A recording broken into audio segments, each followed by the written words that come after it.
Chapter 79. After lunch in the Ji family, Ji Hyotani sat alone in the courtyard. He didn't let his concubine accompany him. He drank his tea alone and flipped through a nameless account book. A steward wearing a headscarf rushed in and whispered in his ear, "Master, something has happened in Baoring Casino. Someone came to cause trouble." From the first 6 rounds, he won 31 rounds. In total, he didn't miss a single round. Many traders heard the news and rushed over to gamble. This morning, we earned 300 taels of silver from the trading area alone. It was all taken by a few customers. We didn't earn a single cent. Ji Hyotani knocked the teacup lid in his hand and a corner fell off. He was shocked. The Baoring Casino wasn't like other places. Every day, the questions were set by dozens of traders from his clan. To avoid repeating questions, they would change the format every 3 days. How could someone win 25 rounds in a row? Where did this person come from? Since you noticed the signs, why didn't you invite him away? Instead, you allowed him to make trouble? The steward complained. "Master, you don't know this. The person who came to cause trouble is a Taoist master. He even has a sword with him. I don't dare to invite him away." It's a Taoist master? Ji Hyotani was in a difficult position. If a Taoist master came to cause trouble in his territory, he wouldn't be polite. However, a Taoist master who could win 25 rounds in a row must have an extraordinary master. If he really did win 25 rounds in a row, he wouldn't be able to afford to offend him. "That's right, master. Now all the families have sent people to our gambling house to watch the show. The first and second floors are packed. If he continues to win, our Baoren's reputation will be ruined. Now that there are more and more customers, the bets for each round are getting bigger. If he really gambles for another 20 or 30 rounds, we will lose 400 or 500 taels of silver." Hearing this figure, Ji Hyotani also felt his heart ache. Although he had a large business, his third branch had so many people, and their annual expenses were only slightly more than 1,000 taels of silver. Now, someone had borrowed his territory and was sitting on it to earn money. Not only was this destroying his reputation, but it was also plucking his hair. Ji Hyotani couldn't sit still any longer. He stood up and walked out without even changing his clothes. At the same time, he instructed his attendants, "Go to Jingshang Hall and look for Mr. Zhou. Mr. Zheng is here. Prepare the carriage." When he reached the door, he ran into a young man who was walking in. The master and the servant bumped into each other. The door covered their figures, and only a corner of the silk skirt with the ruffles could be seen. A string of crystal-clear milky white jade rings pressed against the hem of the skirt. "Third uncle." Ji Hyotani raised his head and smiled. How did Xingxuan find the time to visit third uncle today? "I'm here to thank third uncle for sending a pair of white-headed birds to my yard yesterday. I like them very much. Are you going out?" "Yes, I'm going out." Third uncle, I see that your eyelids are slightly protruding and the back of your ears are pale. You look like you're going to lose money. It's best if you don't go out today." Hearing this, Ji Hyotani looked at the person outside the door and had an idea. He said, "Xingxuan, didn't you say last time that you wanted to know how to gamble? Third uncle is going to the gambling house on Wanxiang Street. Do you want to go out with me to see what's going on and help third uncle come up with some ideas?" "But if father knows, he won't be happy." "Hee, if you don't say it, and I don't say it, how will your father know? Didn't you say that third uncle will lose money today? You can come and help third uncle to get rid of the bad luck." "Then I'll go with third uncle to have a look." The worry on Ji Hyotani's face disappeared. He smiled and led the way. "Let's go." His precious fourth niece was good at mathematics. Everyone in Yiyang City knew that the fourth daughter of the Ji family had passed the Dian examination and entered the Imperial Historian's library to learn but they didn't know that she had passed 2 subjects at once. One was physiognomy, and the other was arithmetic. She was in the top 100 in arithmetic. The Ji family had a 16-year-old great arithmetic master. Even the Kong and Lu families didn't know about this. The 36th round, 1 hit. Card number 79. On the high counter, the waiter rang the bell. Hearing that someone was in the crowd, almost at the same time, everyone shifted their gazes to the front of the counter and the beggar. Seeing the little beggar's action of flipping over the sign, another round of whispers rang out. Their gazes towards Jing Chen became more and more curious and respectful. Yu Shu turned over the black card in her hand and handed it to the stiff-faced waiter. She grabbed a handful of silver in his hand, counted it, and stuffed it into the cloth bag hanging in front of her. The bag was half full. There were silver and banknotes, about 200 taels. Jing Chen was beside Yu Shu. When he looked down, he could see the red marks on Yu Shu's neck under the brim of her hat. Her collar was soaked with sweat. She leaned on the counter with one hand and changed her foot to support her upper body. They had stood here for a whole morning, a full 6 hours. Even he felt slightly uncomfortable, let alone her. Compared to the dozens of games she had won, what surprised him more was her physical strength or endurance. Because no matter how he looked at her, she didn't look like a patient person. Yu Shu's throat was itchy and uncomfortable. Taking advantage of the time when the waiter took off the cards and changed the questions, she took a breath and took the bamboo tube hanging on her belt. She opened the stopper and took a small sip. Looking at the small half of the water left in it, she regretted not bringing an extra tube. She turned her head and saw Jing Chen looking at her, so she handed the bamboo tube to him. "Drink some water."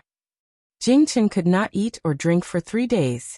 Of course, he wouldn't care about this 1 or 2 mouthfuls of water.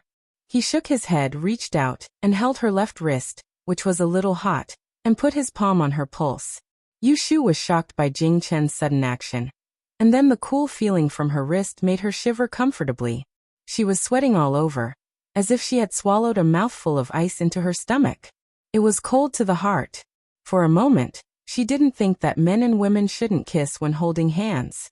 She stared at Jing Chen with amazement and asked in a low voice, "Why is your hand so cold?" Jing Chen shook his head and signaled her to look at the wall with his eyes. "The question is out." Yu Shu turned her head and saw that the new question on the wall had been changed. The bell rang, and the start was announced. It was an arithmetic problem to solve the multiplication of multi-digit numbers. The paper was full of numbers, and it was obviously more complicated than the previous questions. The casino couldn't bear it. One of her hands was held by Jing Chen, and the other hand was moving the abacus. She silently counted the numbers in her heart. When she was calculating attentively, the coldness on her left wrist disappeared. She didn't think and turned her hand to catch up with the retreating coolness. She closed her 5 fingers and held it firmly. "Don't move."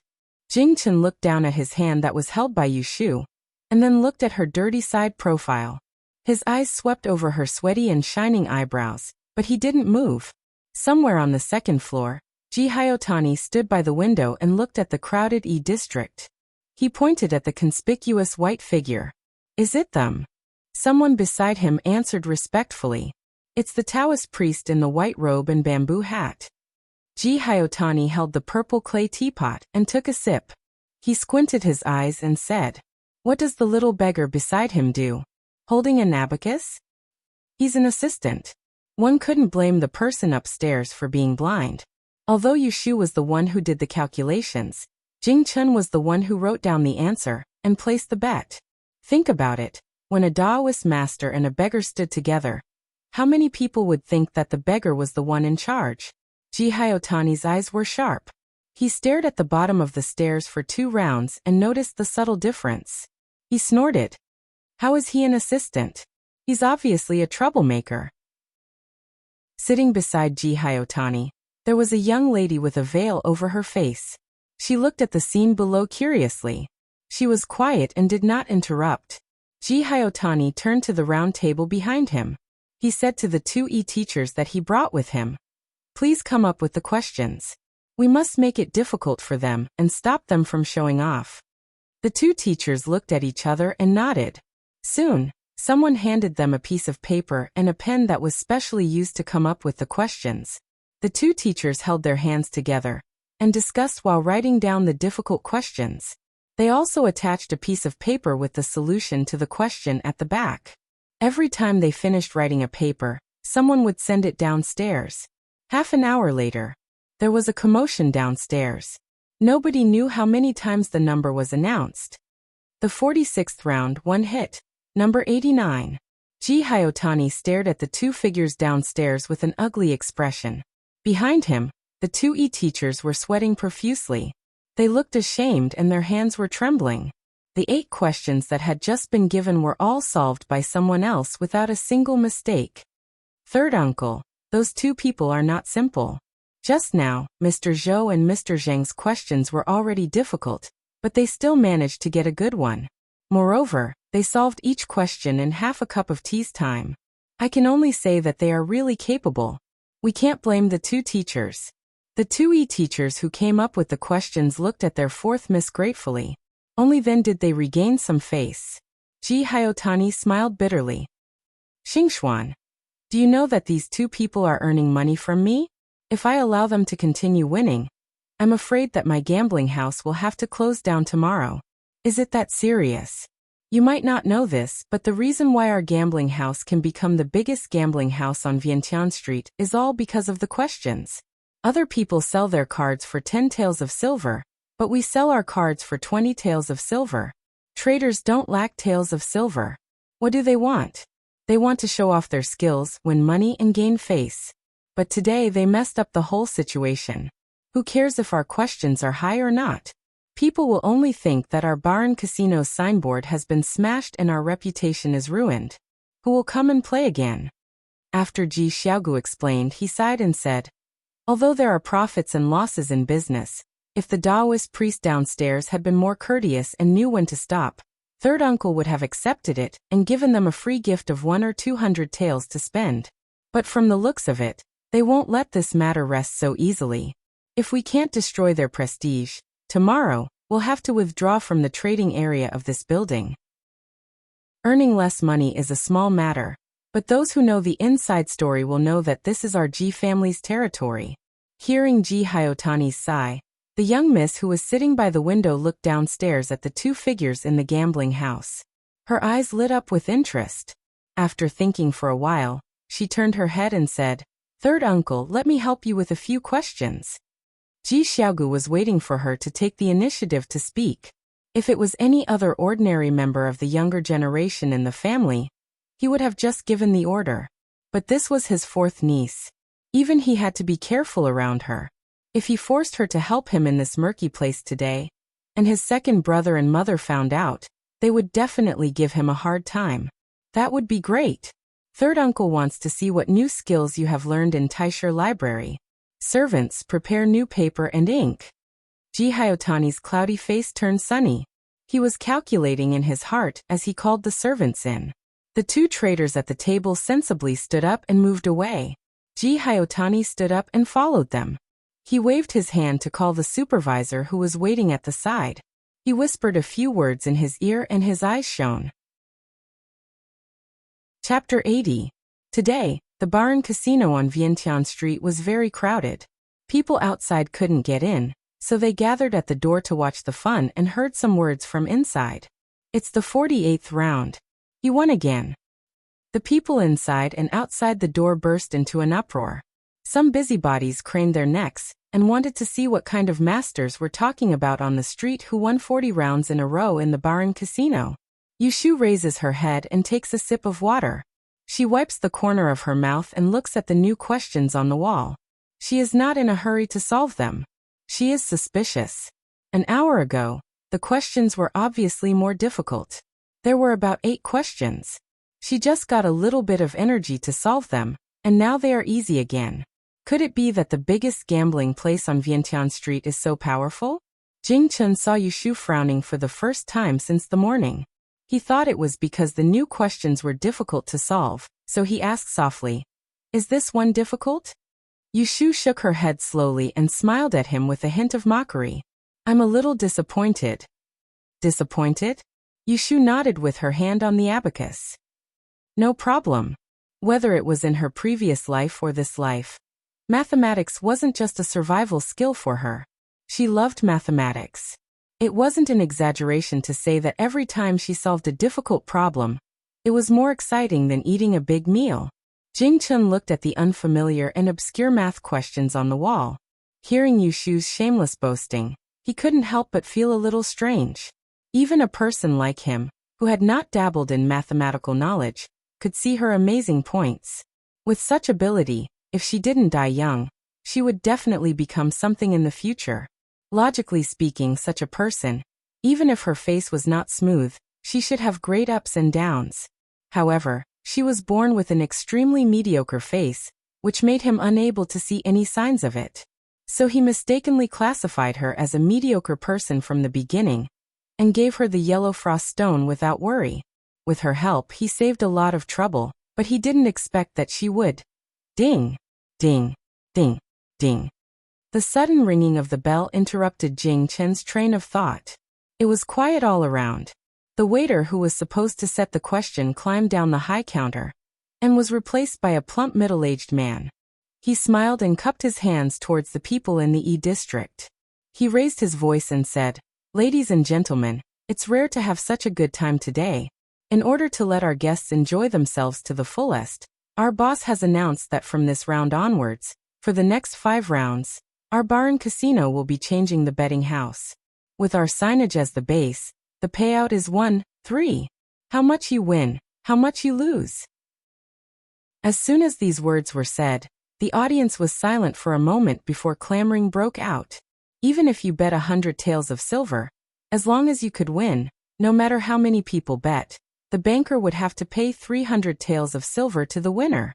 Many people had been gambling for more than 10 years, and this was the first time they saw a situation where the payout was 1-3. A few old gamblers were so excited that their faces turned red. They didn't even care how difficult the question was for the banker to be confident that the payout was 1-3. The middle-aged shopkeeper saw that the atmosphere was just right, so he raised his voice again and said, "However, as everyone can see, there are too many guests in the casino today. If this goes on, the door of our bar and casino will be broken by the crowd. After these 5 rounds, please go back and play again tomorrow morning. On behalf of our boss, I beg for your forgiveness." Before the others could figure out what was going on, a few people in the crowd shouted, "Shopkeeper Chi, you're too polite. Boss Bao Ren is a straightforward person. Why would we make it difficult for you? 5 rounds it is then." After these words were said, the traders were all people of status, so no one dared to argue with them. It was decided that the payout would be 1-3 for the last 5 rounds. Shopkeeper Chi smiled and clapped his hands. "That's good. The game will start in 10 minutes. If you want to bet, please go ahead and buy your cards. If you don't want to play big games, you can take your cards and return them." The crowd moved, and a few more people were added to the long tables by the wall, but no one went to return their cards. Yushu watched the shopkeeper warming up the scene with a smile. She touched the remaining 8 pairs of cards on her neck, raised her eyebrows and said to Jing Chen, "This is for us." With such a scene, would the next 5 rounds be difficult? Jing Chen looked back at her. He was sure that her eyes were shining, not out of worry, but out of excitement and expectation. He couldn't help but wonder how he had misjudged her. How could he have mistaken such a lively and bright person for a mediocre person? 1-3, the payout depends on who wins. I'll bet on the first round. Several identical questions were posted on the wall. Yushu took a closer look. When she saw the questions clearly, she couldn't help but look a little strange. What? The paper closest to her wrote, "The lake is calm in June, and the lotus is half a foot out of the water." Suddenly a gust of wind came, and the lake was no longer visible. In autumn, the fishermen found that the withered flowers were 2 feet away from the root, and how deep was the water? The layman just watched the fun, while the expert knew the artistry. Yushu could tell at a glance that behind this elegant poem, there was a graph question that used the Pythagorean law. Not to mention whether it was difficult or not, this was the first technical question that Yushu had encountered so far. How could she not be surprised? With one look, she knew that the person who came up with the question had changed. Yushu looked up at the shopkeeper who was standing on the high counter. The shopkeeper was also observing her and Jing Chen. When their eyes met, the shopkeeper smiled at her. No matter how you looked at it, he looked a little proud. Yushu looked at the people at the tables around her. Most of them had taken out silver and banknotes to place big bets. She made a rough calculation and estimated that the bet for this round would be more than 100 taels. If no one won, It would all go into the banker's pocket. If she placed a big bet and won a few hundred taels, the banker would have to pay her back. If she was ruthless enough, she could use the 200 taels she had now to place 5 rounds in a row. Then, this casino wouldn't be able to pay her back. But if she did that, her conscience wouldn't be at ease. In fact, if it wasn't a last resort, she wouldn't want to mess with this casino and block their path to wealth. In her past life, she was too greedy and earned too much money, which was why she was at the end of her rope. In this life, she wouldn't force herself to that point. She wasn't a good person and would do bad things, but there was a bottom line when doing bad things.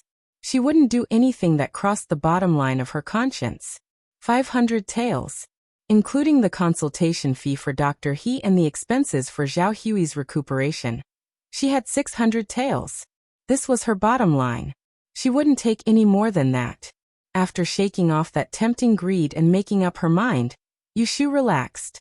The corners of her mouth curved up as she lowered her head. She grabbed the charcoal pen and leisurely wrote on the paper. However, she wasn't as nervous as before. Jingchen seemed to have sensed something and turned his head to look at her. It was unknown whether he knew or did not know that the person beside him had just given up the chance to become rich overnight, something that many people dreamed of with a single thought. When the banker announced that the bets were ready, Yushu was still fiddling with her abacus. She still had 8 tokens around her neck. This round, she didn't let Jingchen place a bet.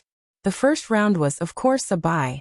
The banker and the customers in the all-eating casino heard that there was a buy for the first time since morning. They were stunned, but they secretly sighed in relief. They felt that it was natural. If they kept winning like this, they would really be lawless.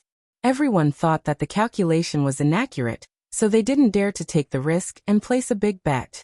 On the second floor, when Ji Hyotani heard that there was a buy, he laughed on the spot. He didn't hesitate to praise, "Our family Xingxuan is really capable. The ones taught by the Taisher Library are really different." The girl by the windowsill laughed but didn't say anything else. She just looked downstairs and waited for the next round. The second and third rounds were all buys. No one had won. She withdrew her gaze in disappointment and raised her head to press her forehead.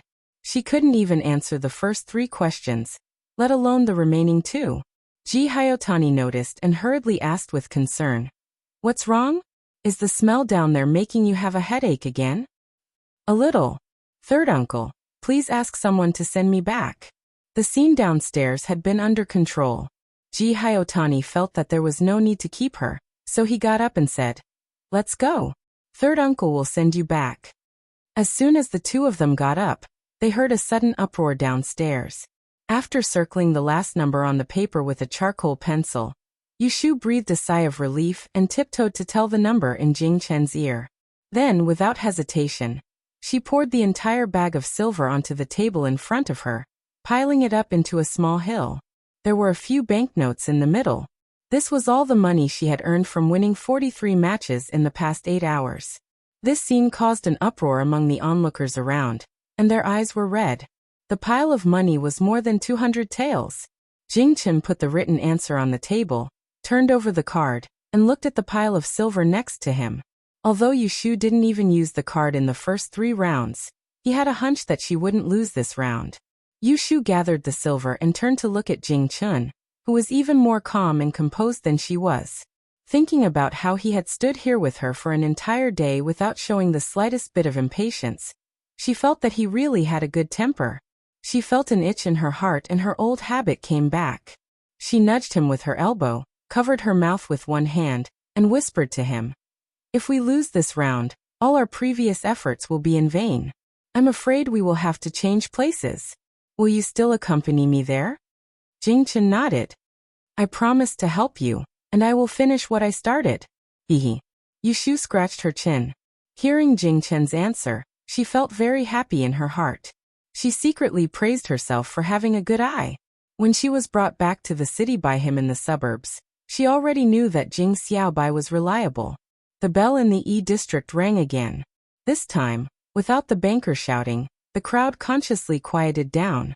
Many pairs of eyes moved back and forth between his double chin and the pile of silver in front of Yushu. The 4th round, the odds are 1 to 3. Number 94 wins by 1. Many people at the bottom of the building swallowed their saliva. Those who could see the begging were either envious or in awe. On the second floor, Ji Xiaogu clenched his fists so hard that a cracking sound could be heard. His gaze darkened. The young lady beside him covered her mouth in surprise and said to herself, "I've only heard about this problem from my teacher. I didn't expect someone to be able to solve it." After talking to herself, she stretched out her hand and pulled his sleeve. "Third uncle, can you help me ask those 2 people to come up later? I have something to ask them." Even if she didn't say it, Ji Hyotani also wanted to ask them to stay. No matter where the Taoist was, he couldn't let such capable people go since they showed up. No matter what, he had to build a relationship with them first. Ji Hyotani could imagine that after this night, the Taoist and the begging Taoist who won more than 40 rounds in the E district would cause a huge stir in the Vientiane street. If they could really stay, then, someone go. Ji Hyotani stopped halfway because he saw that the Taoist and the begging Taoist had won the 4th round. After taking the silver, they gave up the last round and pushed through the crowd, intending to leave. "Third uncle, they are leaving." Chapter 81. How is it? Is there anyone following us? Yushu hid behind an old locust tree. She held the silver pouch and peeked out. "No, come here."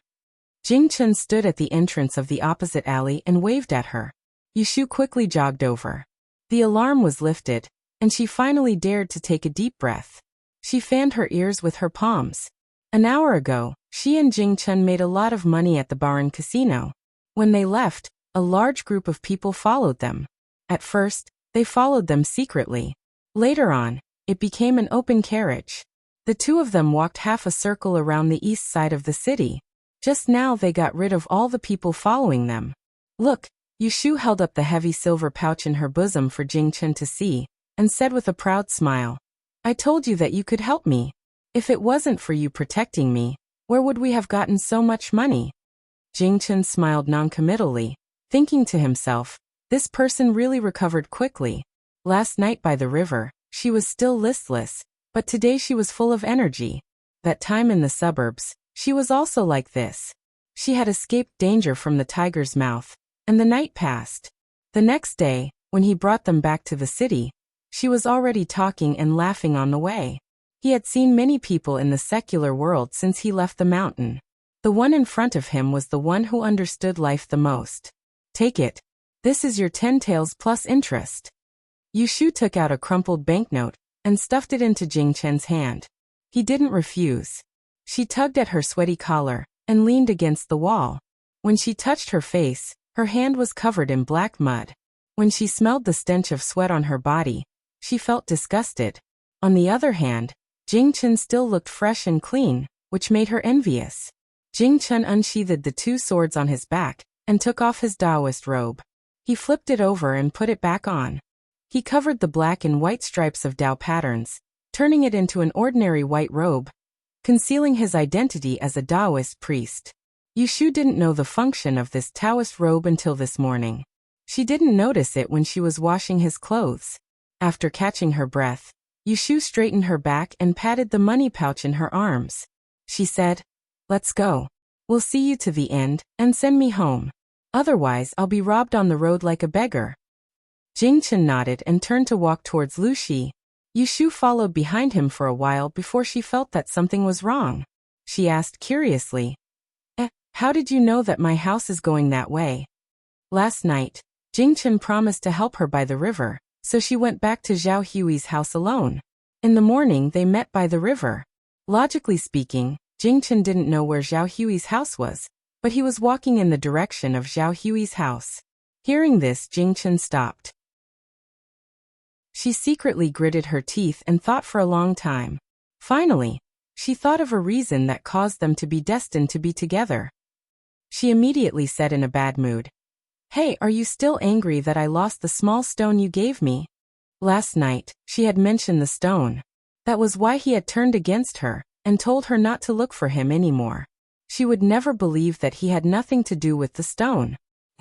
Jing Chen's silence further confirmed Yushu's suspicions. She pursed her lips and pulled a long face. After a long time she said with a sullen face, I'm sorry. I really didn't know that the stone was so important. When you gave it to me, I thought it was just a small toy. If I had known earlier, I would have taken good care of it. How about this? Give me a few days. I'll look for that stone. Maybe I lost my hand and it's still at home. When I find it, you can take back what you said just now. Fate has come to an end. Let's part ways, okay? She looked at Jing Chun sincerely, even with a hint of pleading. Seeing that he was still silent, as if he had already made up his mind and there was no room for discussion, she felt a burst of irritation in her heart. The joy of earning enough medical fees disappeared without a trace. Raising her hand to scratch her hair, she said gloomily, "Say something if it's okay or not. If it's really not okay, then just leave. In any case, you're not from Yang City and will leave sooner or later. Who knows if you'll remember me in the future?" His eyelids moved. Jing Chun finally had a reaction. He suddenly asked, "Yellow frost stone has another name. Do you know what it is?" Yushu shook her head blankly. "What's it called?" "The adversity blocking stone." Jing Chun sighed. He couldn't help but tell her. Well, it was better to make it clear to her, and let her complain. "Adversity blocking stone?" Yushu asked suspiciously. "What do you mean? Can that stone block disasters?" "Yes. The adversity blocking stone is a treasure of my sect. It was given to me by my master when I left the mountain." Yushu had heard a lot about treasures that could attract good fortune and avoid disasters from Qingzheng. But she had never heard of the adversity blocking stone. She had never seen it sold in the market. Yushu was puzzled. "Since it is a treasure, why were you willing to give it to me? We were not familiar at that time, right?" Since Jing Chun had opened his mouth, he didn't intend to hide it from her. He prepared his words and asked first, "Have you heard of the 9 luminaries?" Yushu nodded hesitantly. Qingzheng had taught her that the 9 luminaries were the sun, moon, metal, wood, water, fire, earth, Ketu, and Rahu. They were the 9 stars that affected the fortune and misfortune of the human world. Once, when they were watching the stars at night, he specially reminded her that Ketu and Rahu were the 2 most ominous stars. Jing Chun lowered his head slightly and let the curtain cover his sight. He said softly, "I was born to offend the Ketu star. It doesn't matter to me, but anyone who is involved with me will definitely get into trouble. The more complicated the fate of the person is, the more serious the disaster will be. If I'm not wrong, you were in danger in the suburbs before, and then you were kicked out of your home. You suffered physical pain and almost lived on the streets, including the disaster of losing money these 2 days. It's all because of me. That day, when I brought you back from the suburbs to the city, I didn't want to be involved with you anymore. But I felt that I was constantly involved. I was afraid that you would have nowhere to go in the future, so I left a place for you to go and let you find me if you needed anything. Later, I saw that you looked ordinary and kind, so I gave you the adversity blocking stone. I thought that with it, you wouldn't get into trouble." Wait. Yushu interrupted Jing Chun. She squinted her eyes and organized Jing Chun's words, trying to find the key point in the chaos. "You mean, the reason why I've been so unlucky these days is all because I met you?" She opened her eyes with a tangled face and pointed at Jing Chun's chest. Jing Chun nodded and quietly looked at her face. He couldn't tell if she was angry or angry now. Yushu licked her lips. She was unwilling to believe that she had been unlucky these days because of Jing Chun. After thinking about it, an idea flashed in her mind. She punched her palm. "That's not right. What you said just now is wrong. According to what you said, I was taken to the suburbs by the group of human traffickers. It had nothing to do with you. I didn't know you at that time. You saw me before that," Jing Chun said. "How?" Yushu thought, could it be that the previous her had seen him? Jing Chun said, "It was the day you were taken away. On the bank of the river, I was in the plum forest on the opposite bank. You were flying paper kites." Yushu rolled her eyes. "That's because you saw me, okay? According to what you said, you're too powerful. I'll be unlucky just by looking at me?" Jing Chun shook his head and said lightly, "You saw me too." Wait a minute.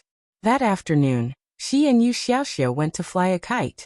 On the river, she looked at the plum forest opposite for a long time. It seemed probably. She did see a white shadow. At that time, She thought her eyes were playing tricks on her. When Jing Chen saw her widened eyes, he knew that she had remembered.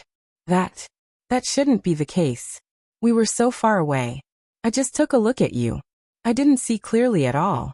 How did I get involved with you? Chapter 82. Jing Chen was used to it and said, I've been learning since I was young and I can sense it. Once my Taoist heart is triggered, I'll be implicated and the other party will be in trouble. How did the sixth sense come into play? Did it have to be so accurate? Yu Shu glared at Jing Chen and did not know whether to laugh or cry. This is like cutting vegetables with your hand. You can't blame yourself for being careless, but blame the kitchen knife seller and the pig butcher next door. What's the relationship between the two? The gray gauze on the brim of the hat was blown by her breath. Jing Chen was silent. His mind was filled with thoughts of the butcher, and he was a little confused. After calming down for a while, he drove out these messy thoughts that were trying to subvert his many years of knowledge. He suppressed the desire that was about to burst out of his heart and said in a low voice, I'm telling the truth. The adversity blocking stone has been lost. If you get involved with me again, there will be endless disasters. If possible, he also wanted to be friends with her. He liked the way she spoke, her lively personality, and even her occasional complaints were interesting to him. There was no such person in Longhu. Most of them were dull and boring, just like him. However, he could not. No one knew the dangers of fate better than him. He did not want the person who took the initiative to get close to him to hate him one day. At the end of the day, it was all because of that small stone. Yu Shu thought angrily. It wasn't that she didn't believe Jing Chen's words. It was just that she had to blame everything that had happened to her on an unrelated person. She really couldn't bring herself to do such a shameless and hurtful thing. Who did not have misfortune and good fortune? Who could avoid misfortune for the rest of their lives? In her opinion, it was her fault that she almost became a tribute and was beaten up and chased out by the Ji family. However, she was saved by Jing Chen, picked up by Chao Zixin, taken in by Zhao Hui, appreciated by Pei Jing, and accepted as a disciple by Qing Zheng. Wasn't it all her luck? Did this mean that everything that happened to her after she met Jing Chen was all bad luck? Moreover, the money for Zhao Hui's medical treatment was prepared with Jing Chen's help. Jing Chen had helped her time and time again and stood up for her, but now that something had happened to her, she still had to blame him. Was there such a damned logic? Thinking of this, she suddenly felt relieved. Jing Chen, Yu Shu called his name directly for the first time. 2 days ago, I was at the Three Pure Ones meeting and I was doing fortune-telling for someone. That Mr. De said that I had a dog-shit life and gave me a sentence. He said something like, a short life isn't a great emptiness, but one's life is full of calamities and difficulties, frequent calamities and adversity, and one's life is full of hardships and difficulties. In other words, everyone in the city is a short-lived ghost. Their lives are cheap, and they don't have any consciousness. Then, someone told me that when it comes to fame and fortune, we can only believe it 5 or 6 times. Sometimes it can't be done accurately. She talked about a lot of things and finally sighed. She raised her head and said seriously, I want to say that without you, my luck would not be much better. Maybe I would be even more unlucky. No matter what, I want to thank you for helping me when I was at my wit's end. Yu Shu was rather gloomy. As a mathematics student, she really couldn't say anything too emotional. In any case, what she meant was what she meant. You've stayed in Yang City for so long. You should have finished what you needed to do. If you want to leave, then leave. It's just that I still owe you a favor. Remember this for me. If you pass by Yang City again, you must come and see me. Goodbye. Yu Shu took 2 steps back and smiled and waved at Jing Chen. Her dirty face squeezed out a smile. There was some sadness, some reluctance, and some sparkling enthusiasm. Every one of them was sincere. Looking at her smiling face, something moved in Jing Chen's heart. He opened his mouth, but in the end he nodded his head towards her. He looked at her seriously. After looking at her lively face a few times, he turned around and walked towards the entrance of the alleyway. After a few steps, his eyes regained their clarity. Before he found the person who could break his fate, he had to guard his Tao heart and not move a single step. Yu Shu watched as Jing Chen disappeared from her sight. Only then did she retract her gaze in disappointment. In her heart, she thought that in the future, there would be no place for her to pour out her grievances. Just as her hand was placed on the door in front of her was pulled open. Yu Xiaoxiu stood at the door with a basin of water in his hand. When he saw Yu Shu, who was covered in mud, he almost thought that she was a beggar. Big sister, you're back, you're finally back. Quickly come in, Aunt Huai has woken up. Really? Yu Shu was pleasantly surprised. She first put aside the matter regarding Jingchen. In the morning, when she left, Zhao Hui was still unconscious, and she was worried that Zhao Hui wouldn't be able to make it. Now it's great. Really. Yu Xiaoxiu casually splashed the water outside the door, then pulled Yu Shu's hand and walked inside. Zhao Hui was lying on the bed sickly. The white undershirt that she was wearing in the mountains was changed after Aunt Hu, who lived next door, helped her wipe her body after she had a fever in the morning. A thick white gauze was wrapped around her head, and the arm that was outside of the blanket was also carefully bandaged. She heard some of the movements outside, but since she couldn't move her head, she could only turn her head and look towards the door.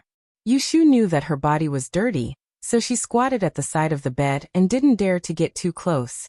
Seeing that Zhao Hui was looking at her with her swollen eyelids, Yu Shu asked nervously, Aunt Huai, are you awake? Can you still recognize me? Yesterday, Dr. He said that after Zhao Hui woke up, she might not be able to recognize anyone for a while.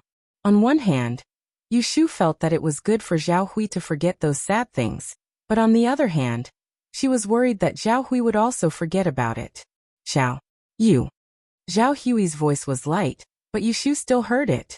She was so happy that she almost shed tears. She nodded vigorously and said, Yes, it's Xiao Yu. It's me. She turned her head and asked Yu Xiaoxiu, Did Dr. He come today? What did he say? Yu Xiaoxiu said, Not long after he left, he gave Aunt Huai acupuncture treatment and changed the medicine for her wound. He also left 2 packets of medicine for Aunt Hu to boil. Sister, Dr. He also asked about you. Yu Shu's eyelids twitched. What did he ask me? Zhao Hui and Yu Xiaoxiu didn't know about the 500 taels. Yesterday, she was in a hurry and forgot to tell Dr. He not to let him slip again. He just asked when you're coming back and told you to go to his place. Oh! Yu Shu secretly sighed. Xiao Yu. Hearing Zhao Hui's soft call, Yu Shu turned her gaze back to her. She saw the worry in her eyes under her swollen eyelids and her pale face, which made her heart ache. She comforted her in a soft voice. Aunt Huai, rest well and don't think about anything. Dr. He's medical skills are very high and he will cure you. You should close your eyes and rest first. I'll go to Dr. He's place and see why he's looking for me. I'll talk to you when I come back. Zhao Hui had just woken up not long ago. She had lost a lot of blood from her head and couldn't hold on for a while. When she saw that Yu Shu was fine, she felt a bit more at ease and closed her eyes weakly. Yu Shu ordered Yu Xiaoxiu to fetch some water. She placed the money in her bag in an inconspicuous place and picked out 80 taels worth of banknotes. She patted the banknotes and thought to herself, it's better to be rich. She went out to wash her hands and face, drank half a pot of water, and returned to the room to change into a set of clean clothes. Then she hugged the heavy bag of gold and hurried out to give the money to He Fangji. The sky was about to turn dark, so she didn't dare to slow down. When she arrived at the clinic, He Fangji was rubbing the medicine. He wasn't surprised to see her, but he was invited to the back hall by Yu Shu. When he saw her open the cloth bag in her arms and reveal a bag of silver, he was dumbfounded. Yu Shu taught him the principle of not showing off one's wealth, but He Fangji was the one who handled the money. She didn't suspect him, so she simply revealed it openly. Dr. He, there's 500 taels here. It's a bit more than that. Please count it and see if it's enough. He Fangji closed his mouth and turned around to call the medicine boy to stand guard at the door. There was a silver scale there, and he carefully counted the money. In the end it was 500 taels and 17 taels. Yu Shu helped him pack up the silver and took out 2 ingots of silver. She gave them to him. Dr. He, I'll have to trouble you to take care of my aunt's illness. These 500 taels are for the medicine. If it's not enough, I'll think of something else later. You must accept the consultation fee. Otherwise, I won't feel at ease seeing you running to our house every day. Yushu was able to raise 500 taels of gold in 2 days, so Hifangji wouldn't treat her like an ordinary child. Seeing that she was able to speak openly at such a young age, he hesitated for a moment before weighing 1 ingot and returning the other to her. This is my subordinate. Take this back and buy some oil for your younger brother to nourish his body. I'll take his pulse in the next few days. This child's body is a bit weak. If he doesn't eat well, it'll affect his growth. As for your aunt, she's in good condition and isn't in any danger for the time being. You don't have to worry. I'll go see her tomorrow morning. Yushu admired Hifangji's medical ethics and bowed to thank him. After carefully listening to the will, Yushu walked out of the medical center. She took a deep breath of the cool night air and exhaled the foul air. She went straight to the stall selling mutton pancakes on the street and bought 3 in one go. She squatted at the intersection and stuffed them into her mouth. She ate them happily. She had been hungry since last night and felt like she was floating when she walked. She silently rubbed her stomach and wiped the oil from her mouth. Ignoring the disdainful looks from passers-by, she bought 5 more mutton pancakes and took them home. She wrapped them up separately and prepared to bring them back to Auntie Hu, her family of 3, and Xiaoxiao. She didn't go to other places. Her legs were as if they were being moved. If she didn't go home and lie down, they would break tomorrow. Yu Xiaoxiao didn't go back to the Ji family since last night. At this critical moment, the siblings didn't have the mood to think about the Ji family. At night, Yushu and Yu Xiaoxiao huddled on a bamboo bed, covered with quilts. Zhao Hui was lying on the bed opposite them, sleeping quietly. Sister, are you asleep? Yu Xiaoxiao turned over and looked at Yushu's blurry side profile in the darkness. Chapter 83. The next night, Zhao Hui suddenly had a fever. She mumbled in her sleep and complained of a headache. Yushu was in a deep sleep and was woken up by Yu Xiaoxiao. She hastily put on her clothes, wiped her face, and then, she put on her clothes, wiped her face and ran out to find a doctor. Himanji lived in the clinic. In the middle of the night, there were only people on the street. Yushu knocked on the door for a long time before she called him out. As soon as Hifangji heard about Zhao Hui's symptoms, he hurriedly carried the medical box and followed Yushu to the Zhao family's house. It was not until dawn that Zhao Hui's condition stabilized and she fell asleep again. Hifangji washed his hands in the basin. Looking at Zhao Hui on the bed, he sighed and said to the siblings, "It's hard for her to endure this pain and beg for life. Otherwise, even the best medical skills can't save her." Yushu asked with lingering fear, "How is my aunt now?" Hifangji said, "She's fine for the time being. But it seems like this will happen 2 or 3 more times. Once she has a situation, you should hurry to find me. From here to the clinic, it only takes a few minutes. It won't be a problem." Seeing that Hifangji had finished washing his hands, Yu Xiaoxiao quickly handed him a towel. Hifangji wiped his hands, squeezed his shoulder and said with a smile, "If you get up early in the morning, you might as well stretch your legs in the yard and jump up hundreds of times." In his opinion, Hifangji was a good doctor who treated his Aunt Hui with a kind heart. He was very worthy of his respect. Yushu walked Hifangji to the entrance of the alley, and suddenly remembered that she hadn't been to the Chamber of Commerce for the past 2 days. She didn't even greet the people there. She patted her head and went to buy half a caddy of glutinous rice sticks for Yu Xiaoxiao and Auntie Hua's breakfast. Then she went to the Chamber of Commerce to ask for leave. The memory of fighting her way out of the encirclement of hundreds of people at shopkeeper Bao Ren the day before yesterday was still fresh in Yushu's mind. As she walked on the street, she felt a little uncomfortable. When she passed by, she heard many people talking about Taoist priests and beggars. She quickened her steps and jogged across the street. Pei Jing was there when she came to the head hospital. He didn't scold Yushu when he saw her. Instead, he led her to a room alone and asked with concern, "I heard that you came to the restaurant to find me a few nights ago. Did something happen at home?" Yushu bitterly said, "Something happened to my aunt. She hit her head. That night, I came to borrow money from you." Pei Jing was surprised. "How is she now? Is she safe and sound?" Yushu sighed. "Her injury is quite serious. She needs to be looked at again." Pei Jing sympathetically looked at the child in front of him. When she left a few days ago, she was still full of energy.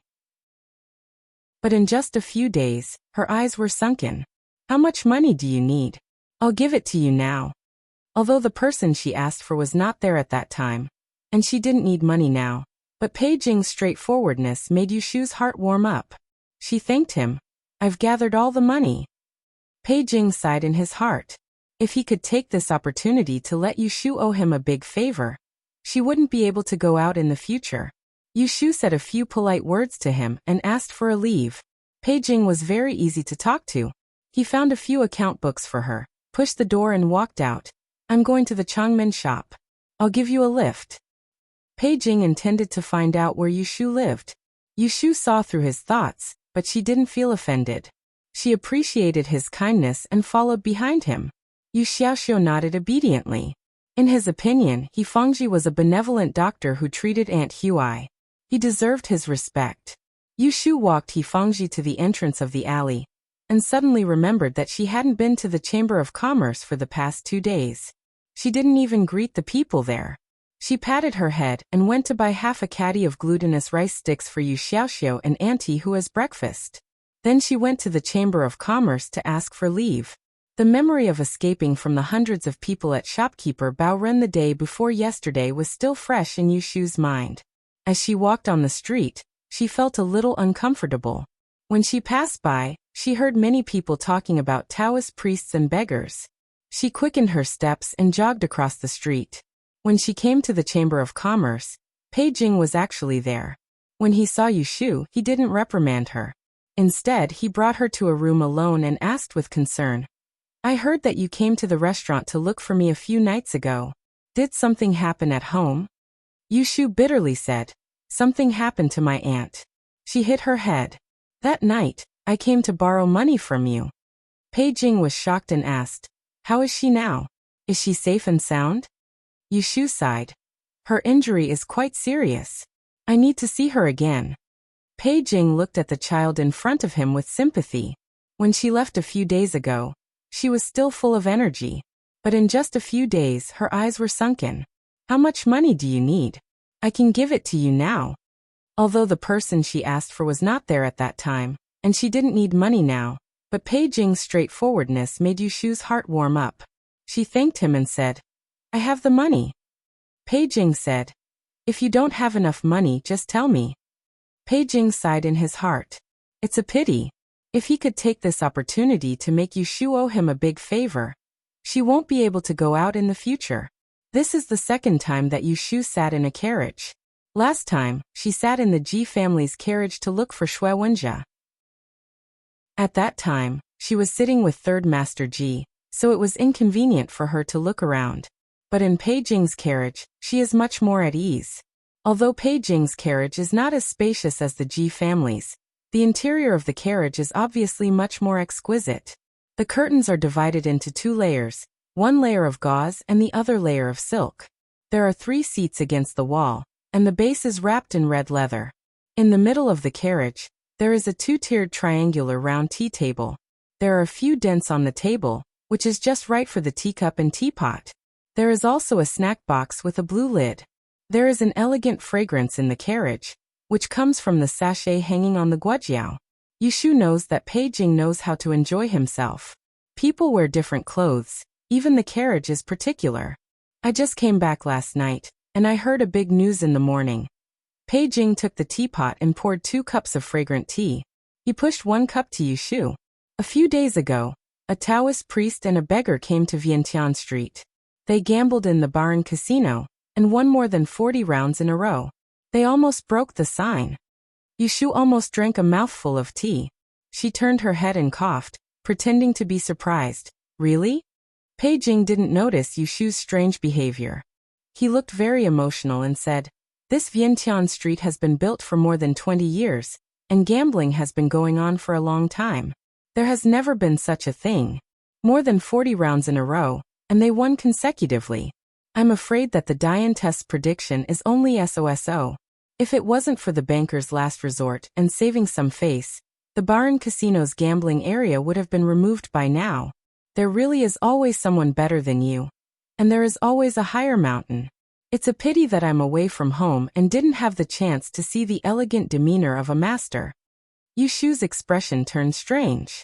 She glanced at Pei Jing and wondered how he would feel if he knew that the master he was talking about was working under him. Ahem, that rumor must have been exaggerated. Most likely, the gambling house's questions weren't difficult. Pei Jing chuckled. That means you don't know the inside story. Chapter 84. After the meal, Yushu went to clean the table.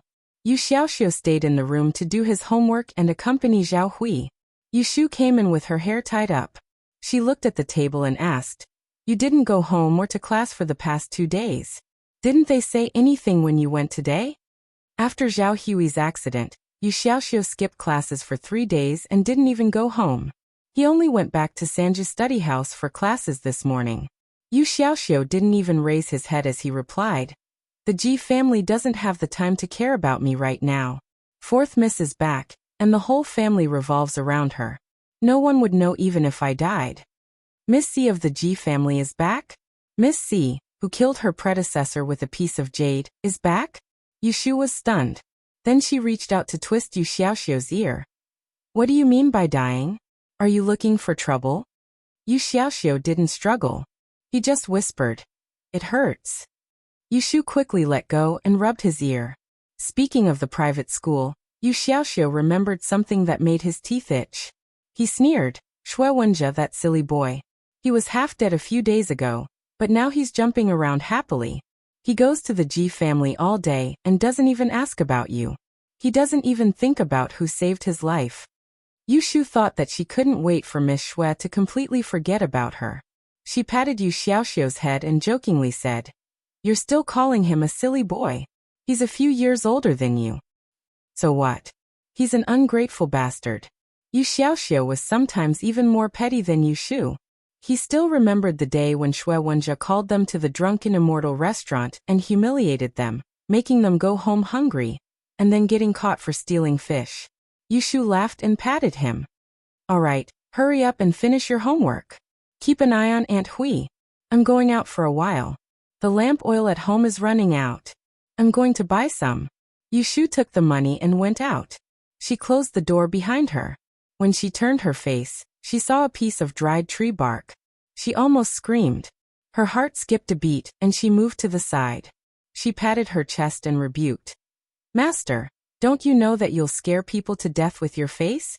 Taoist Qing Zheng, who came back 3 days late, glared at his unruly disciple, and walked towards the entrance of the alley with his hands clasped behind his back. Yushu hurriedly followed him, thinking over and over again how she had provoked this angry old man. The master and disciple returned to Qing Zheng's courtyard one after the other. As soon as the door closed, Qing Zheng turned his face and became angry. "You did a good job." "What?" Yushu looked confused. Qing Zheng said in a low voice, "Life, death, illness, and old age are all fated. You saved a person who should have died. Do you know you've caused trouble?"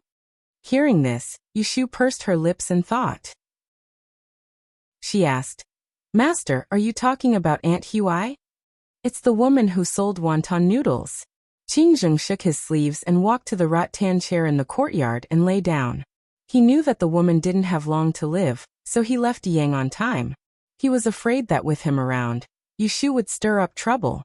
He didn't expect that he would deliberately come back a few days late, but this evil disciple still went against her life. Yushu also understood. She pulled a long face and said in a muffled voice, "Master, you already knew that something would happen to Aunt Hui, didn't you?"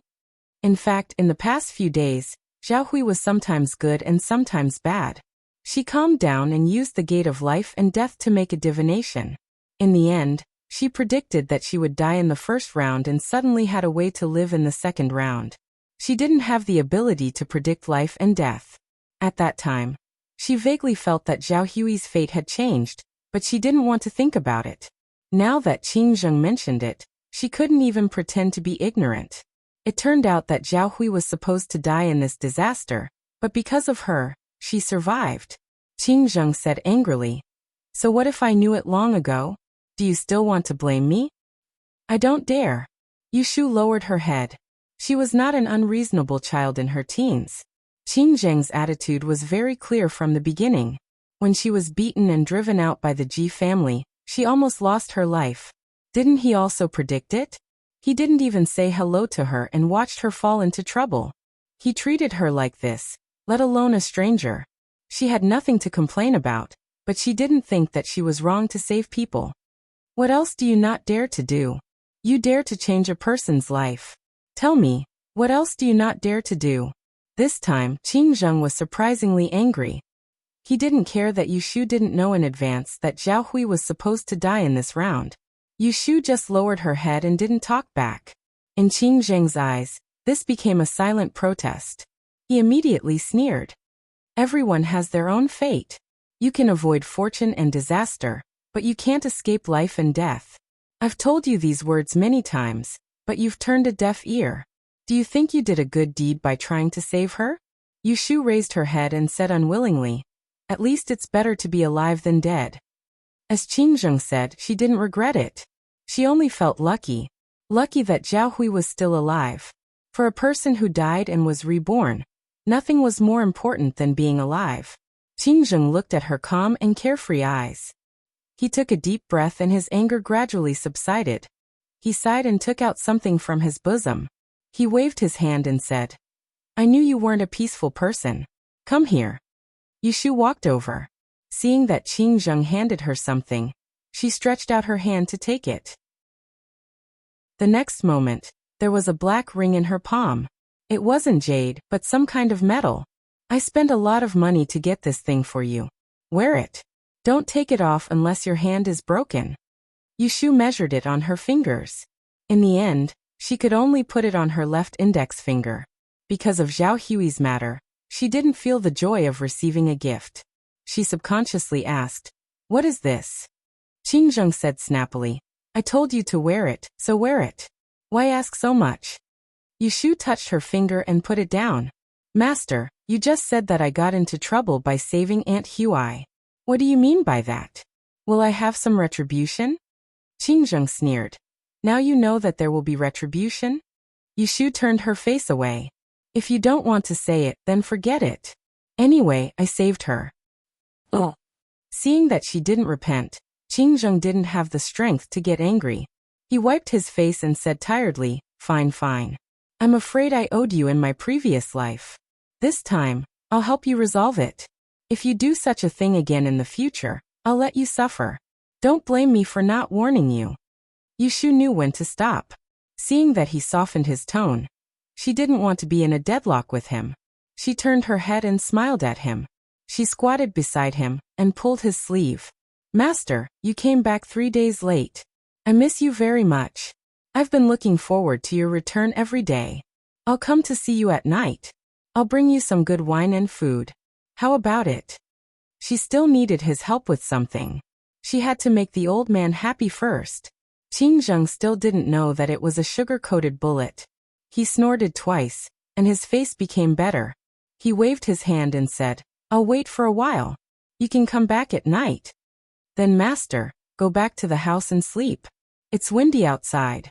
Don't catch a cold again. I'm not that weak. Although he said that, Qin Zheng still sat up with Yushu's help. He went into the house, got on the bamboo bed, and covered himself with a clean quilt. He sniffed the house. There was no smell of dust at all. He turned over with satisfaction and went to meet his friends. At night, the master and disciple sat in the courtyard and drank wine. It was the master who drank wine, and the disciple who obediently poured wine and took food. After 2 cups of warm wine, Qin Zheng felt comfortable. He pointed to the sky and said to Yushu, Do you see that? The small star in the upper left corner of the big star is called Wangzi. If you can see it, there are no clouds around it. In other words, there is a family nearby that is about to give birth.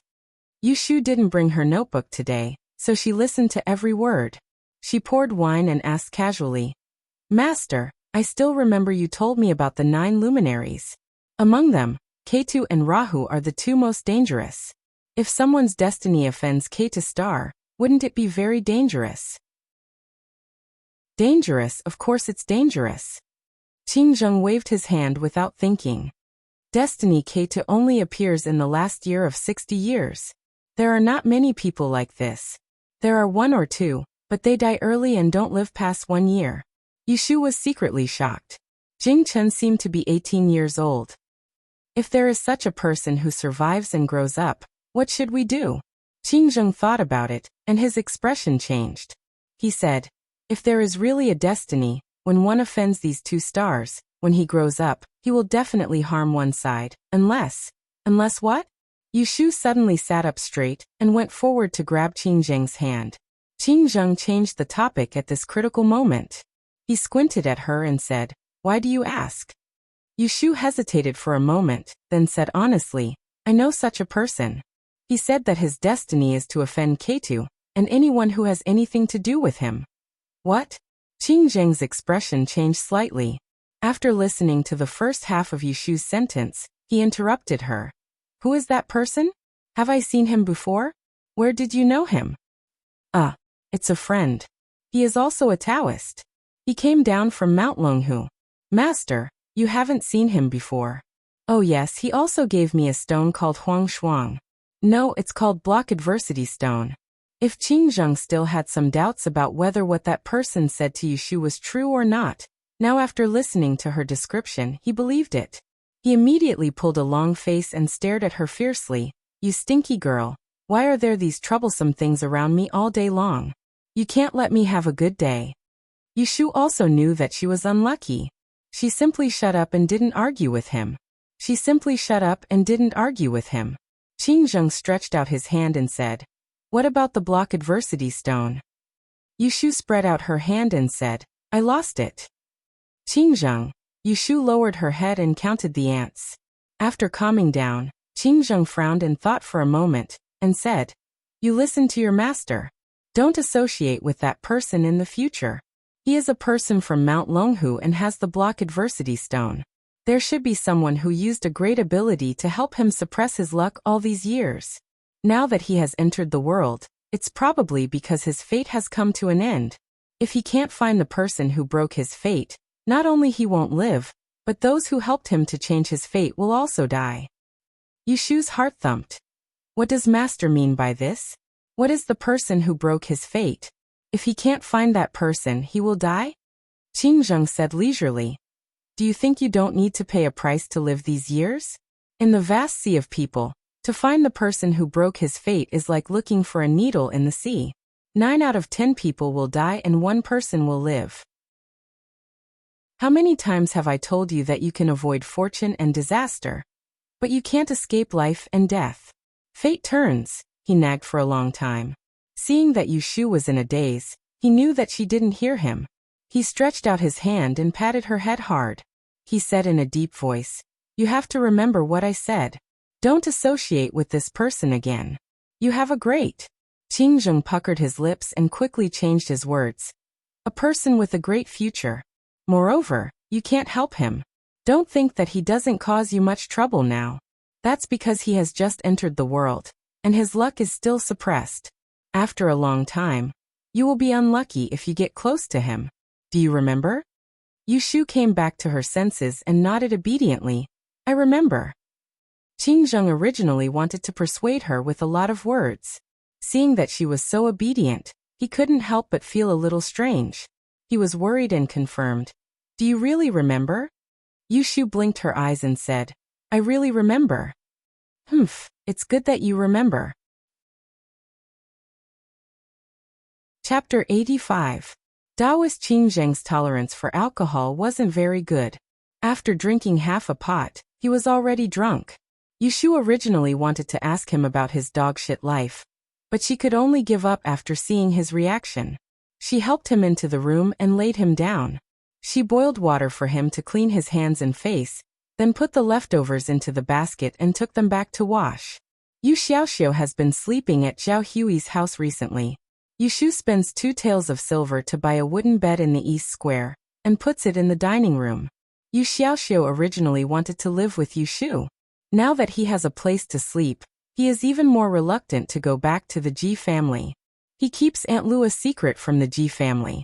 As for Aunt Cui, she simply leaves them alone. She doesn't even think to visit them once every 10 days or half a month. She says that Yushu was kicked out 2 months ago. After hearing from Yu Xiaoxiu that Yushu has a place to live, she only gives her 50 taels of silver and doesn't care about her anymore. Yushu has no feelings for this mother, so she doesn't feel sad. Only Yu Xiaoxiu is angry, because Aunt Cui left Yushu to die twice and let her be beaten and punished. He secretly feels a little dissatisfied with his mother's coldness. He hides it in his heart and doesn't tell Yushu.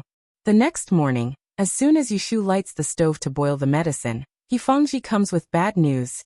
Zhao Hui's prescription contains several rare medicinal materials, but several shops in the city have run out of stock. Fangji finds a friend and barely manages to get 3 days' supply, which is far from a month's supply.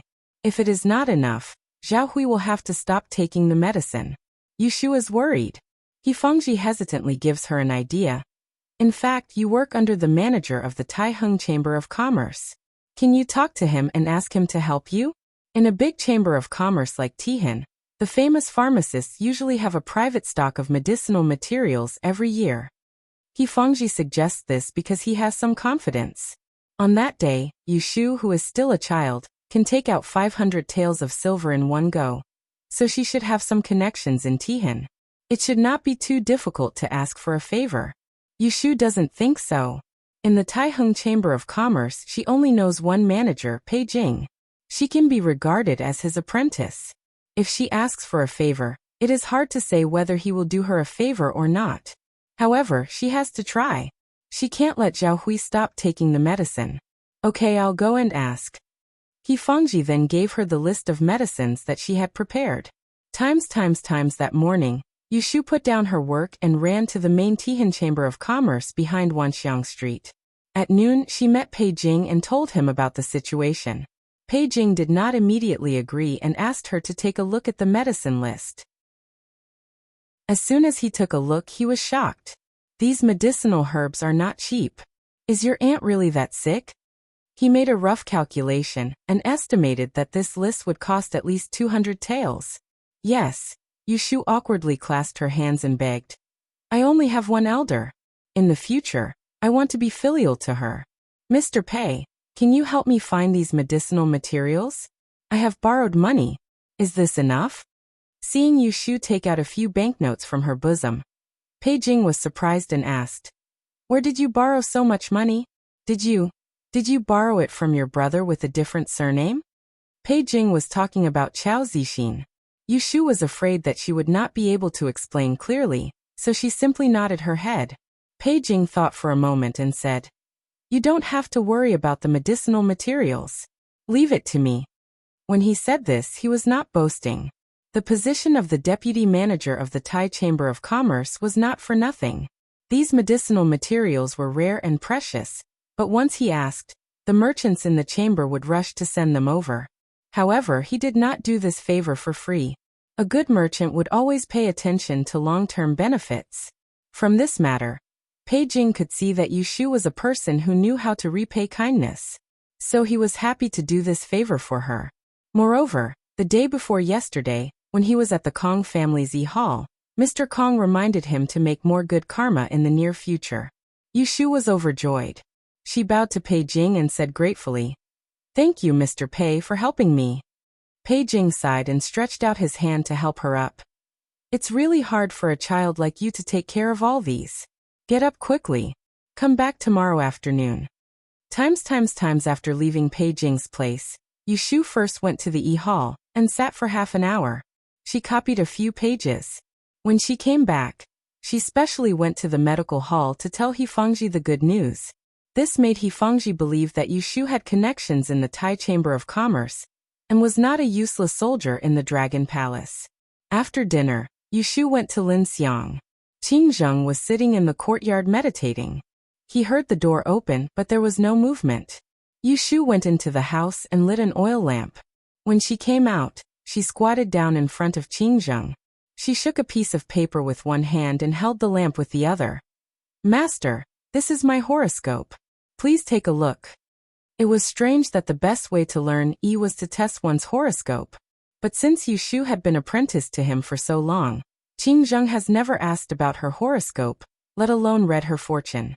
Because Yushu had transmigrated here, she had never regarded the birth date of the previous owner of this body as her own. But with so many things happening recently, she couldn't help but suspect that she was carrying bad luck, so she began to plan. She originally wanted to use Yujing's birthday as a test, but unfortunately, she only remembered her birthday according to the solar calendar, and not the lunar calendar, not to mention the exact hour. Moreover, she did not know the difference between the Dain calendar and the lunar calendar. She could only be blinded and had no way of knowing. Qingzheng closed his eyes and said, "Why do you need to look at the horoscope?" Yushu said, "A few days ago there was a 3 Purities meeting in the city. Aunt Huai took my horoscope to a teacher, and he said that I have a dog sh*t life." Speaking of this dog sh*t life, Yushu had a stomach full of complaints. She had also compared this horoscope and calculated it herself. It was indeed very cheap. She really did not want to accept her fate, and hoped that Qingzheng could clear her name. Qingzheng then opened his eyes and took the horoscope. Without using anything, he pinched his fingers, and under Yushu's expectant gaze he said, "I did not calculate wrongly. This is a dog sh*t life."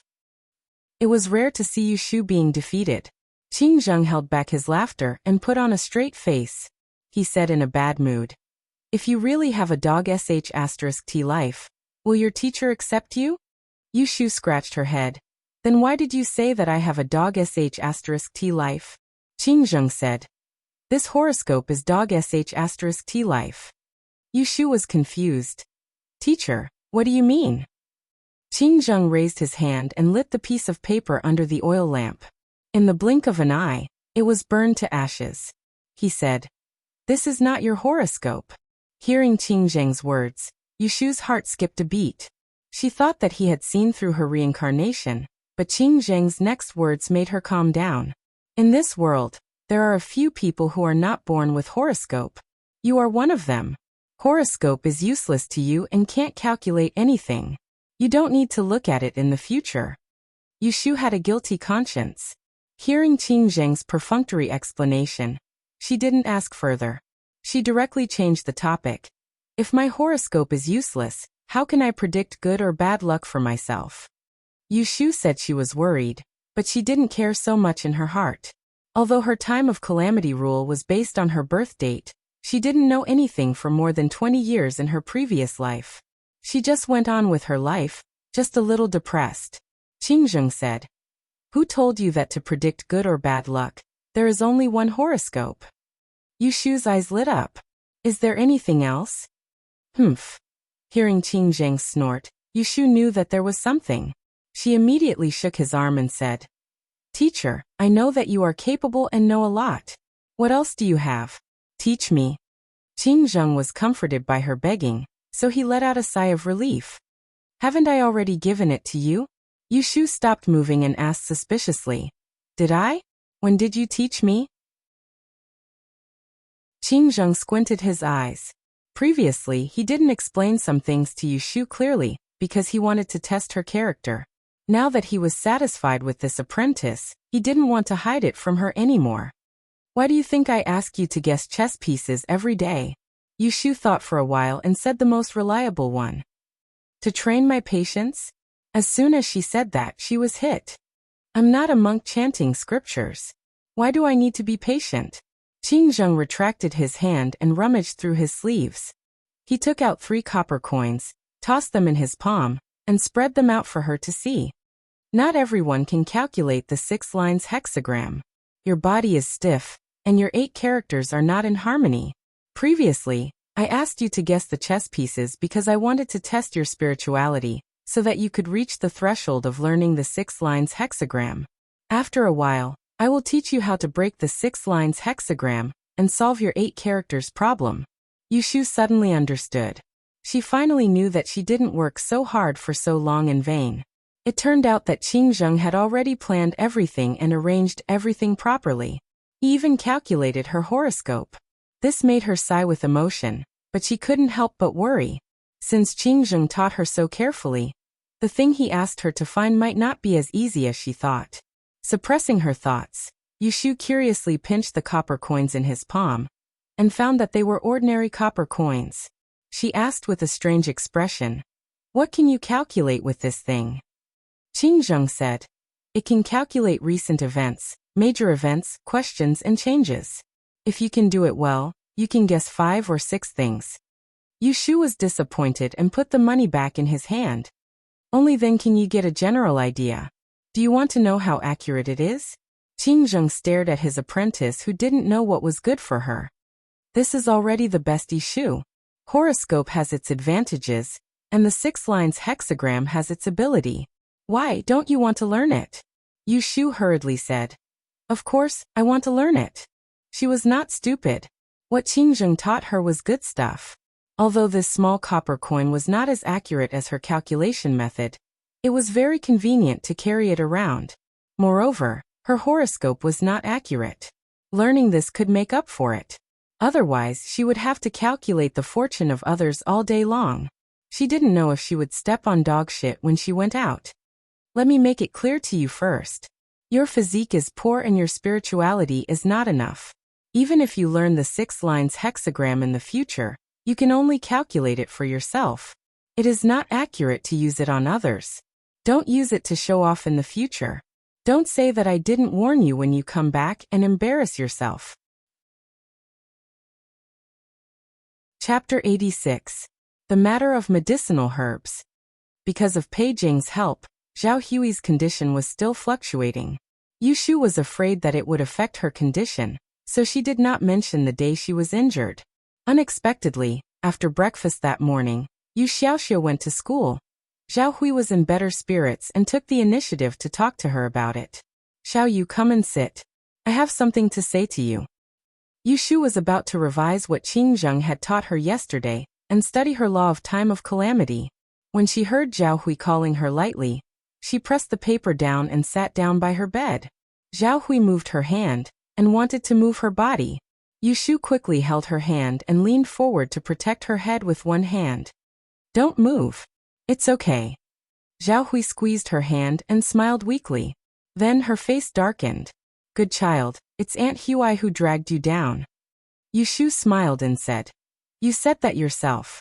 I don't think Aunt Hui dragged me down." Zhao Hui held her hand tightly and said bitterly, "I'm a person with a bitter life. I should have let go and left early, but I've been unwilling all these years. I only want to live so that those who want me to die can't." Yushu's smile faded and she said softly, "Aunt Hui, what are you saying?" Yushu's eyelids twitched. She knew that Zhao Hui was going to make it clear to her. She was really curious, but she was afraid that her body would not be able to take it. She advised, "Aunt Hui, I'll go boil the medicine for you. Take the medicine and rest. If there's anything you want to say, tell me when you're better." Zhao Hui acted as if she did not hear what she said and continued, "I was originally the daughter of a merchant from Yenzhou. My family opened a few restaurants and tea houses. My family was well off. My parents passed away when I was young. Before they died, they arranged a marriage for me. It was a merchant in Yiyang City. As soon as my parents passed away, the housekeeper sold all our belongings and informed my husband's family to bring me to Yiyang. I was in mourning at that time, so I couldn't get married, so I stayed at his guest house. I sent the dowry to his house, but in less than 3 years, my fiancé died of a sudden illness." Zhao Hui's story was not long. Yushu saw that she was not emotional, so she listened quietly. Zhao Huang closed his eyes and tried to recall again. But there was no more anger, only coldness. "My fiancé was an old man. He had an elder sister and a younger sister. Brother-in-law married into the family. Because his parents were old, the eldest sister took care of the household. I heard that when my fiancé passed away, he had already been buried for 7 days." Yushu frowned.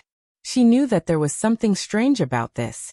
An orphan girl was waiting to be married. This family had already received the dowry.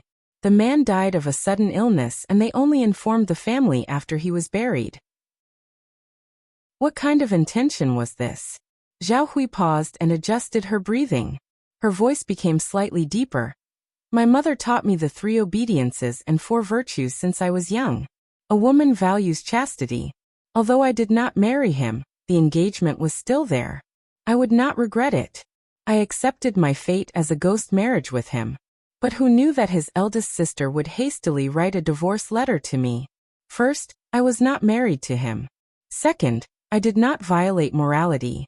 They could have annulled the engagement, but they sent the divorce letter and listed some groundless charges against me. The Dunn dynasty. The engagement between a man and a woman can be annulled before they are married. If they are married, they can divorce or divorce. Annulling the engagement is the same as divorce. The woman can take away all the dowry. But if she violated morality and was divorced, she would not be able to get a single dowry. Zhao Hui was obviously unmarried. The man died of a sudden illness. But that family wanted to send the divorce letter. It was obvious that they were thinking of ways to covet her dowry. When Yu Shu heard this, she could already imagine what would happen next. Sure enough, Zhao Hui laughed bitterly and said, "They gave me the divorce letter and withheld my dowry. How could I agree? Those things were left behind by my parents when they died of old age. If it was really taken by these ambitious people, even if I died, I would not have the face to face my parents. So I went to ask for an explanation. But I was chased out by them. I had no way out. I went to the officials." Zhao Hui let out a sigh. In the court, they took the Yi-Hall's report and said that my appearance was harsh, that my parents died, and that my 8 characters were not in line. They wrongly accused me of sending a fake Bayu when I arranged the marriage. My fiancé was also concealed by my family, and was killed by my fate. The county magistrate at that time accepted their bribe, and convicted me of cheating the marriage. He beat me with a wooden plank and imprisoned me for half a year. Later, when I got out of prison, I found my former manager and begged for some spare change. I pawned everything that could be pawned. I hid in the east of the city and set up a stall to do small business. Yu Shu looked at the bitterness on Zhao Hui's face, and did not want her to continue. But this time, Zhao Hui had made up her mind to spit it out.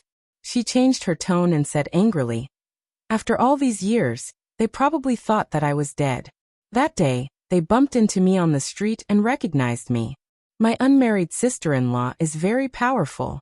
Because her greedy older sister hid it from her, she always thought that I was the jinx who killed her older brother.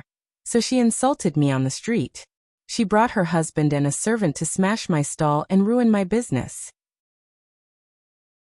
I fought with them for a bit, but they cruelly pushed me into the stove. I managed to avoid the fire, but I couldn't avoid the iron horn, so I fainted." Yu Shu's face sank. She finally knew what happened to Zhao Hui that day. It was not like what the 2 men and 1 woman said. It was not that Zhao Hui stabbed them with a knife and knocked herself down. Instead, she was pushed by them and was seriously injured and almost died. They really had the face to distort the truth in public and treat human life like grass. This matter cannot be let go like this. When Zhao Hui recovers, she will go and find out more about it. In the future, she must help her vent her anger. Seeing Yu Shu's expression, Zhao Hui sighed and begged. She patted her hand and called her attention. "Xiao Yu, I said this to you not to make you angry with me. I just want you to know that you can't take care of me so carelessly. I know that you are a good child who values friendship.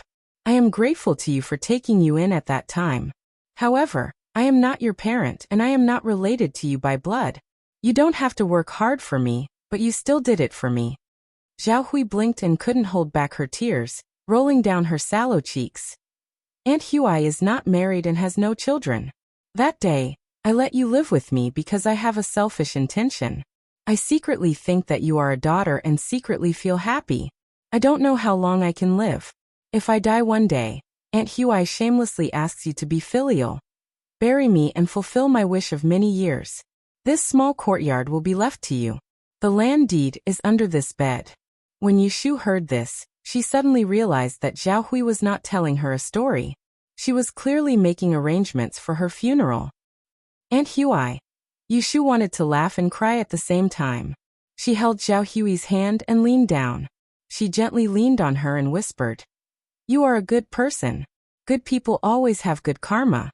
If you don't believe in Dr. He, then believe in me. Don't you know that I am learning Yi? I have calculated for you. You will suffer in your early years and have good fortune in your middle years. You will be able to talk until you are 89, and enjoy your old age. This was the first time Yushu had a strong desire to learn Yi. She hoped that one day, she could be like Taoist Qingzheng, who could determine life and death, judge fortune and misfortune, and not let anyone around her suffer misfortune. Zhao Hui listened to Yushu's words. Although she knew that she was comforting her, she couldn't help but be moved. If this child's words were true, how great would that be? She also didn't want to die. In the past few years, she had lived with bitterness. This time she was able to keep her life. She had let go of those things that she should let go of. There was no longing. She still wanted to live and talk well. And Zhao Hui slowly placed her hand on Yushu's head and sniffed. Aunt Hui believes you. She didn't know if Yushu's comfort worked that day. Zhao Hui's mood improved, and her condition improved day by day. Every day, Yushu would test her and use Xiaoxiu's horoscope. She spent 5 taels of silver to pick 3 jade beads in the jewelry alley of Changmenpu Street. When she came back, she asked Qingzheng for a set of feng shui array to ensure their safety. She used rainwater to nourish these 3 ordinary jade stones. Every morning, Yushu would take some time to go to the Kong family shop to copy books for 2 hours. At noon, she would go home to cook. In the afternoon, she would accompany Yu Xiaoxiu to do his homework. He would do his homework, and she would check on his law of calamity. Yu Xiaoxiu did not understand what she was writing, and thought that she was entertaining herself. As for Zhao Hui, whenever she felt unwell, one of the siblings would run to the medical center to invite Dr. He. Their days were tight, but Yu Xiaoxiu felt that it was many times better to have someone to accompany him than to eat for free in the courtyard. At night, she would learn Yi from Qingzheng. When the moon was high in the sky, she would go home to sleep. After a few days, Yu Xiaoxiu finally couldn't stand it anymore. One night, Yushu used the excuse of buying salt to sneak out to look for Qingzheng. She was stopped by him. "Sister, there's enough salt in the kitchen until the end of the year. Can you lie to me with another excuse?" Yushu blushed, coughed, and said with a straight face, "I was wrong. I'm out of noodles. I'm going out to buy some." Yu Xiaoxiu said, "There's a lot of noodles too. I checked the kitchen when I was washing the dishes." Yushu said awkwardly, "Then I'll go out for a walk to get some fresh air." Children nowadays were getting harder and harder to coax. If you want to get some fresh air, you can do it in the courtyard. Why are you going out at night? You're a girl. Don't you know how to be afraid walking on the road at night? The area around Changmenpu Market is chaotic. I heard from Auntie Hu that this alley was robbed a while ago. The thieves all climbed into the courtyard. If there are thieves, there will be robbers. It's so dark outside. If you meet a bad guy, no one will help you even if you call for help. It was only recently that Yushu discovered that Yu Xiaoxiu was very talkative despite his young age. When he started talking nonsense, it would take a person's life. After enduring for a while, she couldn't bear it anymore. She reached out and placed her hand on his shoulder. She turned around and pushed him towards a corner of the courtyard. "Xiaoxiu, I'll tell you the truth. Haven't you always been curious about how fast I learn Yi?" Yu Xiaoxiu looked up. "Why?" Yushu took a deep breath. She covered her mouth and whispered mysteriously, "You have to keep it a secret. You can't tell a third person. I know a master. He's very good at Yi.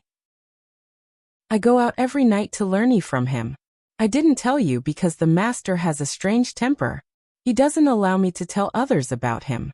There were no lanterns in the courtyard. The moon above their heads covered half of the sky. The siblings couldn't see each other's expressions. Chapter 87. In the blink of an eye, it was May. Yushu woke up early in the morning.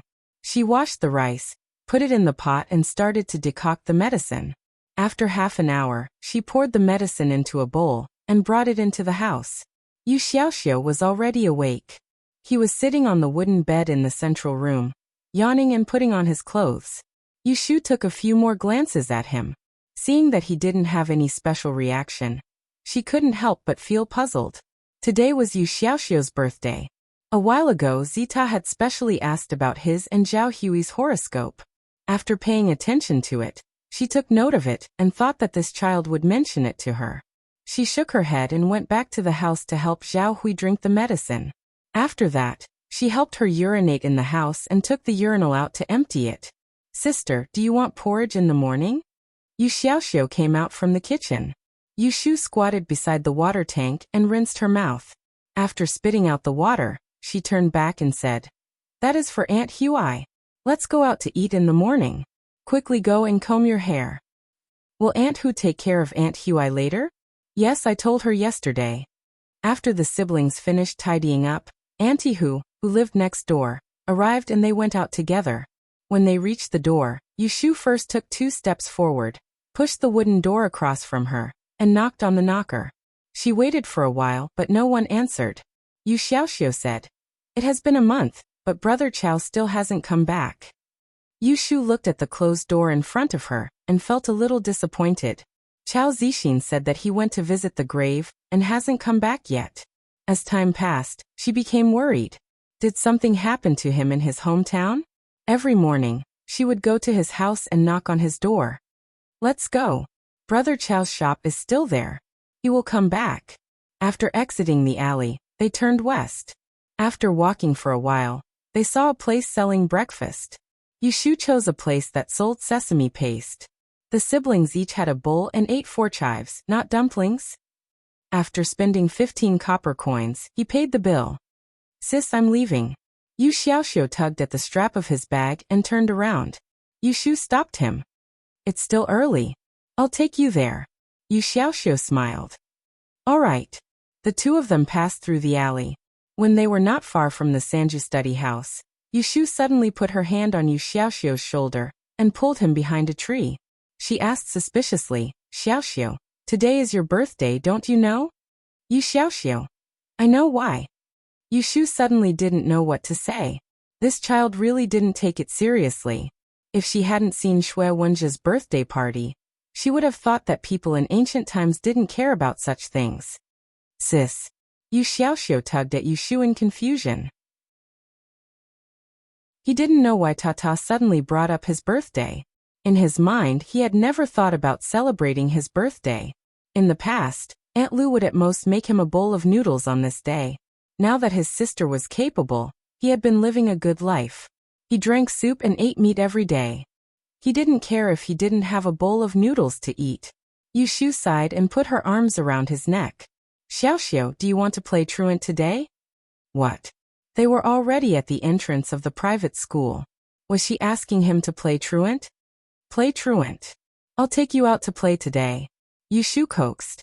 Yu Xiaoxiu was indeed moved. He touched his head. Yu Xiaoxiu was indeed moved. He touched his head. "I didn't go for a few days last month. If I play truant again, Master will punish me tomorrow." Yu Shu had a plan. "You go in first. When Master comes, pretend to have a stomachache and ask for leave to go home. I'll wait for you outside." It was right for children to be obedient, but it was not fun to be too stiff. An 11-year-old boy should be mischievous. Yu Xiaoxiu didn't have any of that. He was bored all day like an old man. This really made Yu Shu feel relieved and sad at the same time. "What? Hurry up and go in. Make it look real." Yu Shu pushed Yu Xiaoxiu out and watched him follow the children into the study room. Then she turned around and leaned against the tree, shaking her toes and waiting for him. About the time it took to eat a meal, Yu Shu saw Yu Xiaoxiu come out from inside. However, there was someone beside him who was holding him. Yu Shu took a closer look. "Hey, isn't that Miss Shui in a pink dress?" As soon as Yu Xiaoxiu went out, he pushed Shui Wenjia's hand away. His face was still red from lying. "It's okay. I'll go back by myself. You go to class." Shui Wenjia held him again. "No, Master said to send you back." Yu Xiaoxiu didn't like him very much. Just now, he pretended to have a stomachache and Master wanted him to go home. But this person insisted on seeing him off. Seeing Yu Shu walking towards him from the other side of the road, Yu Xiaoxiu was even more impatient to deal with him. He shook off his hand and said with a fierce face, "I said it's okay. You're so annoying. Who wants you to send me back? Don't flatter yourself." Shui Wenjia didn't have time to get angry when he heard this because he also saw Yu Shu, who was dressed like a boy, walking towards him. Before he could smile, he quickly stopped and greeted Yu Shu. "Mouse, you came at the right time. Your brother is not feeling well." I was going to send him back. Shui Wenjie held him again. No, master said to send you back. Yu Xiaoxiu didn't like him very much. Just now he pretended to have a stomachache and master wanted him to go home. But this person insisted on seeing him off. Seeing Yu Shu walking towards him from the other side of the road, Yu Xiaoxiu was even more impatient to deal with him. He shook off his hand and said with a fierce face, I said it's okay. You're so annoying. Who wants you to send me back? Don't flatter yourself. When Shui Wenjie heard this, he didn't have time to turn hostile because he also saw Yu Shu, who was dressed like a boy, walking over. The corners of his mouth curled up, but before he could smile, he quickly retracted it. He pretended to not care and greeted Yu Shu. Mouse you came at the right time. Your younger brother isn't feeling well, so I was just about to send him back. Yu Shu saw Yu Xiaoxiu's black face. She faked a smile at Shui Wenjie and reached out to ask Yu Xiaoxiu to come over. No need. I'm here. Xiaoxiu, let's go. Yu Shu pulled Yu Xiaoxiu and turned to leave. After a few steps, she found that Shui Wenjie was following them. She stopped and turned her head to ask, What's the matter? Shui Wenjie looked to the side and said, Well, my grandfather sent me a horse from the capital city. Tomorrow afternoon, they will go to my uncle's house to play. Since you have nothing to do all day, why don't you come with us? I don't have time, Yu Shu said and left with Yu Xiaoxiu, who was rolling his eyes. Shui Wenjie was left on the side of the road. When the two of them disappeared, he realized that his invitation was rejected. He was so angry that his face turned green. Do you think I want to invite you? You ungrateful mouse. Yu Shu said that she was going to take Yu Xiaoxiu out to play, but in fact, she was taking him around the market of Changmenpu. First, they went to a ready-made clothing store. Yu Shu stood in front of the counter and picked out clothes. Yu Xiaoxiu followed her cautiously. He originally thought that she wanted to buy clothes herself, but when he saw that she chatted with the shopkeeper and pulled him out to compare, he knew what she was up to. While the shopkeeper was rummaging in the shelves, he pulled Yu Shu's sleeve and whispered, Sister, I don't want to buy clothes. I have clothes. Yu Shu touched the soft material on the counter and said, All of your clothes are torn and patched. She had 2 sets of clothes to support herself. Yu Xiaoxiu's 2 or 3 sets of clothes were like a study companion when he went to the Sanju study room. Just now at the gate of the private school, he stood with Shui Wenjie. Those who didn't know would think that they were the young master and the servant. Yu Xiaoxiu looked good. If he dressed well, he wouldn't be worse than those luxurious things. He was not the young master of the Ji family, but the only child of the Yu family. I can still wear them. Yu Xiaoxiu reached out to cover the 2 newly sewn holes on the hem of the clothes. He looked up at the colorful and beautiful materials on the shelf, lowered his head awkwardly, and protested in a low voice, Don't spend money recklessly. Aunt Huai needs to take medicine when she is sick. He was such a good child. Yu Shu patted his shoulder and said in a low voice, Stand up straight. You're a man, so don't lower your head no matter where you go. We don't owe anyone anything. Older sister has enough money to use, so I won't spend too much. It's more than enough to buy a few things for you. Yu Xiaoxiu straightened his back and saw Yu Shu take out a money pouch from her sleeve. She opened it and dug in with 2 fingers. She shook out a banknote and placed it in front of him. When he saw the number on it, Yu Xiaoxiu was immediately dumbfounded. He swallowed hard and trembled as he said, Older sister, where did you get the money from? The number on the banknote was written in black and white with a red stamp. It was 50 taels. How much paper, lamp oil, and steamed buns could one buy with 50 taels? Was it enough to fill a whole room? Yu Xiaoxiu's mind was dizzy as he calculated. He heard Yu Shu snort lightly and moved closer to his ear and proudly said, I didn't steal it or rob it. I earned it fair and square. Now you can rest assured. Today is your birthday, so if you want anything, just tell older sister. Thanks to Pei Jing, she was able to buy the medicine that was 20% more expensive on the market at a 20% lower price. She saved 50 to 60 taels of silver, and left 80 taels of silver for Zhao Hui's recuperation and meals. She had hoped to start a business with this sum of money. However, she was so busy all day long that she couldn't spare any time. Besides, money couldn't lay eggs if it was just left there, so she might as well squander it with her men. Zhao Hui's condition improved, which made Yushu's tense mood relax for a month. However, the pressure was still there. It was a good time to spend money to relieve the pressure. After all, it was her own younger brother.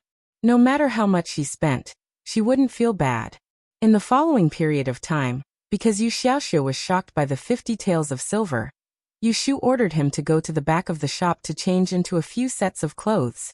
The shopkeeper was very kind and didn't pick on customers.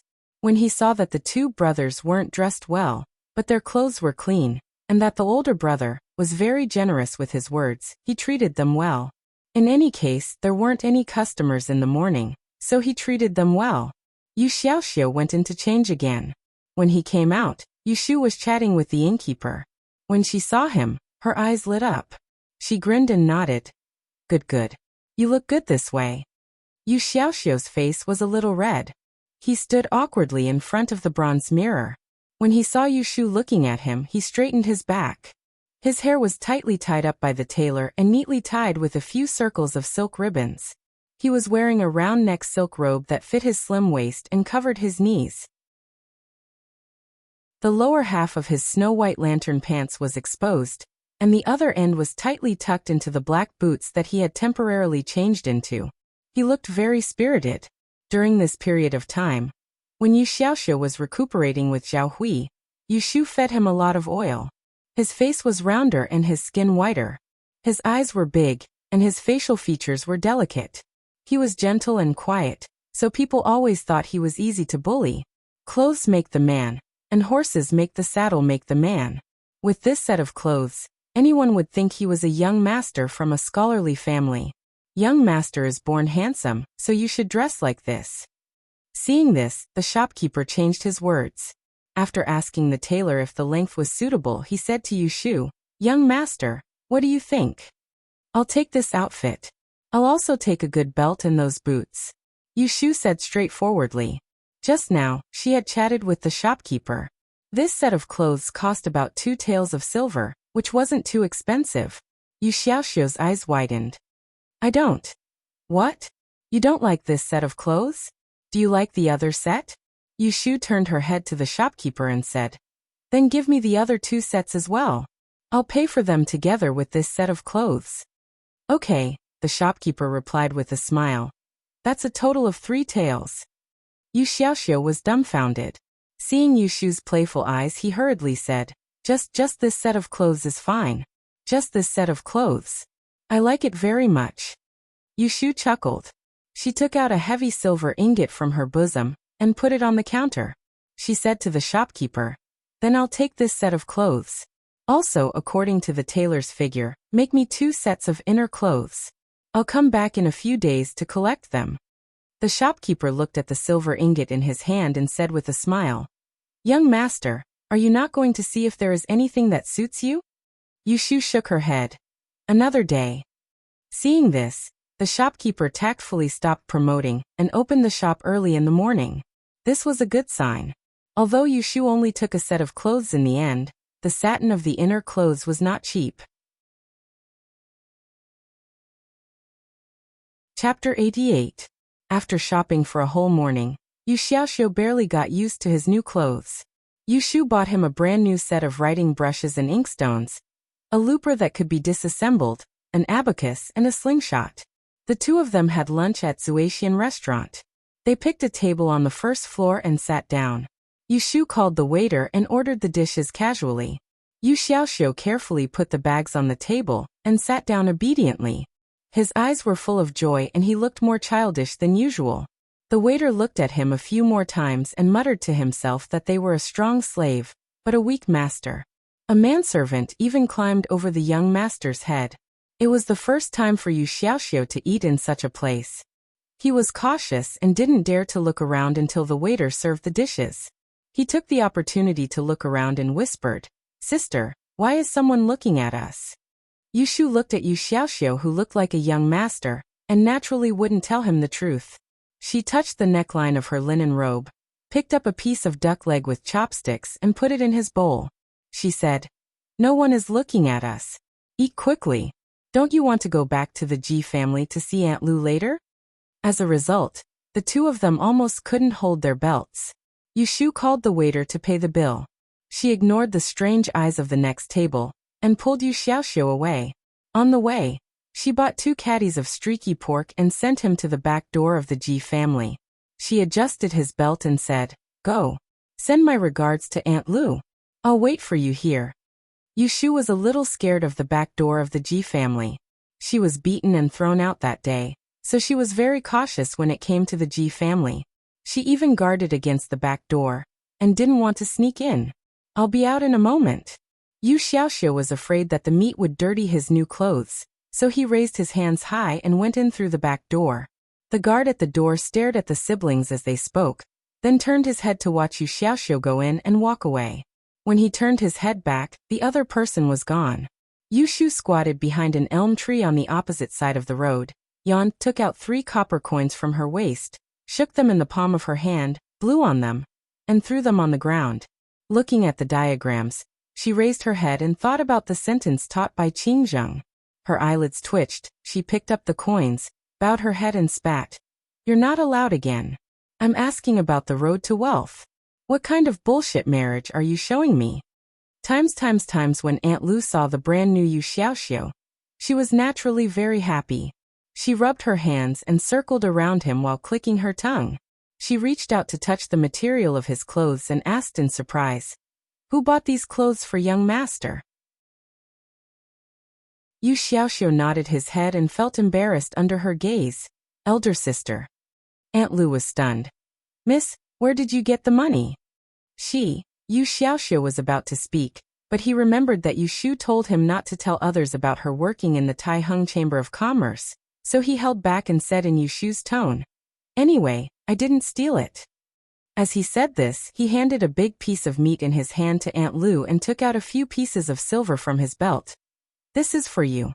Elder sister said that it's not convenient for her to come in and see Aunt Lu, so she told you to eat better. Also, take this money and spend it." Hearing this, Aunt Lu's eyes became sour and she choked. It's hard for Miss to still remember this servant, but this servant can't help at all. At that time, I could only watch as she was driven out. Yu Xiaoxiu didn't know how to coax people, so he anxiously watched her wipe her tears. In the end, he still took the meat money. "Little young master, wait a moment. This servant bought 2 pairs of shoe cushions for Miss when I was free. Her toes are soft, so she always rubbed her feet when she wore shoes. Please take them to her." Yu Xiaoxiu also knew that Yushu had this small problem, so he nodded and waited for her to go into the room to get it. When she saw the back of Yu Xiaoxiu, she knew that he was the young master of the family at that time. Her footsteps slowed down, and she respectfully walked over to see which young master it was before greeting him. However, she didn't expect that she would be dazzled when she went around to the side to take a look. Young master Yu?" Yu Xiaoxiu turned his head and saw that it was Aunt Chui's maidservant, Qiao Sui. He faintly said, "N." He didn't like her. Previously, when Yushu was driven out of the Ji family, she was the one who tricked him into going to Little West Pavilion to be locked up by his mother. Qiao Sui covered her small mouth and looked up and down at Yu Xiaoxiu. She was surprised for a moment before she remembered what she wanted to do. She reached out to pull his sleeve. "Yang is looking for you. Quickly come with me." Yu Xiaoxiu frowned. "Why is she looking for me?" He and his mother basically only saw each other once every month on the 15th day of the family banquet. At other times, she rarely thought of him as her son. Qiao Sui shook her head. "I don't know. She seems to be in a hurry." "Young master, Yang is looking for you. You should go and take a look." Aunt Lu came out of the room with a cloth bag in her hand. Yu Xiaoxiu looked down at the clothes on his body. He was still hesitating when Qiao Sui impatiently pulled him away. "Quickly go. Yang is waiting. If we're late, she'll scold this servant again." "Don't pull me. I'll walk by myself." Yu Xiaoxiu shook her off and unhappily pulled at his sleeve that was wrinkled. Aunt Chui sat on the couch with her legs bent. She fiddled with her handkerchief as she looked at her son, who seemed to have changed into a different person. She pursed her lips and frowned. "Where did you get new clothes?" Yu Xiaoxiu looked down at his toes. "My older sister bought them for me." "Your older sister?" Aunt Chui's face was stiff. Where did she get the money to buy clothes for you? Yu Xiaoxiu didn't say anything. He subconsciously didn't want his mother to know that his sister was too troublesome. Anyway, he didn't care about his sister, so there was no point in knowing so much. Why aren't you saying anything? Aunt Chui tugged at her handkerchief. After waiting for a long time for Yu Xiaoxiu to speak, she lost her patience. Forget it. Don't you know where your sister lives now? Go find her now and bring her to me. Yu Xiaoxiu looked up, his eyes a little guarded. Why are you looking for her? Aunt Chui pursed her lips and thought of something. She couldn't hide the joy in her eyes, and her voice rose a few pitches. Anyway, it's a good thing. Go find her and bring her back. Yu Xiaoxiu said. Didn't the Ji family drive her away? If you let her come back and third master finds out. Hee, what if I find out? A low laugh came from behind, and Yu Xiaoxiu's hair stood on end. He turned his head and heard Aunt Chui call out master in a sweet voice. His slightly plump stepfather smiled and walked out from the inner room. Third master. Yu Xiaoxiu bowed and moved 2 steps to the wall. He had an instinctive fear of Ji Haotani, and he also disliked him. Ji Haotani looked at Yu Xiaoxiu. Aunt Chui pulled him to sit on the couch and praised. You look like a different person after changing your clothes. It looks good and you look energetic. Chui Xian, I'll ask someone to send 2 pieces of good cloth to make 2 more clothes for this child. Yes. Aunt Chui served the tea to him and stood beside him. She turned her head and whispered to Yu Xiaoxiu, hurry up and thank him. Yu Xiaoxiu thanked her reluctantly, but he didn't feel happy at all when he put on the clothes Yu Shu bought for him. It was said in books that those who were unaccountably solicitous were hiding evil intentions. Third master had always treated him coldly and turned a blind eye to him. Today he suddenly became friendly to him. It must be something bad. Ji Haotani knew how to read people. As a businessman, he was the best at reading people's expressions. He immediately saw that the child was alienating him. Displeasure flashed in his eyes, but he smiled gently. Is your sister living in someone else's house now? When Yu Xiaoxiu heard him ask about Yu Shu, he didn't want to answer, but his mother kept giving him a fierce look and didn't allow him to be stubborn. Yes, she's living in someone else's house. She's doing well. There's nothing wrong with her body, right? Ji Haotani sighed and said regretfully. That day matriarch was angry and hit her too hard. After that, we sent people out to look for her, but they couldn't find her. Yu Xiaoxiu listened to him suspiciously. Why did they send people out to look for his sister? He raised his head to look at Aunt Chui, and acutely noticed the uneasiness on her face. He sneered in his heart, knowing that Ji Haotani was bluffing. If they really wanted to look for his sister, why did they need to send people out? They could just ask his mother. Did they think he was a 3-year-old child? My sister is doing well now. There's nothing wrong with her body. That's good. Ji Haotani nodded and took a sip of tea. He told Yu Xiaoxiu, now that matriarch's anger has subsided, go find your sister and bring her back. Tell her that the adults don't care about the fish theft. You two are my children after all. In the past, I was too busy to discipline you two and neglected you two. I've prepared a small courtyard for you two in the South Stride courtyard, and assigned a few servants. When your sister comes back, you two can move in. Yu Xiaoxiu took a long time to realize what Ji Haotani was talking about. He stared at him in surprise. Aunt Chui covered her mouth and laughed. She said to Ji Haotani, look at this child, he's so happy that he's silly. Was he silly, or were they silly? Aunt Chui gave Qiao Sui a look. Qiao Sui was rarely quick-witted. She pulled the dazed Yu Xiaoxiu out and closed the door. Lady Chui turned around and used her pinky finger to massage Ji Xiaogu's shoulders. The corners of her mouth curled up, and as she thought about it, she couldn't help but become excited again. She leaned over and asked softly, Old master, what you told me before was true, right? That Shui family in the capital, is it really willing to let that girl be their young master's concubine? Ji Haotani closed his eyes to rest and hid the sarcasm in his eyes. He said leisurely, it hasn't been decided yet. It's just a suggestion. The Shui family wants to marry my second brother's daughter, Xingxuan. However, Xingxuan's fate is too high. I'm afraid that it will ruin our precious young master Shui. So old Master Shui invited the celestial commissioners left judge to calculate with us. They came up with an idea. We'll find a girl with a low fate in our Ji family and send her to Xingxuan as a concubine to suppress Xingxuan's fate. The Shui family agreed and sent us a letter a few days ago, asking us to choose a girl from our family. Didn't I ask you for Yushu's horoscope last time to send to my second sister-in-law? My second brother was responsible for this matter. He calculated all the marriageable girls in our family, and she happened to be among them. She was the most suitable one. Old lady summoned us to discuss it. She has a close relationship with our Ji family, and can be regarded as half a member of the Ji family. So she was chosen. After a while, the Shui family will send someone to Yang to see her. Then we can make a decision. Don't be too happy. Chapter 89. Yushu waited at the back door for an hour before she saw Yu Xiaoxiu come out. She put away the copper coins and waited for him to walk over before she went up to greet him. It took you so long to come out. Did you see Aunt Lu? Yu Xiaoxiu turned his head to look at the guards who were watching them at the back door.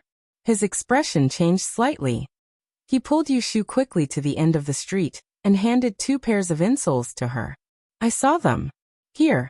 Aunt Lu made them and asked me to give them to you. Yushu's attention was on the handmade insoles in her hands.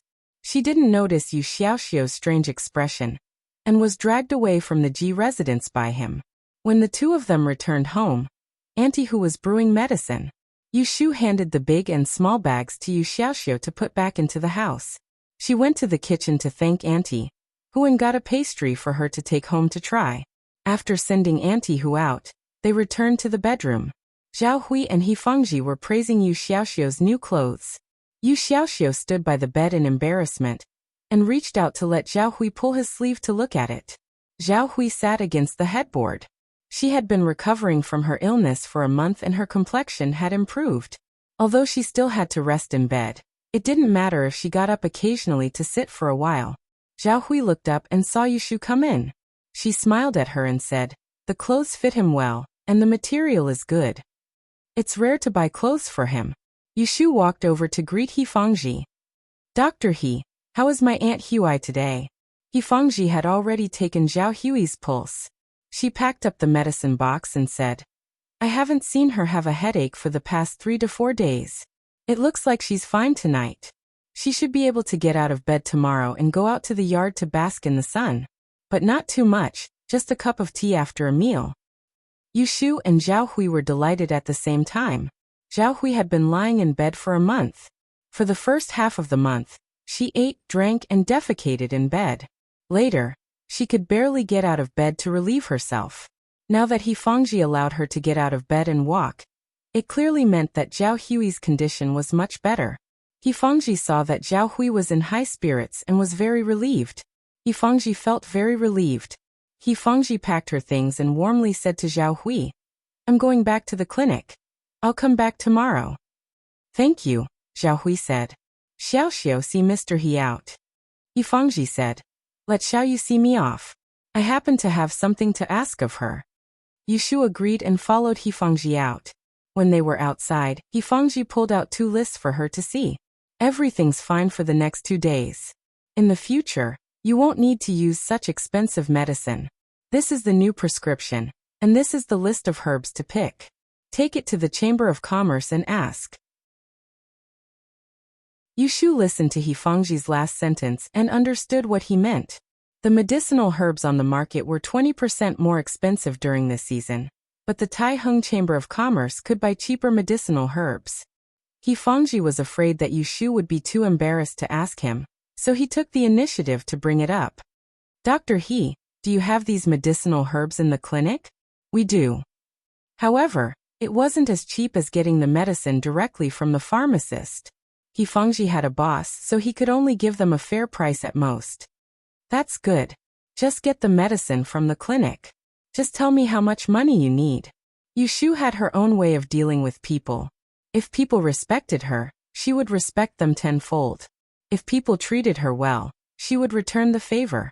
He Fengji had already done his best to help Zhao Hui's condition.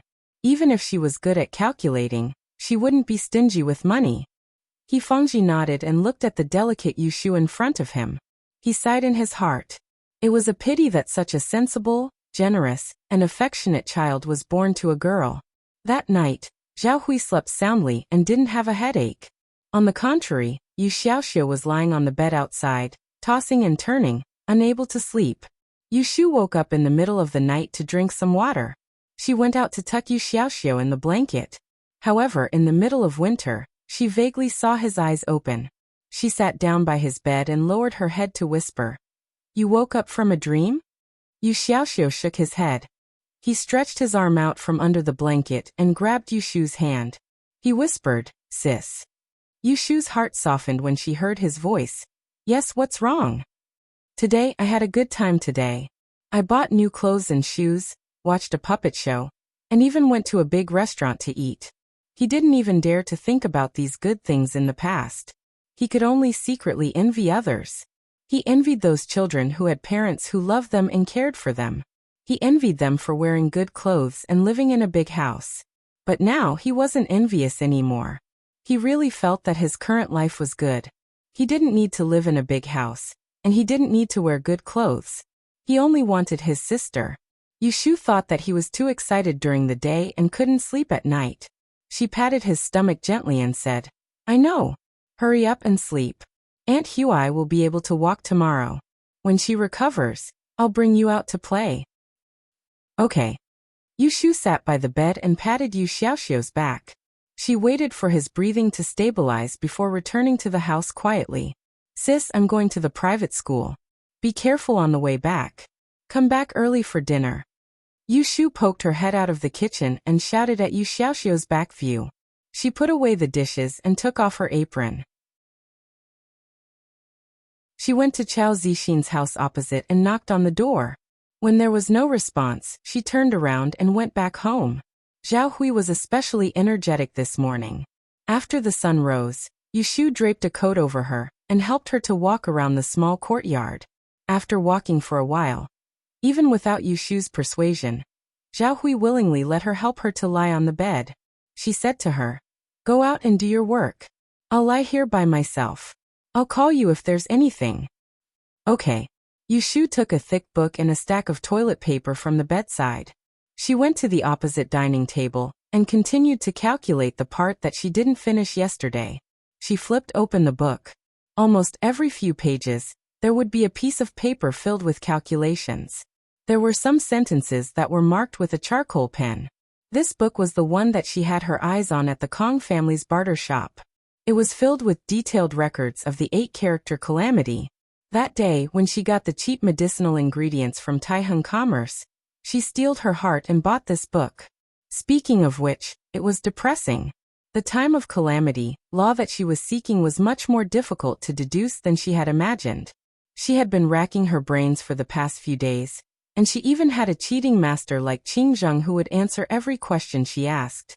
Yet she still couldn't pass the trial smoothly. She was stuck on the most crucial numerical direction, making no progress at all. Comparatively speaking, her horoscope of the horoscope of rain was much more adorable. After all, it was something that she already had in her hands. It brought her a lot of practical convenience. She habitually calculated the weather for the next 5 days in the morning, noon, and evening and wrote it in a booklet. Whenever she thought of it, she would look at it. She wouldn't miss washing clothes on a sunny day, or drying a quilt on a rainy day. Just as Yushu was eating, sleeping, and immersing herself in her academic work, a small dark cloud shrouded the sky above the Ji mansion in the east of the city. As for the reason, it was funny that it was because of the siblings that people turned a blind eye to in the past. A few days ago, Ji Haotani met Yu Xiaoxiu and asked him to find Yushu. As soon as Yu Xiaoxiu left, he simply ran away. He didn't return home and didn't even go to the private school.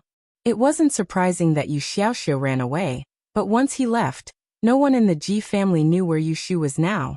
In the main courtyard, old Lady Ji sat on a wooden armchair with a long face. Her hands were folded on top of her walking stick. Her eldest and second sons were sitting by her side, and only her third son was standing alone. The door to the living room was half closed, and there were 2 quiet maidservants standing guard outside. "Did you grow up backwards?" The older you get, the more incompetent you are? Previously, when you brought Xingxuan to that foul gambling den, your second brother and second sister-in-law couldn't say anything about it, so I turned a blind eye. Now that I'm asking you to find someone, you can't even handle it properly. What else can you do? Old Lady Ji's walking stick knocked on the ground. Ji Xiaochun and Ji Xiaohan looked at each other and comforted. Mother, please calm down. Don't be angry and harm your health. Third brother all of you shut up. Let him speak for himself. Old Lady Ji glared at them and turned to Ji Hayotani. We can't find that wicked girl. This is a private matter, and we can't put up a notice to look for her. Now how do you expect me to deal with the Xue family? They will come from the capital in a few days. Do you want me to send your daughter to jump into the fire pit? Speak. Mother, please calm down. Ji Hayotani bowed down. It's my fault. I didn't expect that I raised a pair of ungrateful wolves. They just beat them up and they ran away. Mother, please don't be impatient. I have sent a large number of people to investigate. Our family's master has calculated that they are still in the east of the city. They can't go anywhere. I promise you that I will find them in 3 days.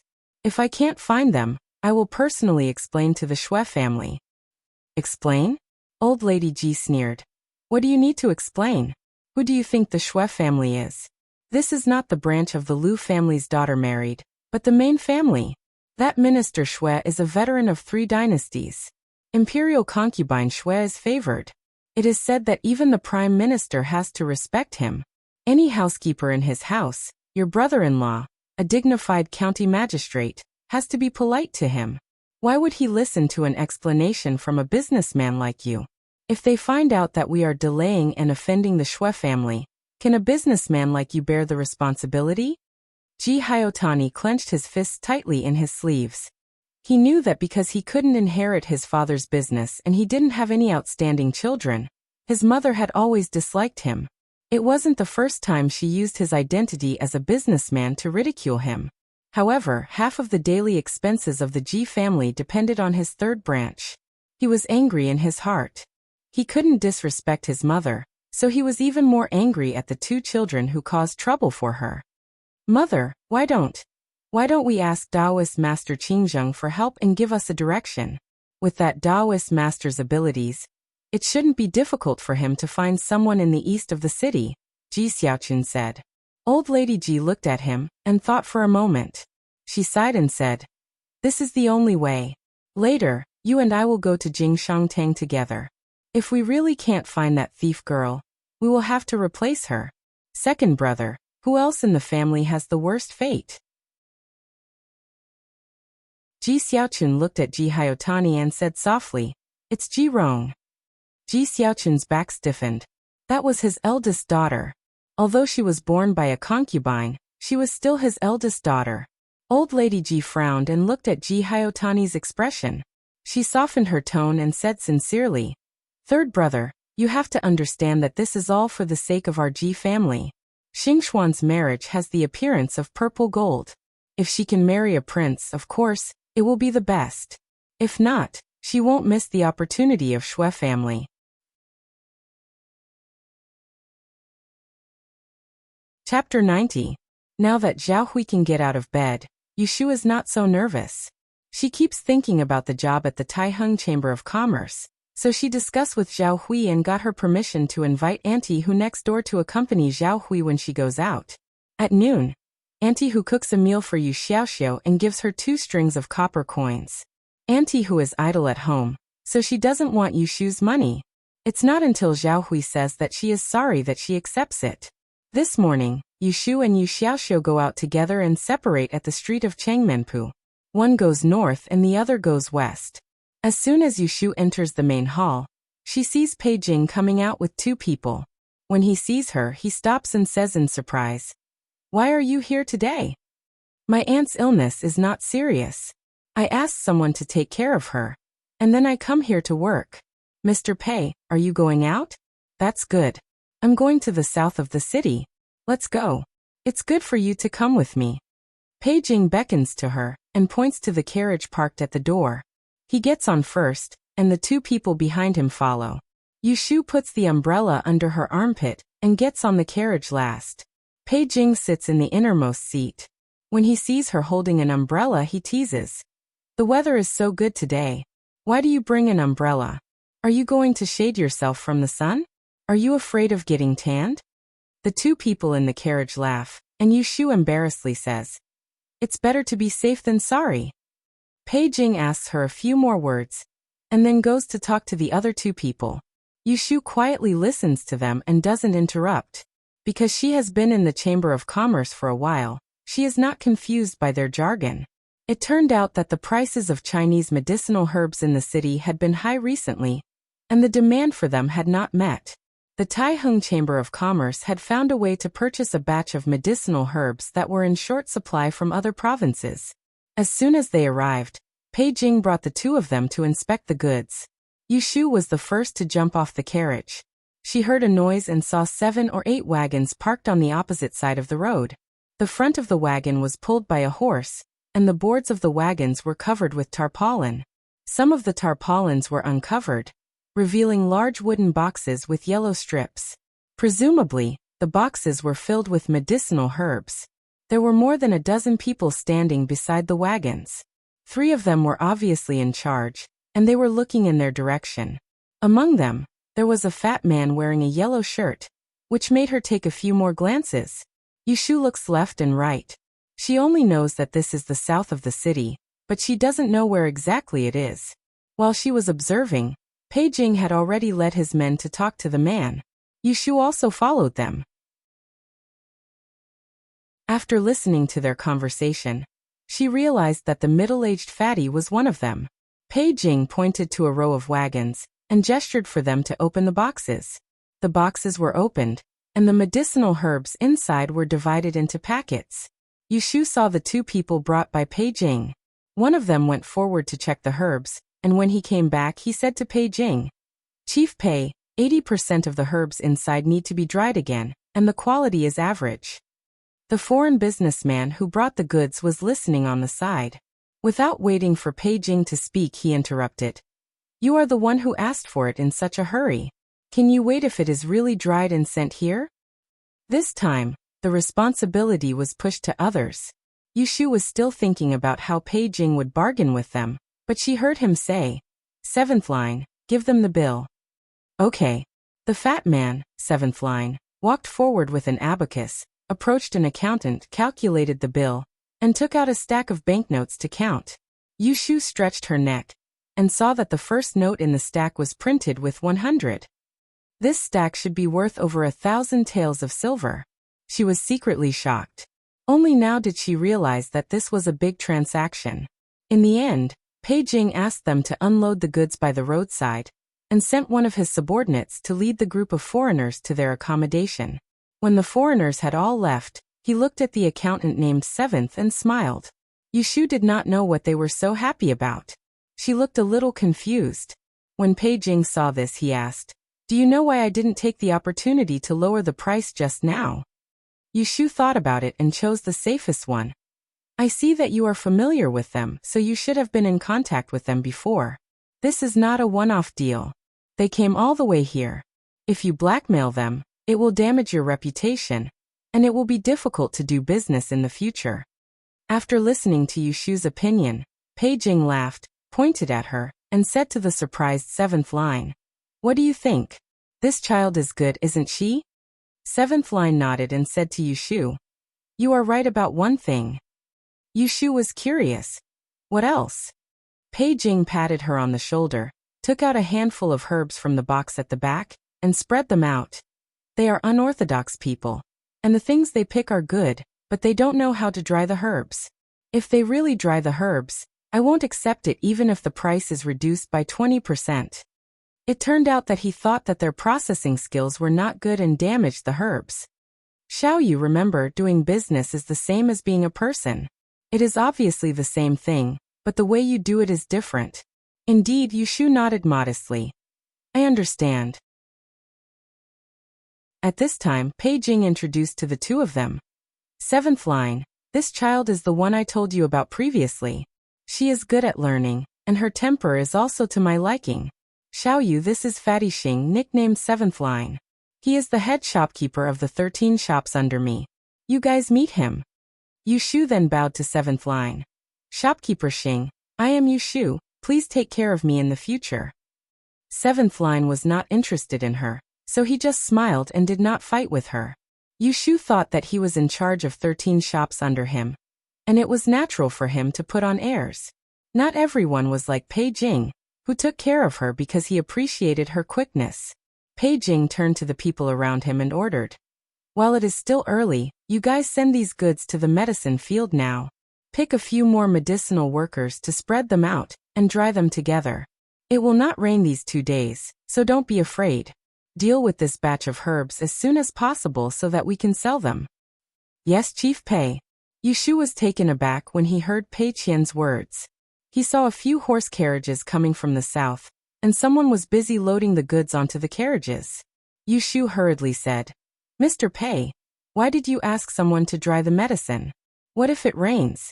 There were so many herbs out to dry, no matter if it was in the shade or the heat.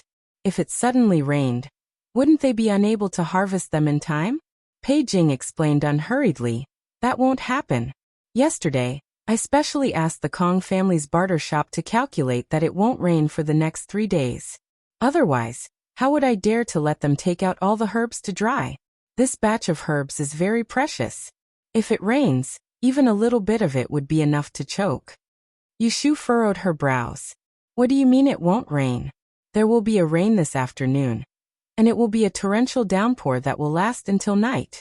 Looking at Pei Jing's carefree expression, Yu Shu started to worry. How should she explain to Pei Jing so that he would believe her? He had calculated it at the Dai trading house. Would he listen to a child like her? But if she did not say anything, would she just watch as the medicinal herbs that were worth so much money go down the drain? Seeing that the carts were loaded and about to be taken away, she could not care less and hurriedly shouted, Don't go.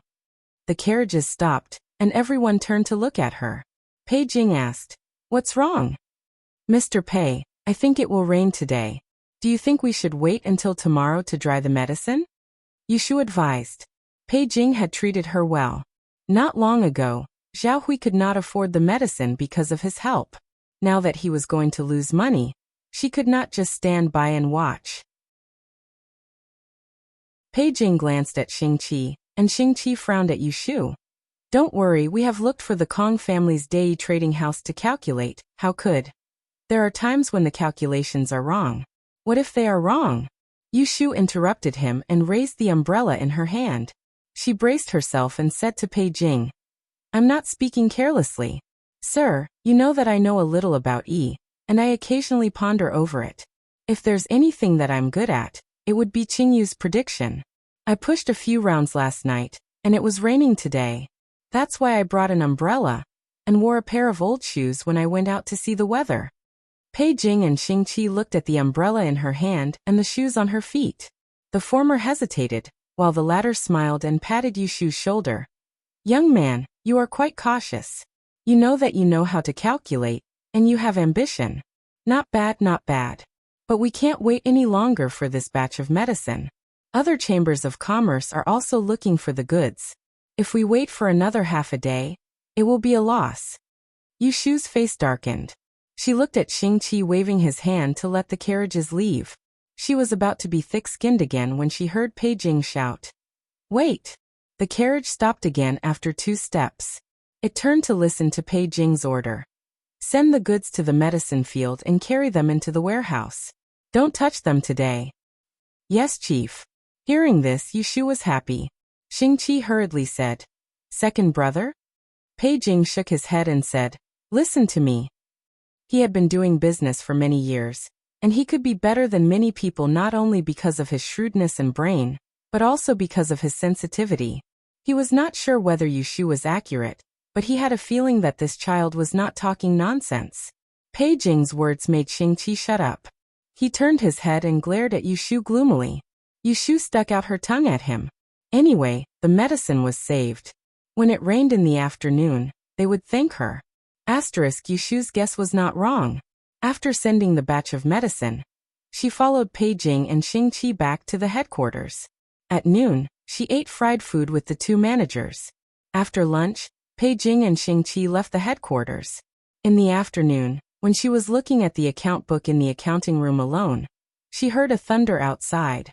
Then, a gust of wind rolled in from the window, and she heard raindrops falling on the windowsill. Yushu put down her pen and got up to close the window. Looking at the sky outside, she didn't feel like she had won the lottery. If she made a mistake one day, she would be surprised. Not long after she sat down, the door was pushed open from the outside. Xing Fatso stepped in. His hair and shoulders were wet, and he smiled too brightly. When he glanced at the place where Yushu was sitting, he strode over. "Boy, you did a great job today. You helped me a lot." Yushu stood up and said to him, "Manager Fatso. Sit down. I'll leave after a few words with you." Unlike the coldness he showed to Yushu in the morning, Xing-Qi looked friendly, but he was still afraid in his heart. If it wasn't for this child's suggestion, they would have spread all the medicine out to dry. After such a heavy rain, they would lose half of their capital, not to mention making a profit. Old Pei is in the west of the city. He can't come back in the afternoon.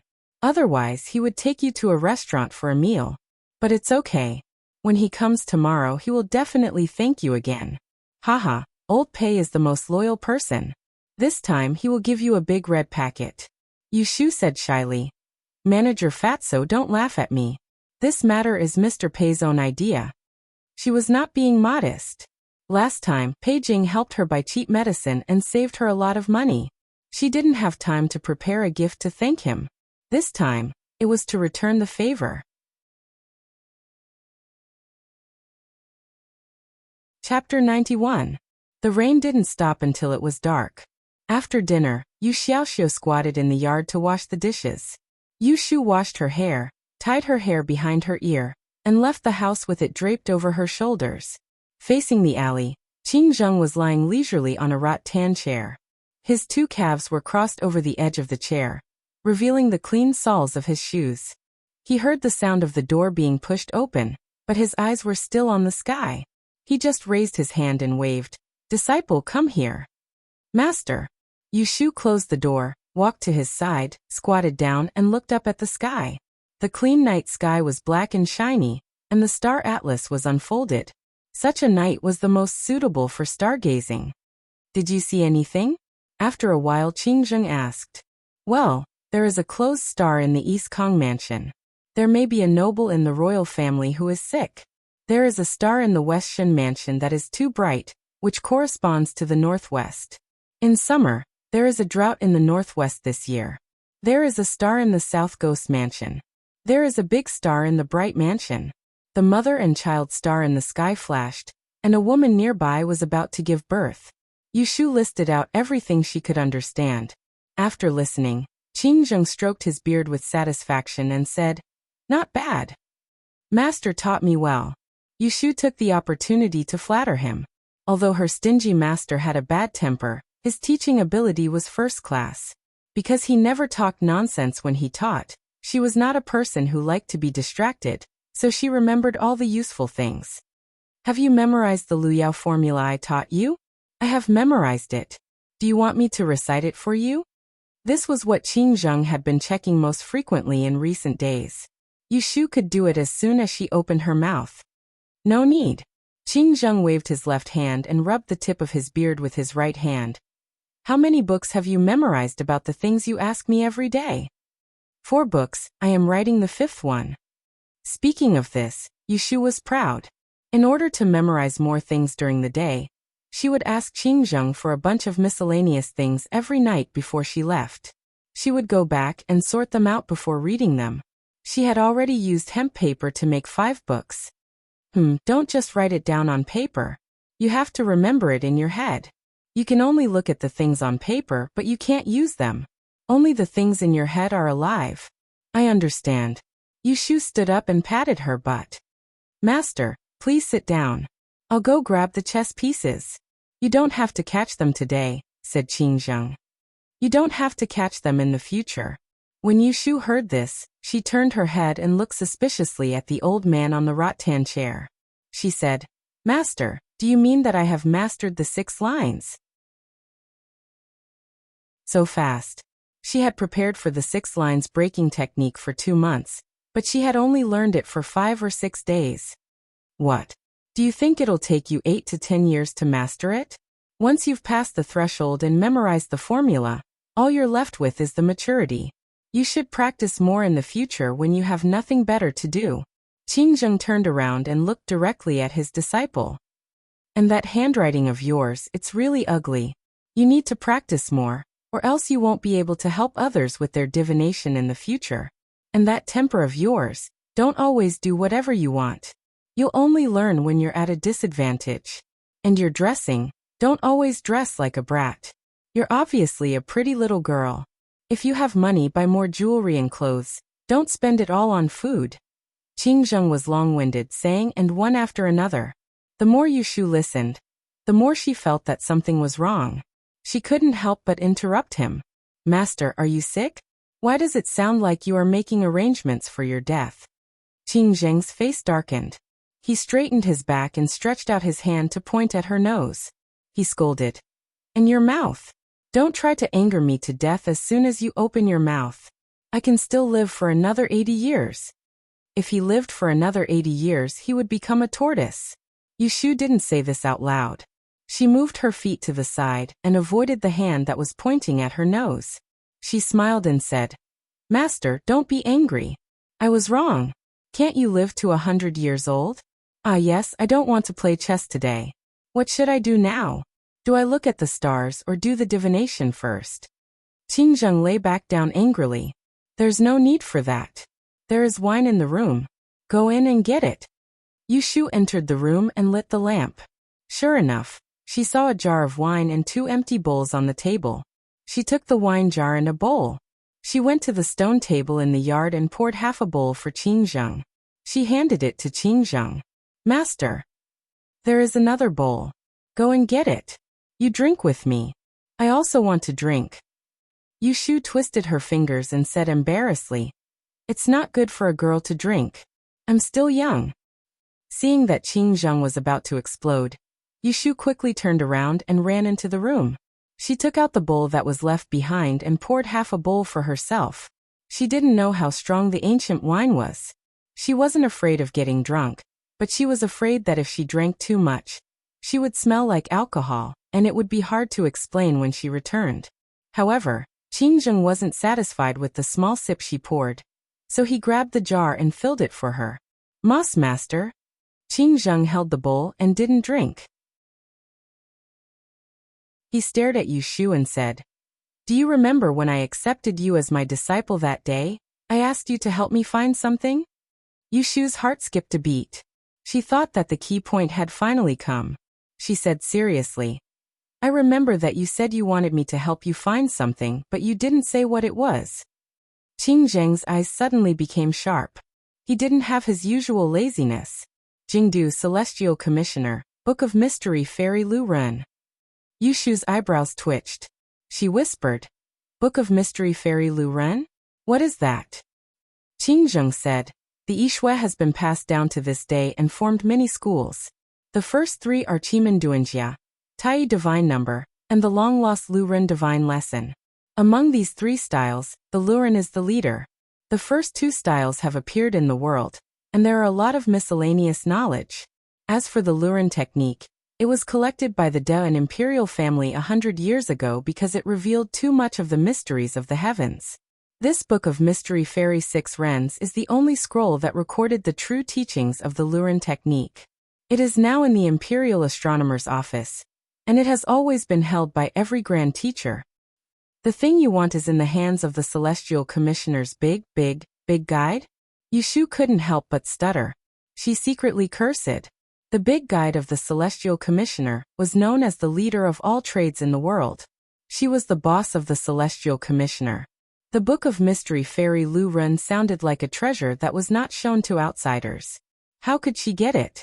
Did she have to find the big guide and ask if he was willing to lend it to her for a few days? She would probably be stripped naked and hung at the city gate. Yes. Qingzheng closed his eyes. Many years ago, I swore that I would never step into the capital in my life. Since you are my disciple, you should go on my behalf. She couldn't break the promise that she made when she was apprenticed to her master. During this time, she did learn a lot from Qingzheng. Thinking of the relationship between master and disciple, she calmed down and put aside the distracting thoughts. She seriously considered the feasibility of this matter. It was not that there was no way at all. I am going to the capital, Yushu said. But it seems that it will take a lot of time to find this book. Master, you are not in a hurry, are you? Qingzheng's eyes were bright. You just need to find it in your lifetime and then destroy it. Want to destroy it? Yushu was stunned.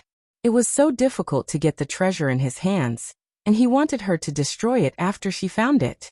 Yes, and you have to swear to me that you will not learn the things in it.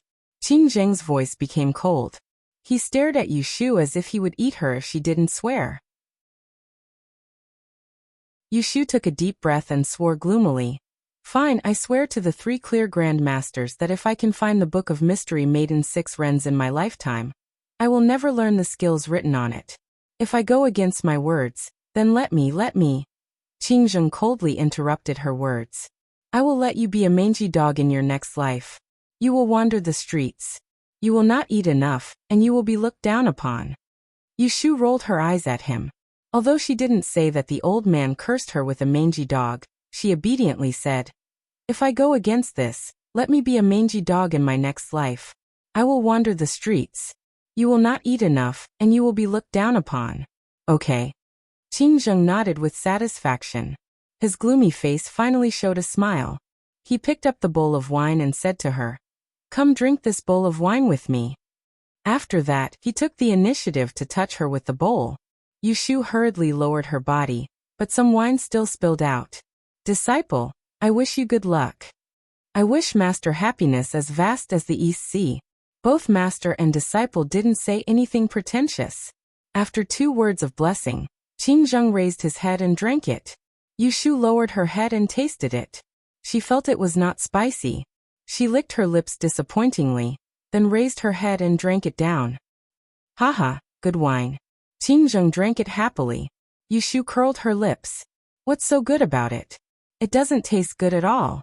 Qingzheng took out a cushion from under his body and threw it to his feet. Sit down. Today is a happy day.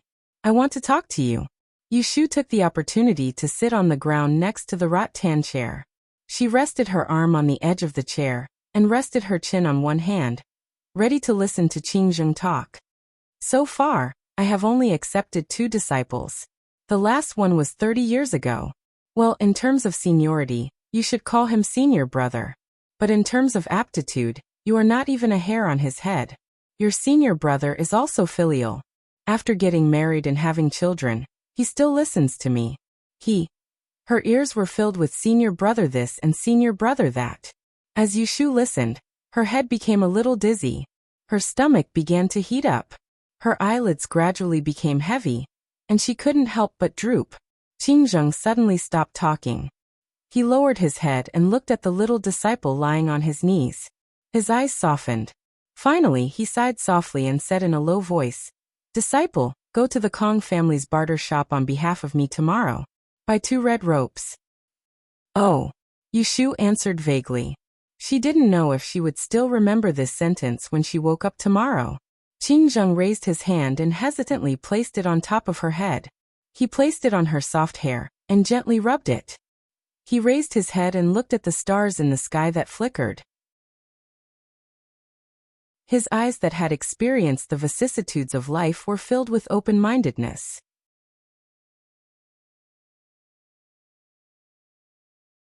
Chapter 92.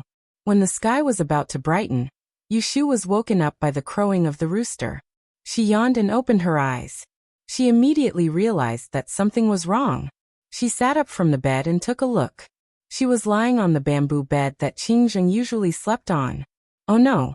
I got drunk last night and didn't go back home. Yushu wiped her face and hurriedly picked up her shoes to get off the bed. She made a mess of her blanket and walked out of the room to take a look. Qingzheng had already left, and there was only an empty wine jar on the stone table in the courtyard. I didn't expect this wine to have such a strong after effect even though it doesn't taste that good. Yushu picked up the cushion on the floor and threw it on the rattan chair. She tied up her hair as she walked out of the room. It was still early and the alley was empty. She ran all the way home and pushed the door open. It must have been left open by Yu Xiaoxiu last night. The courtyard was quiet and the hens and chicks in the chicken coop had not woken up yet. Yu Shu gently pushed open the door to the central room. When she saw the bulging figure on the bed leaning against the wall, she secretly heaved a sigh of relief. Fortunately, she didn't return home last night. Zhao Hui and Yu Xiaoxiu did not realize it. Otherwise, how could Xiaoxiu sleep so peacefully on the bed? He would have long been looking for her on the streets. Big sister?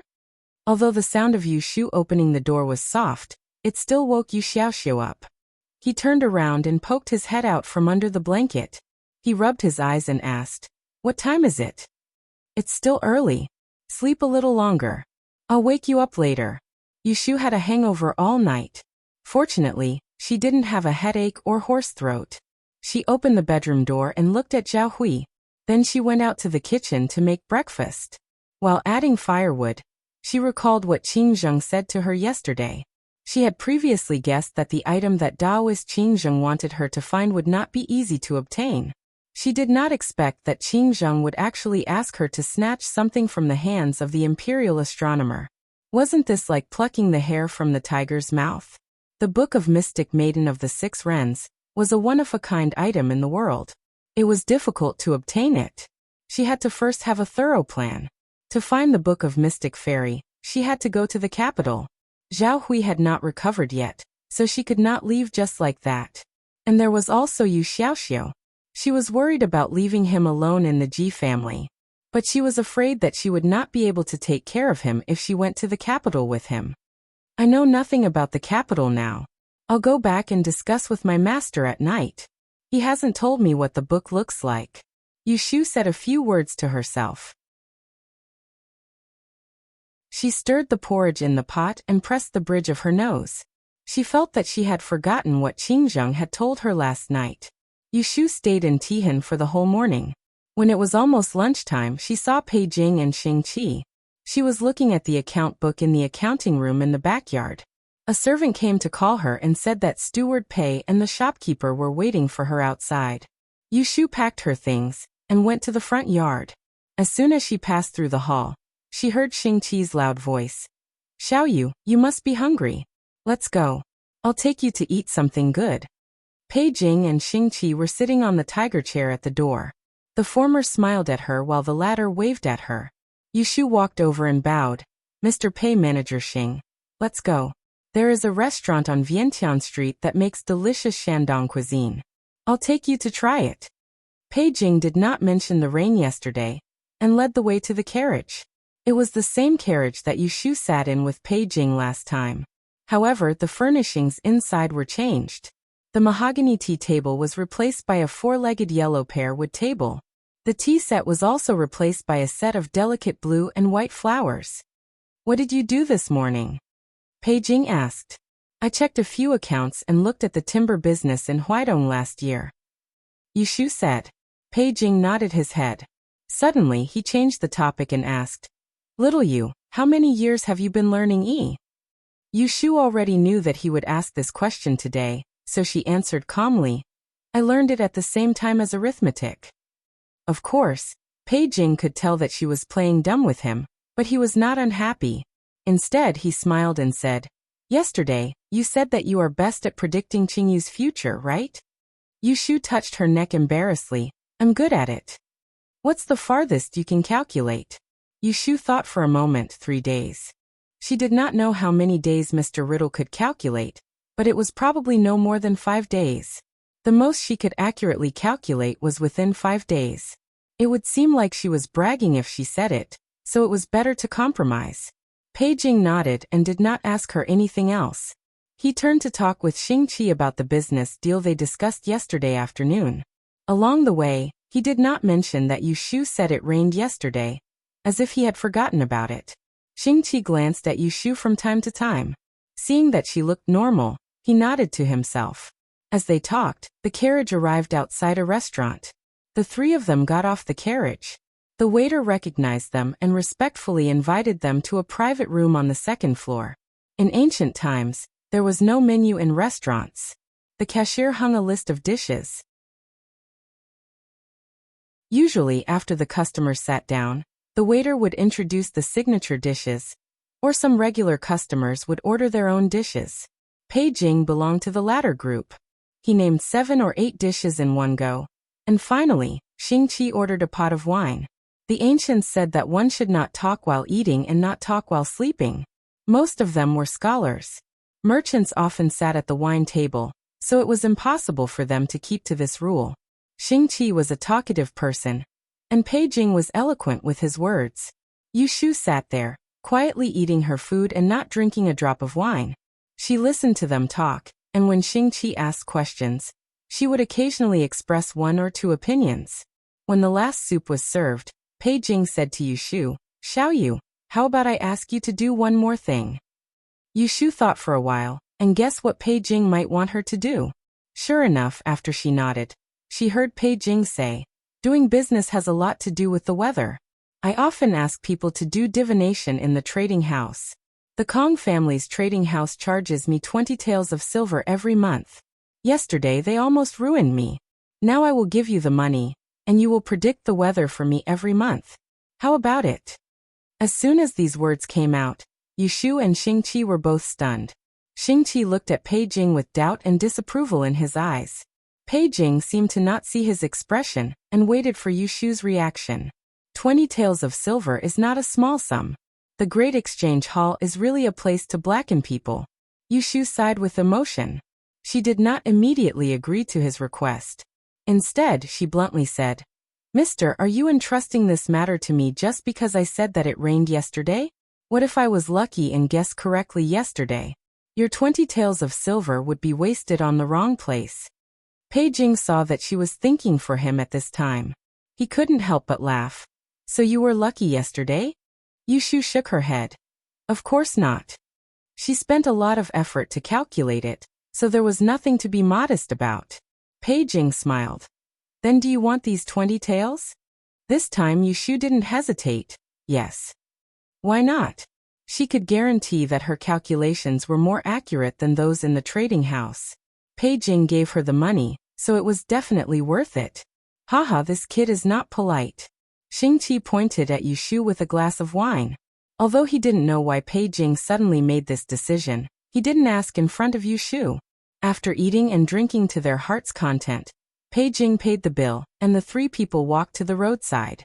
When Yu Shu got on the car, she stumbled and held the door to steady herself. She glanced at the red thread tied to the wheel, and suddenly remembered what she forgot in the morning. She said to Pei Jing and Xing-Qi, "I plan to buy something in Dong Street. Mr. Pei and the shopkeeper can go first." Pei Jing said, "Send you off?"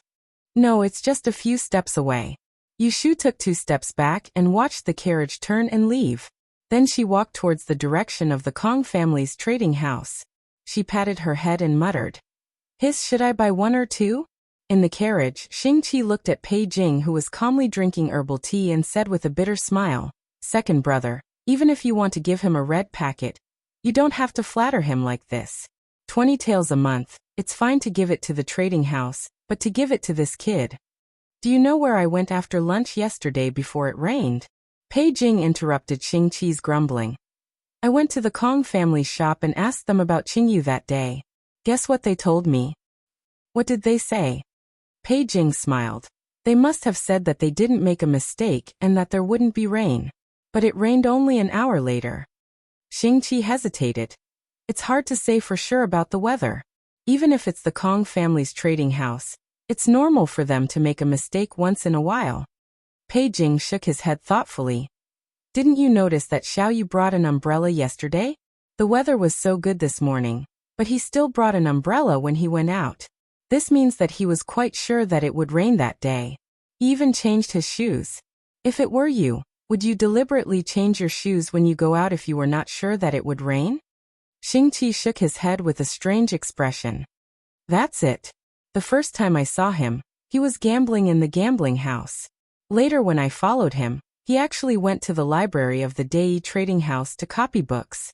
A book plate costs 10 taels of silver. Look at his clothes.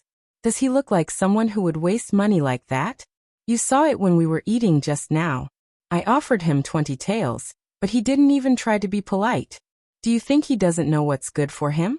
He just thinks he's qualified to take that money. In other words, he's really capable. Hey, is he that good? Xingqi stared.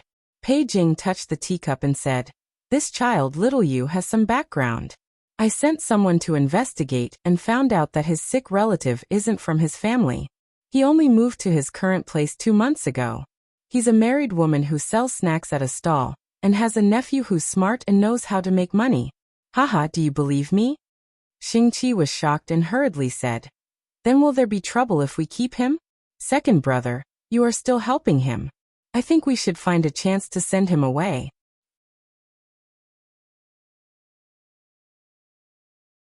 Chapter 93. Yushu walks to the entrance of the Kong family's e-shop. She still doesn't remember whether Qing Zheng asked her to buy 1 or 2 red ropes last night. Forget it, I'll buy 2. As usual, Yushu was jealous of the big tripod at the entrance. She walked into the store, looked around, and went to the counter selling feng shui ornaments. There were many people in the store every day. She finally found an empty spot and asked for 2 red ropes. She put her left hand into her bosom. Just as she took out the money, a hand reached over her shoulder and snatched the money bag away. Looking at her empty hand, Yushu's face darkens. She doesn't even have the time to curse. She turns her head and yells. After yelling, she chases after the person. Robber! The people in the e-shop all turn their heads and see a young man in a gray robe yelling and chasing a tall and thin man. Yushu shouts several times along the way. Seeing that the passers-by not far in front of her not only don't stop her, but also take the initiative to give way to the robber, she is speechless. She doesn't try to ask for help again. She really wondered if she had the face of a mugger. She could forget about the last time she was robbed in the alley. At that time, she was the only one in the alley who could rob, but this time, there were so many people standing in the shop. Why was she the one who won the prize? Running to the corner of the street ahead, Yushu saw that the man had entered a small alley. She gritted her teeth and chased after him, turning left and right, leaving the main street. There were no passers-by, so the target was even clearer. However, she couldn't catch up with him because of the distance, and the man still had the time to turn his head to look at her. Yushu saved a breath of strength, and was about to speed up when she suddenly stopped at a corner. Her heels paused and she suspiciously looked at the empty alley in front of her. Her expression suddenly changed. She took 2 steps back, turned around, and ran back. Damn it! Someone is deliberately luring her. Stop! Stop! A low shout came from behind, mixed with a series of heavy footsteps, which confirmed Yushu's guess. They came with bad intentions. How could she stop? Panting, she searched for the way to the street, but she didn't see that among the people chasing behind her, one of them leaped forward and reached out to grab her collar. Where do you think you're going? Yushu felt a strong tug and a few strands of her hair were pulled. She fell backward and grabbed the wall with her left hand. Her nails scratched the wall painfully. She was annoyed and gave the man a backhand slap. While the man was dodging, she lowered her head and turned around. She did not care that her collar was still in the man's hand. She grabbed the man's collar and lifted her leg to kick him. Ouch! A blood-curdling scream rang out in the alley.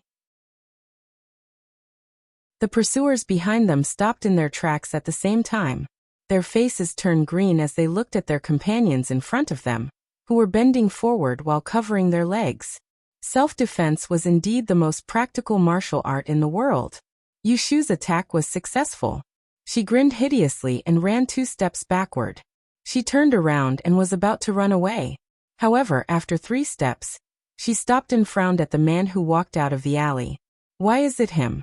Ji Hyotani's gaze went past Yushu and looked at the capable guard who was rolling on the ground. His face darkened. His gaze returned to Yushu's face. Seeing her dressed like a boy, he frowned. Where have you been these days? Why are you dressed like this? Yushu was confused by Ji Xiaogu's sudden appearance. When she heard his words, she was about to lie. But then she remembered that she had been chased out of the Ji family. She no longer needed to eat their leftovers, so there was no need for her to bow down to him. She pointed at the person behind her and said bluntly, Third master. What do you mean by this? You had someone rob me of my money and coax me to this deserted place. Are you planning to bully a child like me? Ji Hyotani was stunned. He didn't expect that Yushu would dare to speak to him in such a tone. He looked at her carefully and saw that there was no panic on her face. There was only ridicule on her face. She didn't seem to be afraid of him at all. This made Ji Hyotani, who wanted to scare her with a cold face, hesitate. The next moment his face changed. He looked at her gently and smiled bitterly. Child, do you know how many days my family has been looking for you? If it wasn't for me being a guest at the Kong family's trading house, I wouldn't have been able to meet you. There are many people in the trading house. I sent someone to lure you away. I didn't expect that these incompetent servants would use this method to scare you. I will punish them when I get back. If Yushu was really a 14 or 15-year-old child, she might believe his nonsense. However, she was a good liar. How could she not see that Ji Hyotani was trying to fool her? Her eyes flashed and she had doubts in her heart. However, she didn't say anything and only put on a defensive expression. She had a plan in her heart. If the Ji family wanted to find her, Yu Xiaoxiu was in the Sanju study room. He could just pass a message. However, Ji Hyotani claimed that the Ji family had been looking for her for several days. She didn't hear anything from Yu Xiaoxiu. There must be something wrong. She wanted to hear what else Ji Hyotani had to say. Ji Hyotani looked at her expression and sighed. The last time she hit you and chased you out, it was old matriarch's anger. Now that her anger has subsided, she pitied you and ordered me to find you. A few days ago, I saw Xiaoxiu and asked him to pass a message to you. That child is probably still angry about the beating you received that day. He actually ran away without a word. Yushu now understood. In order to not let the Ji family find her, Yu Xiaoxiu didn't go to school these few days. To think that he woke up early every day and pretended to go to class. This brat. It's all good now. Since you've found them, why don't you and little Xiu come home and stay with us? I've allocated a small courtyard for you. From now on, I'll make sure to treat you like proper young ladies. You won't be bullied anymore, Ji Xiaogu coaxed. Listening to Ji Hyotani's nonsense, Yushu couldn't tell what kind of rat poison he was selling. However, she was sure that she couldn't run now. She was blocked in front and behind her. If she really dared to run, Ji Hyotani would dare to fall out with her. If she didn't escape and got caught, he might not have this kind expression on his face anymore. Yushu pretended to hesitate for a while and said tentatively, Then I'll go back in 2 days. I'm working for someone outside. I should at least inform them. Ji Hyotani said, Where is it? I'll send someone over. You don't need to go. I see that you've suffered a lot outside. Hurry and go home. Your mother misses you. Yushu secretly rolled her eyes. Aunt Chui would miss her. The sun really rose from the west. All right, I'll go back with you now. Yushu thought that no matter what, she should cooperate with them. It's better than being taken away by them. In short, if they want to beat her up like last time, there's no way. Ji Hyotani let out a sigh of relief. His face revealed a happy expression. Xiaoxiu is with you, right? Where is he? I'll send someone to pick him up. How could Yushu tell him where Xiaohui lived? She shook her head and pretended to be mute. Ji Hyotani asked a few more questions. Seeing that she didn't speak, he guessed what she was thinking. He didn't expose her. Then let's go. Wait a moment. Yushu turned around and took a step forward. She saw the men who had been chasing her not long ago retreat defensively. It was obvious that they were afraid of her groin kick just now. Give me back the money bag. Ji Hyotani found the person and was in a good mood. He didn't care that Yushu injured one of his guards. He waved his hand and ordered, Give it back to her. Yushu caught the money bag. She weighed it in her hand and put it back into her bosom. Let's go. As soon as they left the alley, someone followed behind Yushu. The unlucky guard who was kicked by Yushu was supported by a companion. He stared at the back of Yushu's head with a purple face. Ji Hyotani walked in front, one in front and one behind, to prevent her from running away. When they reached the street, they saw a horse carriage. Ji Hyotani let her get in first and then followed. The horse carriage drove to the Ji family. The journey was silent. In the horse carriage, Ji Hyotani drank tea while Yushu played with her fingers. When Yushu returned to the Ji family, she was led to a small courtyard by Ji Hyotani.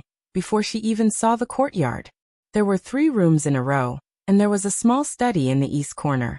It was bigger than Chao Zixin's courtyard, but it was far from unique and beautiful.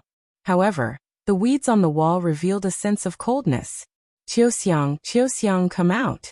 As soon as the old maid who led Yushu here called out, a short maidservant came out of the study and trotted over. This is Miss Yu, who you will serve in the future. Be careful and don't let the master be left alone. Yes. Miss Yu, I will go back and report to third master. You can stay here with peace of mind. When third master reports to madam, he may let you see Yin-yang. Well, go ahead. As soon as the old maid left, Yushu turned her head and looked at the little winter melon in front of her, who was half a head shorter than her. Your name is Qiuxiang? The little winter melon looked up and showed a sparrow face. She said timidly, yes. Yushu patted her on the shoulder. Good name. Thank you, miss, for your praise. Qiuxiang stuttered. Yushu turned her feet, pushed open the room in the middle, and went in to find a bed. She kicked off her shoes and lay on it.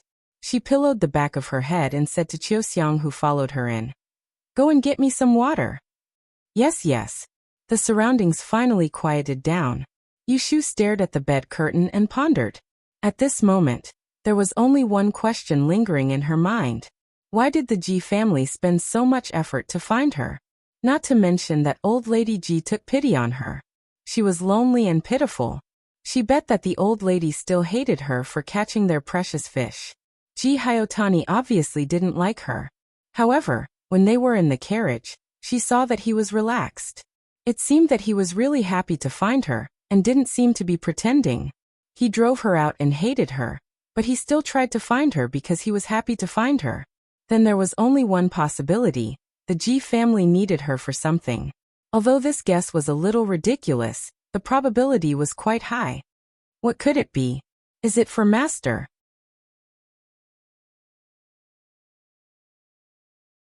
Chapter 94. As soon as Ji Hyotani returned home, he went to the courtyard. Old Lady Ji had heard from the servant who came to report that Yushu had been found.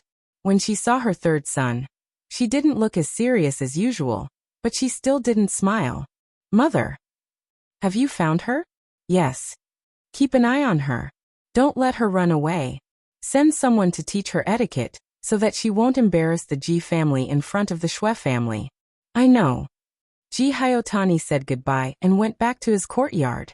He went to the small west pavilion to find Aunt Chui. Humph. Yushu was sitting cross-legged on the bed and throwing copper coins. Hearing a cold snort, she turned her head and saw a beautiful woman standing at the door. She was wearing a pomegranate skirt, a cherry bikini, and a silver pearl flower on her temples. She was staring at her.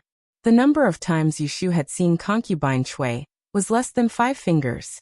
Her biggest impression of concubine Chui was that concubine Chui was too self-righteous and treated her biological daughter like a stepmother. It was incredible. If it weren't for Aunt Lu's testimony, Yushu really doubted that she was her biological daughter. Stepping out of the bed, Yushu couldn't pretend to be kind, so she said angrily, Mother. Aunt Chui walked into the room, glanced at the empty furnishings in the room, snorted again, stepped forward, reached out to poke Yushu's head and screamed, You damn child, where have you been? It's so hard to find you. You're so troublesome. Look at you now. Yushu was poked by her unguarded, and the feeling of fingernails on her forehead was not good. Seeing her poke again, she hurriedly turned her head to avoid it. Mother, the Ji family drove me out. Why did they ask me to come back? Yushu couldn't figure it out, so she simply asked Aunt Chui, hoping to get some information from her. Aunt Chui said grumpily, It was old lady who asked. It was you who did bad things. Otherwise, how could you be beaten and driven out? Yushu sat back on the bed. At that time, I didn't know that fish was so precious. A fish was worth a human life. Now I know I was wrong. Concubine Chui did not understand the meaning behind her words. She was still blaming Yushu for not being sensible. She had been ignored by Ji Xiaogu for a long time because of the trouble she had caused last time. Looking closely at her daughter, she only felt that apart from her well-behaved appearance, there was nothing likable about her. When she thought that the Xue family might not like her, and that she had lost a chance to climb the ladder of riches, she was filled with anger. Listen to me, I don't care how you misbehaved in the past, but from now on you'd better behave yourself and don't talk nonsense. If you dare to run away from this marriage, I'll teach you a lesson. Hearing this, Yushu raised her head and said vigilantly, Marriage? What marriage? Speaking of this, Aunt Chui was a little proud. She raised her chin and said, You are lucky. Minister Xue's family in the capital wants to connect with our Ji family by marriage. He likes the fourth daughter of second master's family. However, the fourth daughter's fate is too good, and the Xue family is afraid that the opposite will not be good. So, before the fourth daughter gets married, they want to choose a poor girl from the family to replace the fourth daughter's fate and become the concubine of the Xue family. This will temporarily suppress the fourth daughter's fate, so they choose you. What? Yushu suddenly stood up from the bed, and her eyes widened. Aunt Chui was so shocked that she took 2 steps back before she could stand firm. Yushu now understood why Ji Hyotani coaxed her back on the street. She felt annoyed and ridiculous. The Ji family actually wanted her to be a scapegoat for their precious fourth daughter. Concubine? They actually had the nerve to send her, a stepdaughter who was kicked out of the family, to be a concubine. Moreover, she was sent to the Xue family to be a concubine. The Ji family was a group of shameless people. What else could they not do? What are you shouting for? Aunt Chui covered her chest. Looking at Yushu's fiery face, she remembered the worries that Ji Hyotani had told her in the room before. Her face changed and she asked suspiciously, You don't want to? When Ji Hyotani mentioned it to her, she thought that he was worried for nothing. She knew her daughter well. She was a lazy and vain girl. If she could be a concubine of such a family, as long as she worked hard and won the Xue family's favor, she would have no worries about food and clothing in the future. How could she not want to be a concubine of such a family? How could she be unwilling? Yushu took a deep breath. Looking at Aunt Chui's expression, she didn't want to lose her temper with the birth mother of this body. She could only say patiently, Mother, think about it. Will good things really happen to me? Not to mention what kind of family the Xue family is, and whether the Xue family's master is missing an arm or a leg. I am a helpless girl. If I become a concubine of their family and temporarily replace the fourth daughter's position, how many people will look down on me? Will my life be easy? In the future, when the fourth daughter marries, how will I live? Mother, do you think this is a blessing? It is clearly a fire pit that no one wants to jump into. That's why the Ji family pushed me out. Mistress Chui was stunned by her daughter's words. Seeing that her daughter was reasoning with her and even blaming herself, she couldn't help but say angrily, Do you think others want to pick you? If it weren't for the fact that you're the only one in the family, such a good thing wouldn't have happened to you. Good things? Yushu didn't know whether to laugh or cry. She couldn't reason with her mother, who had long hair and short knowledge. She narrowed her eyes and said in a low voice, The marriage between the Xue family and the Ji family has nothing to do with me. Their surname is Ji, and my surname is Yu. If they want to send someone as a concubine, why don't they send their own daughter? Whoever wants to be a feng shui ornament can do it. Mother, you'd better tell third master now so that they don't have to worry about it. In order to plan to go to the capital city to find the book of Fantasy Fairy 6 Rens, she still had a lot of things to prepare. How could she have the time to pretend to be polite to the Ji family? She might not even be an ant in the eyes of the Biggie Xue family, but if they really treated her as a fish on the chopping block, it would depend on whether they could swallow a hard bone like her. You. Aunt Chui was so angry at her words that her face was almost crooked. You don't know how to appreciate favors. Yes, I don't know how to appreciate favors. Yushu bent down to pick up her shoes and put them on. She stood up and straightened her clothes. She glanced at Aunt Chui and walked out. When she walked out of the room, Aunt Chui hurriedly chased after her. You wicked girl, where are you going? Yushu said without looking back.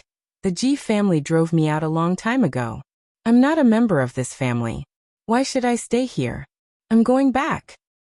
You. Why aren't you a member of this family? Behind her, Aunt Shui was furious. When Yushu walked to the door of the courtyard, she was stopped by Ji Hyotani, who was entering the courtyard. He asked with a cold face. Yushu looked at her nominal stepfather and coldly said, "Third master, have you forgotten? 3 months ago, I stole old matriarch's 8 treasures fragrant carp, and was whipped 30 times. Old matriarch personally ordered me to be thrown out. I am a girl, injured, wandering the streets. If not for a kind person taking me in, I would have died long ago.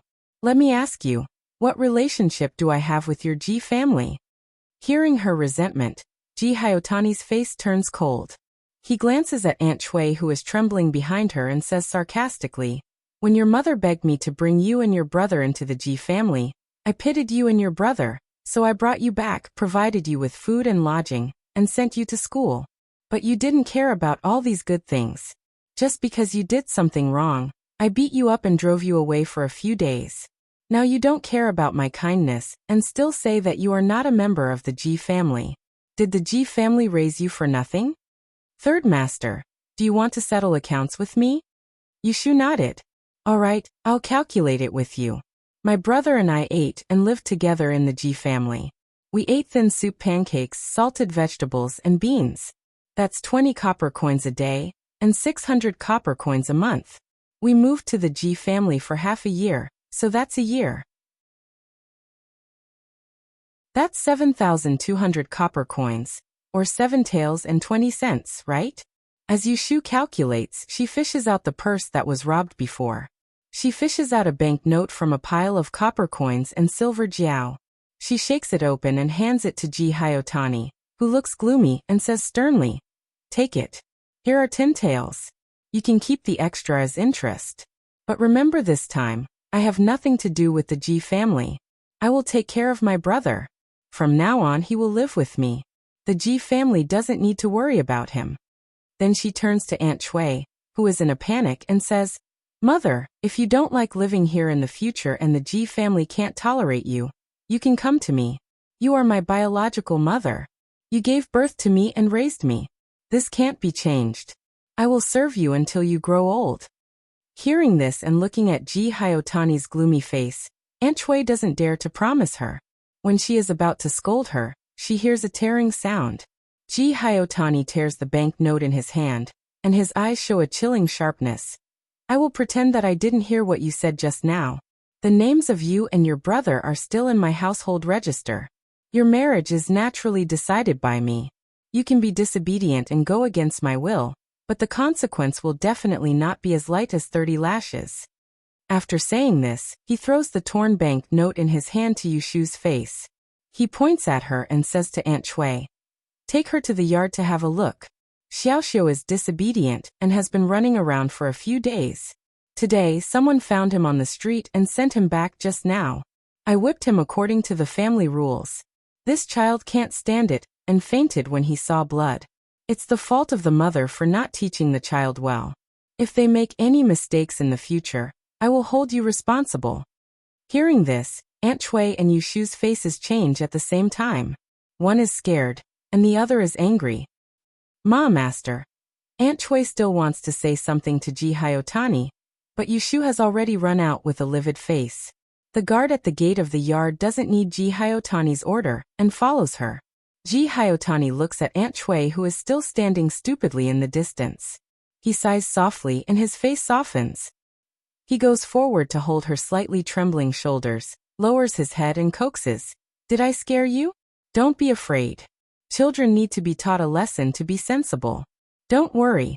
As long as your daughter is obedient and doesn't make trouble for me, how can I bear to punish you?" Aunt Shui shivers. She leans against Ji Hyotani's chest and nods obediently. Tears are swirling in her eyes, but she doesn't dare to fall down.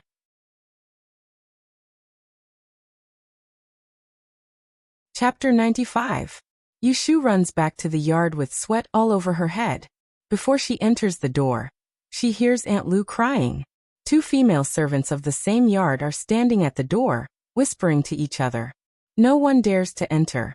Yushu pushes them aside and enters the room. At a glance, She sees Aunt Lu bending over to apply medicine for the drowsy Yu Xiaoxiu. She is crying while applying medicine.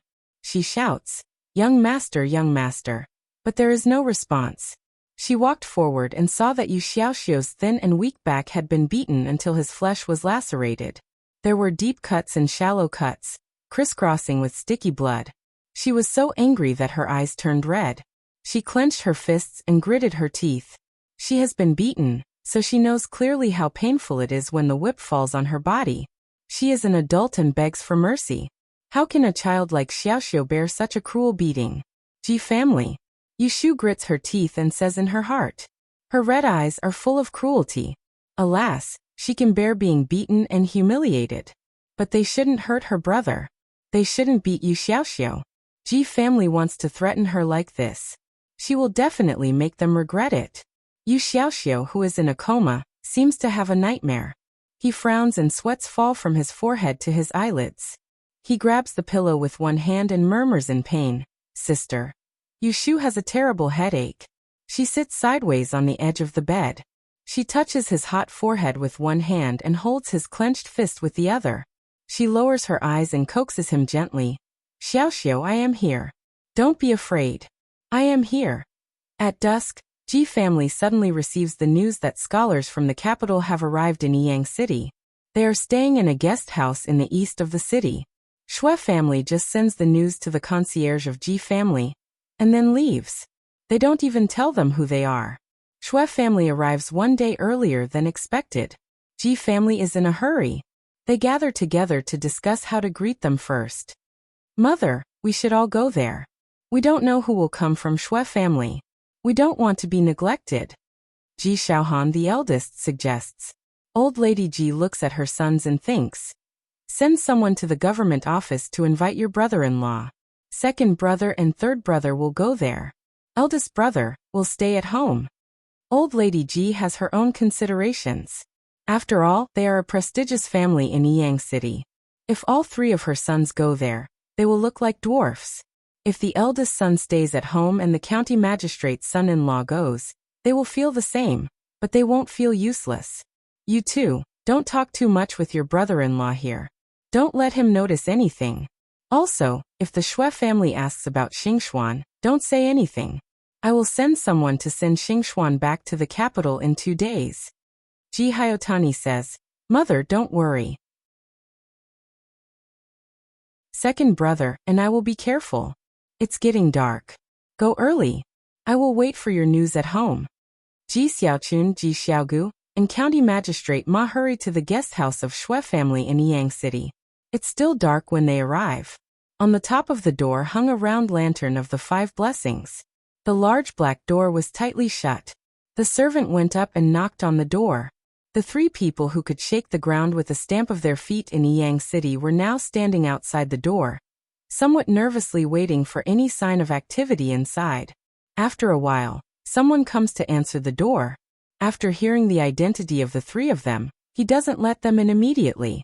Instead, he goes in to make a report before letting them in. This guest house is only the size of a courtyard in the Ji mansion, but it is lit with lanterns everywhere. The road is bright, and under the eaves and under the trees, it seems that candles are free. The road is quiet and there is no sound of people. Ji Hyotani is the first to have an idea. He politely asks the servant who leads the way, Little brother, may I ask who is the Lord? The Ji family has done their homework before. Through the letters sent by Old Master Ji, they have a certain understanding of the personnel in Shangshu Shui's mansion. The chief stewards working in the Shui family all have official positions. That's why Ji Hyotani asks this question. The servant indifferently answers, it's the second chief steward. The second chief steward, the 2 brothers of the Ji family secretly groaned. This second chief steward of the Shui family was originally a subordinate of Shangshu Shui when he was leading the army. His surname is Su Li, and he is 46 years old. It is said that he is a strict person and is unmoved by force or persuasion. We've arrived. The second chief steward is waiting for the 3 of you inside. This little one will take his leave. The servant leads them to the door of a room and leaves with lanterns. The 3 of them tidies up their clothes. Hearing a sound from inside, they walk in one after the other. The room is bright, and there are silver lanterns on both sides. Wearing a cylindrical yellow gauze robe, there is a middle-aged man sitting in the middle of the hall. He has a straight nose and a square mouth. He looks like the kind of person who is not easy to talk to. Greetings to Governor Su. Ji Xiaochun is the first to step forward and greet. This one is Ji Xiaochun, the second son of the Ji family. This is my younger brother, Xiaogu, and this is my younger sister's son-in-law, who is also the county magistrate of this city, Ma Tingxian. Ji Hayotani and County Magistrate Ma come forward and greet Governor Su. Su Li waited for them to finish greeting before he stood up and nodded. His gaze swept across the three of them and fell on Ji Xiaochun. You are the father of the fourth daughter of the Ji family. Ji Xiaochun hurriedly answers, yes, it is this one. Su Li asks, I heard that the fourth daughter of the Ji family returned to her hometown a month ago to visit her sick. Is she still at the residence? Ji Xiaochun follows the script he has prepared in advance and answers. She is still at home, but her mother's health has recovered. She will be sent back to the capital in a few days. Miss Ji is very filial. Our Laoi loves filial people the most. Su Li praises her with a hidden meaning, then turns to face Ji Hayotani. The letter says that a young lady from the Ji family will be sent to our young master as a concubine to pave the way for the fourth daughter of the Ji family to marry. Is this your daughter? Ji Hayotani lowers his head and says, it is my daughter. Su Li's eyes flash with ridicule. He says, your Ji family is very harmonious. There is no intrigue between the brothers like there is in the capital. The two brothers understand the meaning behind his words and can only smile. Su Li suddenly asks, how old is your daughter this year? Past 15. Ji Hayotani is referring to Yushu's age. She is 4 years younger than our eldest young master. Su Li says, what is her name? Ji Hayotani turns his head to look at Ji Xiaochun and hesitantly answers, her name is Yushu. Yushu? Ji Yushu? The two brothers of the Ji family look at each other. The third brother bitterly smiles. I will not hide it from Governor Su. My daughter was adopted. Because of her mother's insistence, I did not change her surname. Instead, I followed her birth father's surname Yu.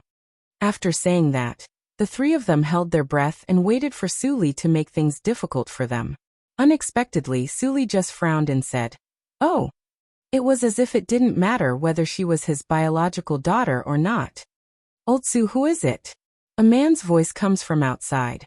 Ji Hayotani and the other two brothers see Su Li, who was not smiling at them just a moment ago, turn his head and change his expression. He slightly lowers his forehead and quickly walks past them. Eldest young master, it is the people of the Ji family. Ji family's second master, third master and county magistrate Ma. Eldest young master? The eldest young master of the Shui family. Ji Xiaogu and Ji Xiaochun were startled. They quickly turned their heads and saw Su Li bowing at the door, talking to someone outside. Due to the bright light in the room, the lanterns outside could only illuminate a blurry silhouette. Dressed in a moon-white muslin robe, the silhouette stood at the bottom of the stairs with her hands clasped behind her back, looking into the room. That unseen gaze fell on them, causing the three men, whose ages added up to 100 years old, to feel inexplicably nervous, especially when they heard a faint snort. Humph. Eldest young master. I am tired after a few days of traveling. If there is nothing else, send them off. If there is something else, ask them to come back during the day. Yes. After saying this, the figure at the bottom of the stairs turns around and leaves, not even saying goodbye to the people in the room. It is difficult for Ji Xiaochun and Ji Hayotani, who are used to being flattered by people around them, to be humiliated twice in the time it takes to drink a cup of tea. However, because of the identity of the person, they do not dare to be angry or say anything. Su Li sends the person off and turns back to the room. He says to the three brothers, it is getting late. Please go back first. Ji Xiaochun asks, is that the person just now the eldest young master of your family? Su Li nods and becomes serious again. He says, the eldest young master has a bad temper. He did not have a good rest these days. Please forgive him. Su Li says these polite words, But his face is not polite at all. Ji Hyotani and the other two brothers will not take it seriously, so they take the opportunity to get out of this embarrassing situation. Ji Xiaoqun wants to ask why the eldest young master of the Shui family is here, but Ji Hyotani secretly pulls his back. Seeing Suli raises his hand to send them off, Ji Xiaoqun swallows his words and says goodbye. Suli sends them to the gate of the courtyard and asks a servant to lead the way. He goes back alone. The three of them sat in the carriage and left the guest house. Only then did they reveal a look of dissatisfaction. Phew, the Shui family is really imposing. The rumors outside are not false at all. A mere housekeeper in front of brother-in-law, yet he still puts on airs. Hearing Ji Xiaoqun's words, County Magistrate Ma smiles and does not say anything. As an official, he knows more about human relations. Therefore, he does not think that the Shui family is too much. On the contrary, he thinks that it is normal. It will be strange if the Shui family is really amiable. Ji Hyotani thinks about another thing. He looks strange and still a little surprised. Why does the eldest young master of the Shui family come with us? This time, the Shui family comes to discuss the marriage. It is said that they also bring a physiognomist and a fortune teller. It is reasonable for a chief steward to come, but it is strange that Master Shui comes in person. Does he come to see Xingxuan on purpose? Ji Hyotani says suspiciously. Just now Governor Su also asked if Xingxuan is at home. Xingxuan said that she has not seen the eldest young master of the Shui family. Since she has not seen him in the capital, why does he come here to see him? Ji Xiaoqun shakes his head and says worriedly, I think that Master Shui seems to be dissatisfied with this marriage. Could it be that they have seen? Ahem. Ji Hyotani coughs and interrupts his second brother's words. He glances at County Magistrate Ma and says with a bitter smile, the Shui family wants to marry Xingxuan. We forced a woman to be his concubine. Moreover, she is a lowly woman. No one will be happy if it is her.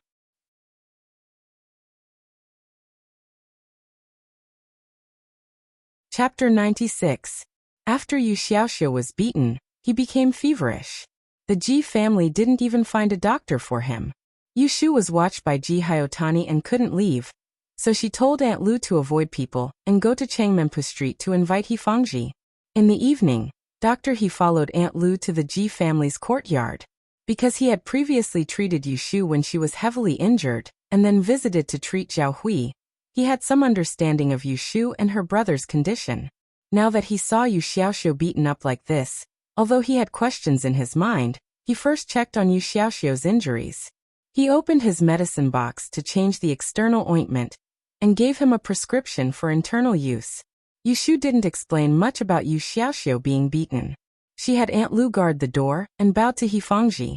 Dr. He, Xiaoxiu and I can't leave the Ji family right now, but my Aunt Huai is still sick and can only rely on a neighbor to take care of her. I really can't feel at ease. Please come and help me tell Aunt Huai that I'm safe and sound and take care of her for the time being. Yu Shu will be extremely grateful and will definitely repay your kindness in the future. He Fangji had heard about Yu Shu and knew that she wasn't related to Zhao Hui, but she didn't abandon her in times of danger. He Fangji admired this child's loyalty and righteousness, so he hesitated for a moment before reaching out to help her up. Get up, I promise you. Yu Shu didn't let He Fangji tell Zhao Hui that Yu Xiaoxiu had been beaten. She only asked him to find an excuse to comfort Zhao Hui and give her what little money he had left. He Fangji refused to accept it, so in the end, Yu Shu could only give him the consultation fee and medical fees. Dr. He, please help me send a message to the head of the Taiheng Chamber of Commerce. Tell him that I have something to do and can't go for a few days. Also, give this to head Pei. Yu Shu took out the weather record booklet in her arms and tore the 2 pages that recorded the weather for the past 5 days. She folded them and handed them to He Fangji. He Fangji didn't look at what it was and accepted it. Aunt Lu walked him out the back door and went to the clinic to get medicine. Yu Shu wiped the sweat on Yu Xiaoxiu's neck with a handkerchief and took the basin out to change the water. When she saw Qiu Xiang standing in the yard in a daze, she paused and handed the basin to her. Go get a basin of water. Oh. Yu Shu went back into the house and sat by the bed to look at the back of Yu Xiaoxiu's head. She placed the back of her hand on his burning face. Yu Xiaoxiu's head moved slightly closer to her hand. He had a nightmare the entire afternoon, talking and moaning in pain. Now he finally fell asleep peacefully. Yu Shu looked at the black ring on her finger and thought about Taoist Qingzheng. Her emotions were very complicated. It had happened so suddenly that she hadn't reacted at the time. Now that she thought about it, did Qingzheng not predict her current situation? He probably knew what was going on, and even added fuel to the fire, using the excuse of buying a red string to send her back to the Ji family. Otherwise, why would Ji Xiaogu be waiting for her in the Kong family's house, despite the vastness of Yang City? Yu Shu didn't believe that Qingzheng deliberately sent her to the tiger's mouth, but he did it. What was the reason? Yu Shu didn't have the mood to think about it for the time being. But she knew that it was impossible to rely on Qingzheng to get out of trouble now. With Zhao Hui's life in danger, she was very sure that Qingzheng wouldn't show up again before this matter ended. Then she had to find another way to get rid of the Ji family. Before Aunt Lu came back with the medicine, Ji Haotani sent someone to the courtyard to find Yu Shu. Yu Shu left Qiuxiang to take care of Yu Xiaoxiu and followed the person. Just a moment ago, it was a shack with mud walls, with dim lights and cold walls. After passing through a few walls, they arrived at a place with vermilion eaves and glazed tiles, with bright and clean windows.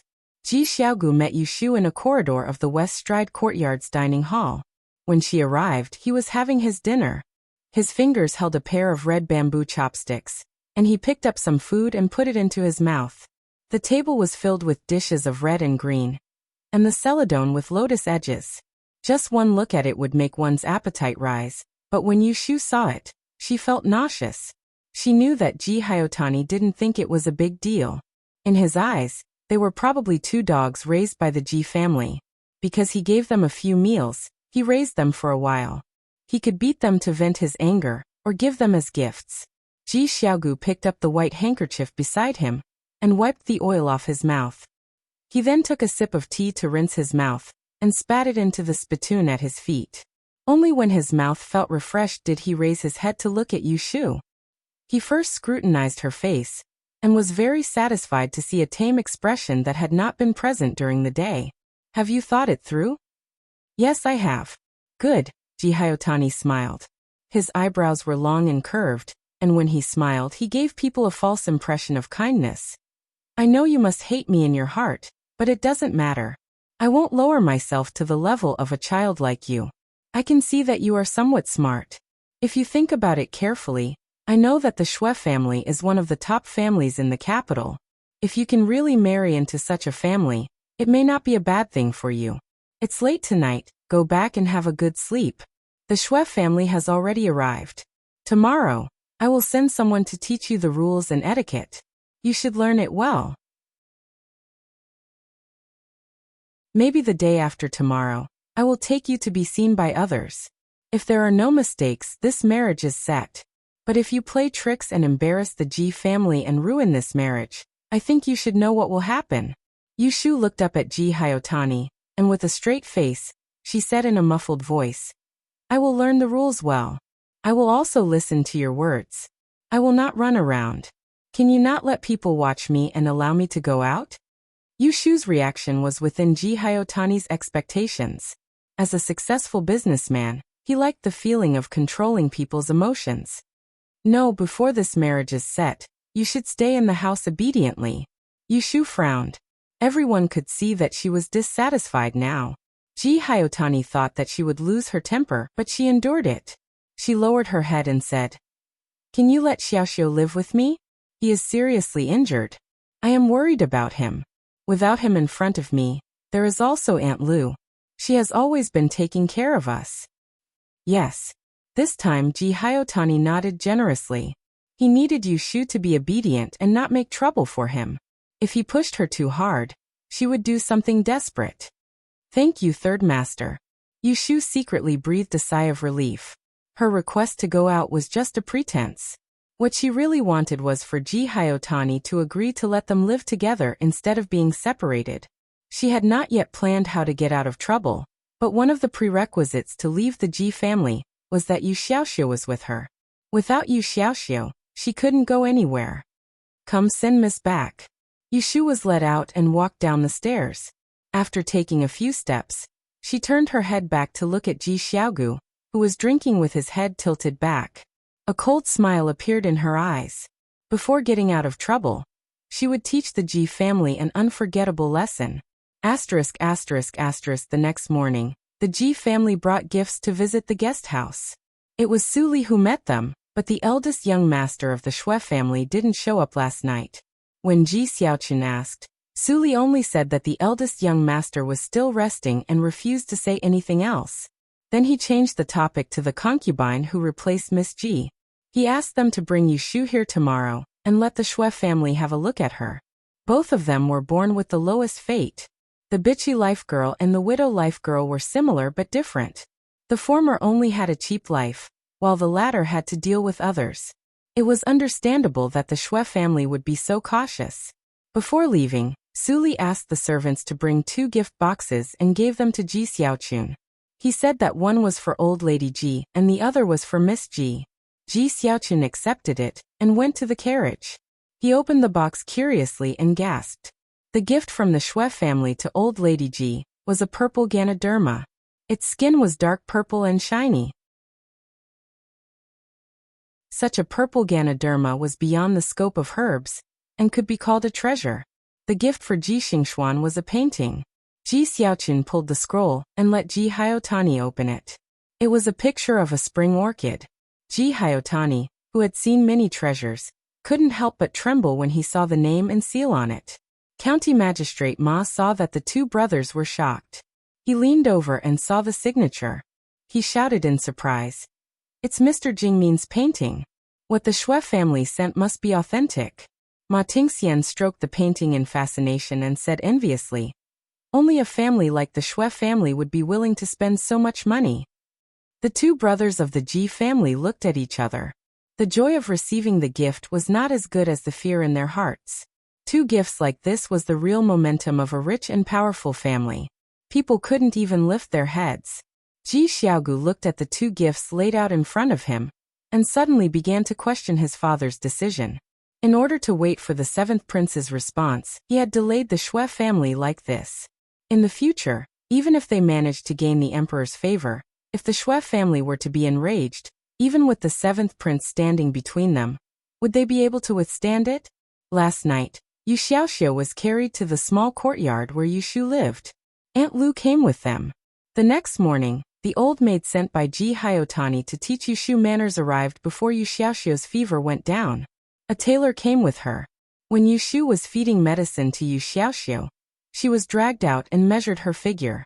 As soon as the tailor left, the old woman surnamed Huang grabbed Yushu's arm, frowned, and looked at her from head to toe. As she picked out her faults, she untied Yushu's hair, pinched her waist, and finally held up her fingers to check the length of her nails, as if she was choosing pork from vegetables. Yushu didn't understand, so she didn't know that this kind of old woman was specially trained to train the concubines of the rich families. When concubine Cui married into the Ji family, she was taught a lesson for a month. Only after she became a decent woman was she allowed to serve Ji Xiaogu. "Why is your hair so short? Your mouth is dry. Don't cross your legs when you stand. Keep your legs together. Keep them together." The yellow-haired woman kicked Yushu's feet a few times with her shoes, forcing her to correct her shoulder-length steps into an inner 8. Yushu saw that the woman was old and didn't say anything mean to her. She silently said, "Respect the old and love the young," and closed her eyes to let the old maid do whatever she wanted.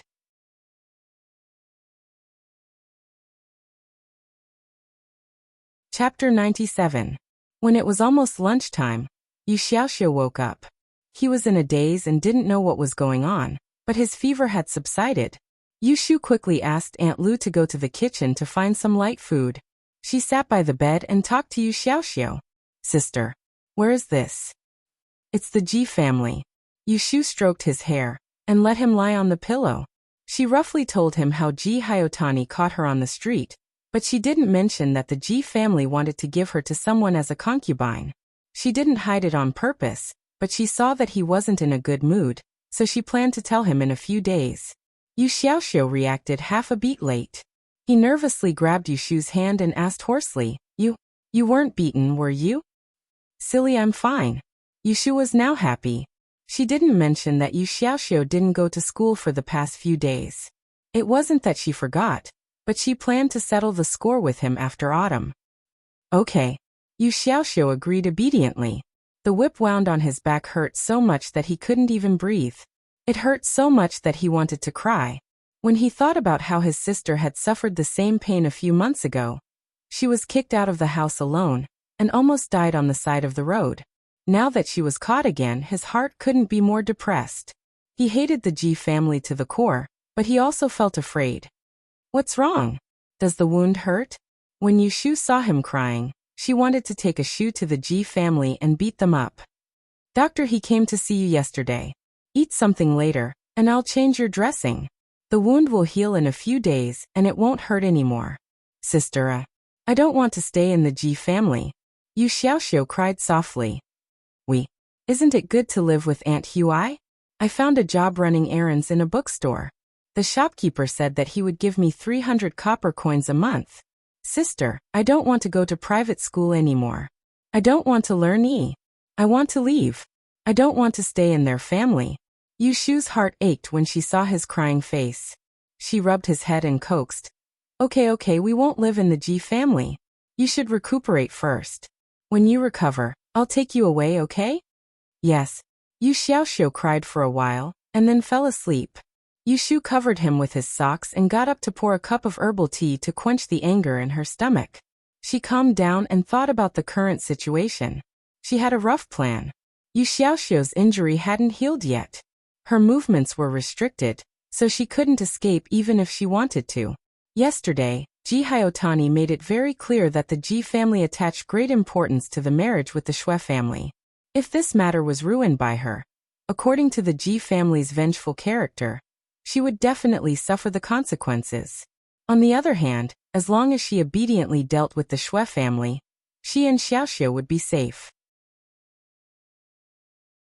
She asked Aunt Lu yesterday. Even if she took a concubine, the Shui family couldn't just take her away. There must be a procedure in the process. During this period, she was left with time to prepare for her escape. Money, travel expenses, helpers, and timing.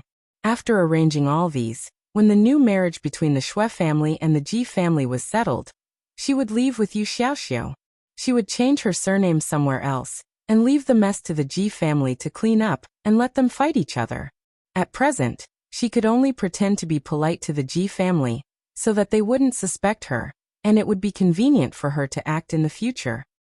In the afternoon, Ji Hyotani called Yushu to him, and informed her that he would take her to the Shui family's guest house tomorrow to be a fortune teller. He warned her again and again about the importance of this matter. Yushu promised that she wouldn't play tricks before asking someone to send her back.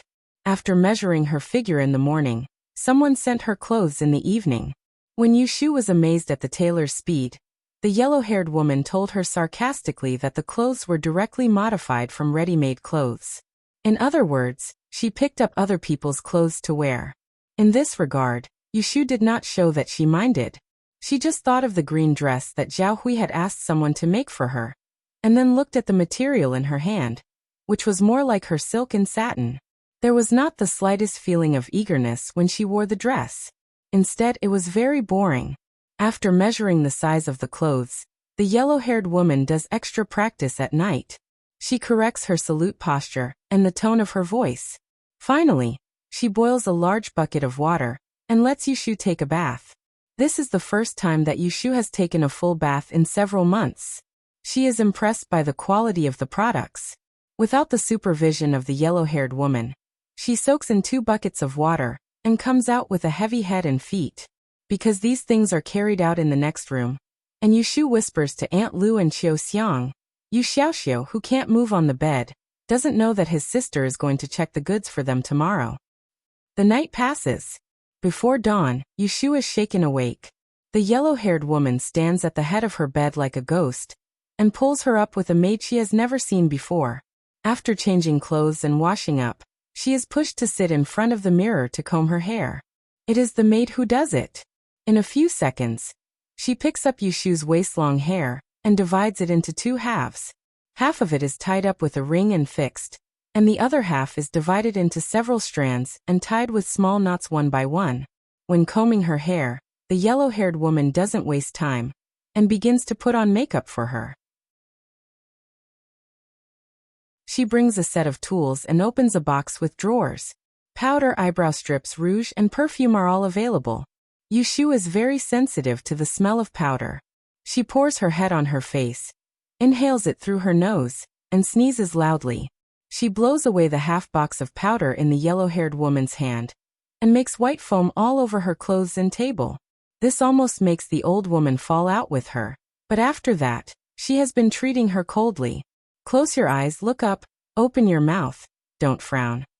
After struggling with her head and face, Yushu rubs her nose and looks at the bronze mirror. She sees a pink face and a pair of red faces. Fortunately, there is no pair of red faces. Otherwise, she must wonder where the yellow-haired woman used to do makeup for people. The next step is to put on clothes. Before putting on a skirt, the yellow-haired woman takes a belt as wide as a palm and wraps it around her waist. After wrapping it around her waist twice, Yushu is unwilling. She wants to strangle her to death. Unfortunately, her protest is ineffective. Yushu's waist of 1 foot and 8 inches is still forcibly reduced by a size. As a result, her originally underdeveloped chest becomes straighter and bigger. In the end, the yellow-haired woman adds jewelry to her body.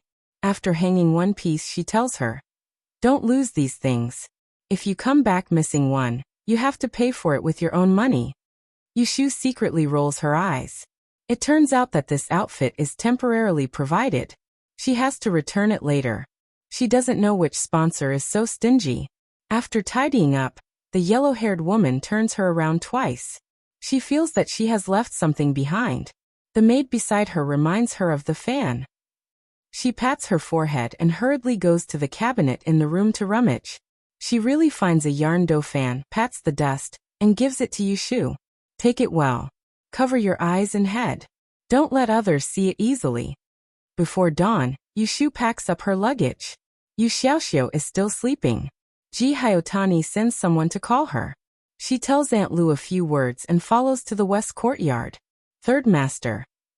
When Yushu sees him, she first salutes according to what the yellow-haired woman taught her yesterday before entering. She has always been good at acting. Ji Hyotani is eating breakfast. When he sees Yushu, he puts down the spoon and looks at her carefully. He doesn't say anything, but Yushu can see that his eyes are satisfied. "Have you had breakfast? Let's get hungry first to avoid embarrassing ourselves." Well, in order not to let her find the toilet at the last minute, they don't even have breakfast. It's still Ji Xiaoqun and Ji Hyotani. Today they don't go out by carriage. Instead, they carry 3 sedan chairs. They go out from the east gate and go to the Shui family's guest house. Yushu sits in the sedan chair. She is hungry and shakes her waist. When they arrive, the sedan chair suddenly stops. She almost vomits last night's dinner. She is strong, so she adjusts after taking a few deep breaths. When the curtain of the sedan chair is lifted, she puts her hand on Qiuxiang outside and bends down to get off the sedan chair. She doesn't forget to cover her mouth with the curtain. There is a house on the side of the road. The black wooden door is closed tightly. There is only one gilded word Shui on the plaque above the door. There are 2 big lanterns hanging on the door. Red gauze clothes and yellow cattail tassels. Ji Xiaoqun asks the servant to knock on the door. After a while, Yushu sees the door is opened from the inside with a squeak. A servant wearing a headscarf stands at the threshold and says to them, "It's the 2 masters of the Ji family. Our Governor Su is waiting inside. You can come in." Yushu follows Ji Xiaoqun and Ji Hyotani into the Shui family's guest house. Under the cover of the house, she looks at the scenery of the garden on the road. Because of the jet lag, she thinks about the sesame paste and chives sold at the entrance of the alley. The servant leads them to the door of a living room. Yushu sees 3 people sitting in the room. When they see Ji Xiaoqun and Ji Hyotani, they just stand up from their seats and don't come forward to welcome them. Obviously, they aren't enthusiastic. On the contrary, Ji Xiaoqun and Ji Hyotani walk in with smiles on their faces. Yushu hears Ji Xiaoqun call the middle-aged man with a stern face, Housekeeper Su. Then they introduce each other. Premier Zhou, Yuming's third-year Dian physiognomy is the top 10. This is He Yisher. Yuming's sixth-year Dian physiognomy is the top 102 subjects. Fengdu is working for our Shui family. This time, great-grandfather ordered me to specially bring them here. Mentioning the Dian physiognomy in front of the children of the Yishua family is clearly a show of strength to them. If they passed the Dian physiognomy, the two brothers wouldn't have gone into business and stayed in the manor. They would have gone to the capital with old Master Ji. The two brothers of the Ji family maintain a smile on their faces, but they're probably cursing in their hearts. Yushu knows that this is a delicate situation. She uses a fan to cover the smile on her face, and watches with relish as Ji Hyotani pretends to be a grandson. Her throat isn't dry, her waist doesn't hurt anymore, and even her stomach isn't hungry anymore. But soon, she can't take pleasure in others' misfortune, because they turn their faces and change the topic to her and Ji Yunshu. Is this your daughter? Su Li looks at the door and sees a young lady in an apricot yellow shirt and a willow skirt standing gracefully. Half of her face is covered by a red fan. Her forehead is honey white, revealing only a pair of willow eyebrows and a pair of almond-shaped eyes. She looks very obedient. Su Li is a little surprised. He didn't think that the young lady of the Ji family is a pretty girl. That's my daughter. Ji Hyotani beckons Yushu to come over. Yushu, come and meet Governor Su. Yushu obediently walks forward. When she lowers her head, she puts down the fan. After turning sideways to bow, she raises her head again to cover her face with the fan, just barely revealing her face. Her movements are so smooth that the second son of the Ji family, who knows what's going on, is shocked. It's impossible to tell that this is the thief girl who was kicked out of the house for stealing fish.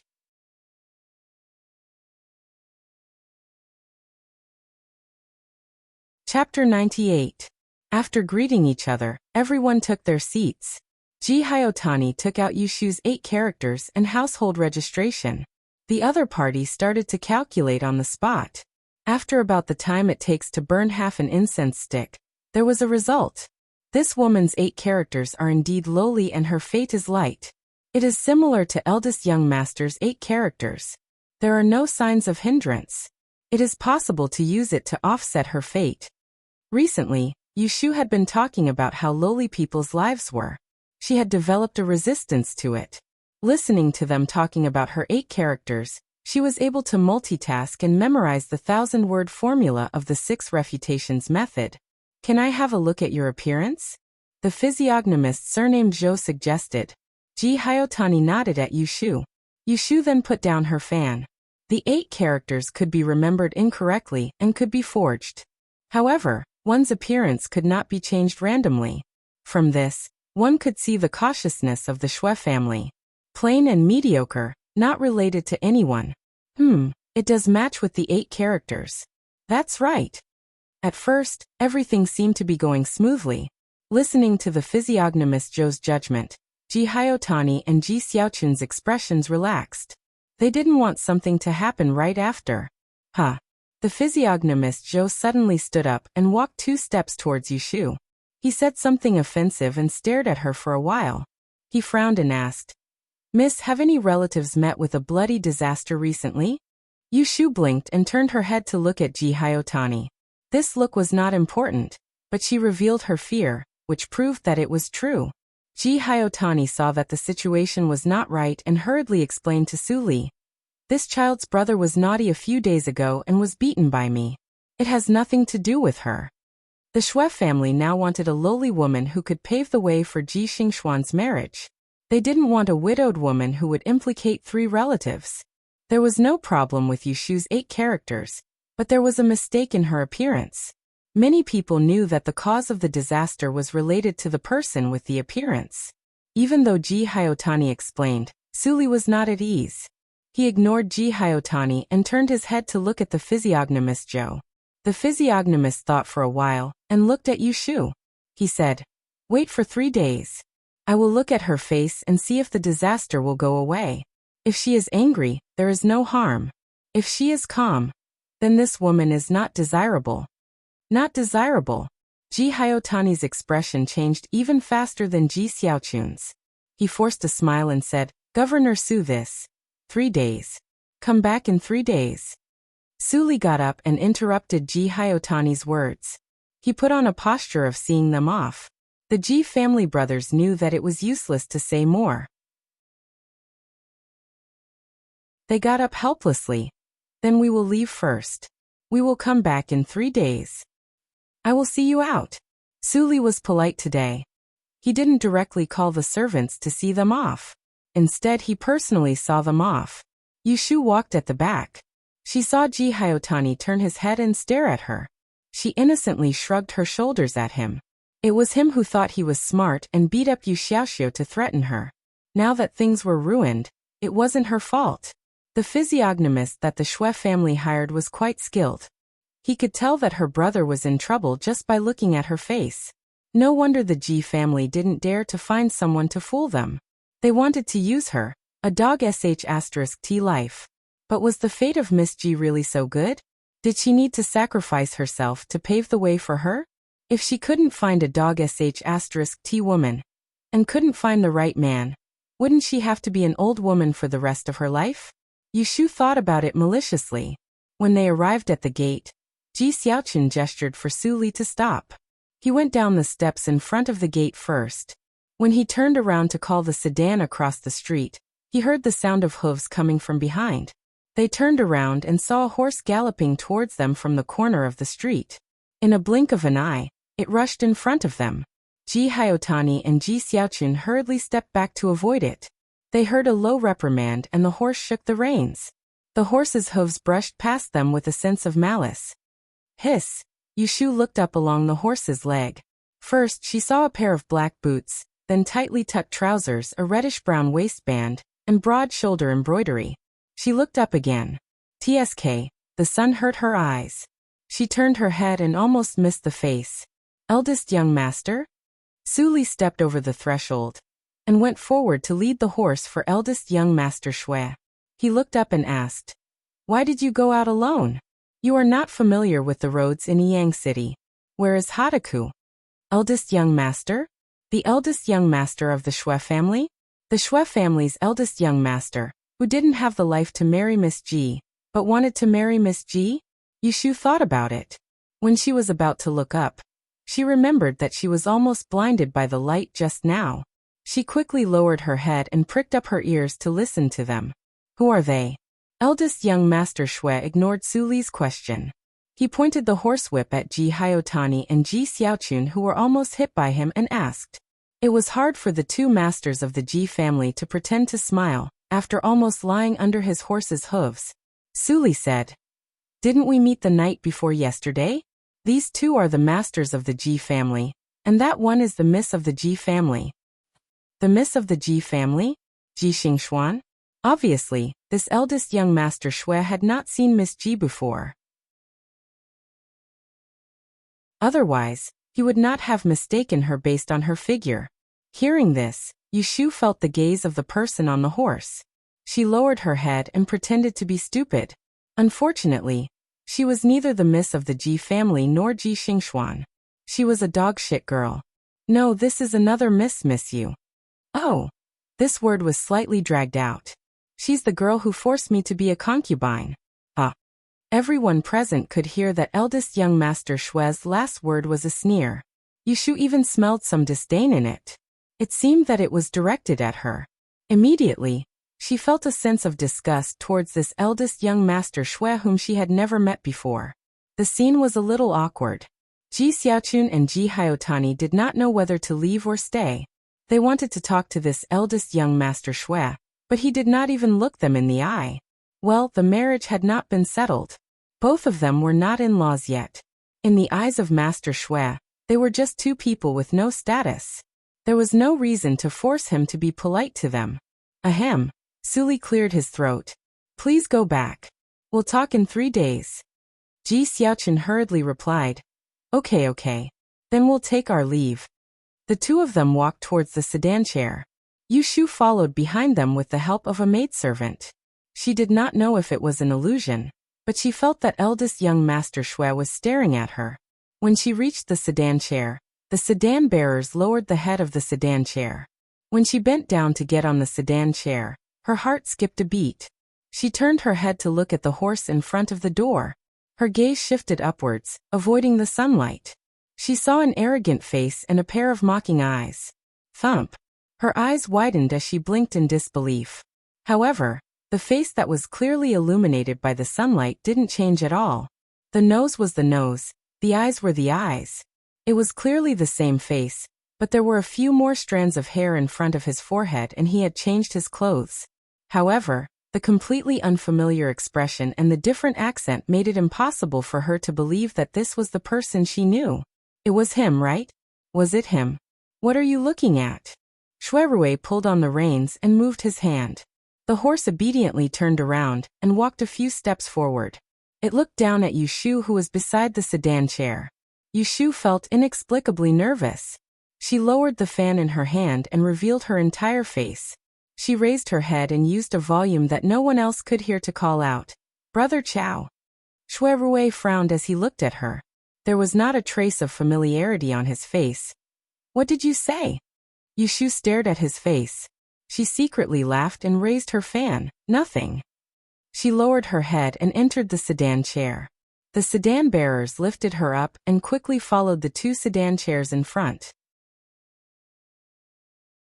Shuirui rubbed his chin as he watched the three palanquins vanish around the corner, and then he leaped off the horse before passing the reins to Su Li, who'd suddenly arrived by his side, and said, "This Ji clan is truly interesting."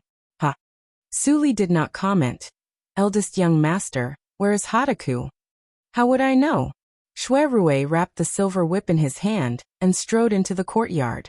Su Li led the horse and stood at the door. After a while, he heard a shout from the other side of the street. He looked up and saw a horse hurriedly running over. Young master, wait for this little one." Yushu felt that her friendship with Chao Zixin was not small. Others might mistake him for someone else, but they had been together for a long time.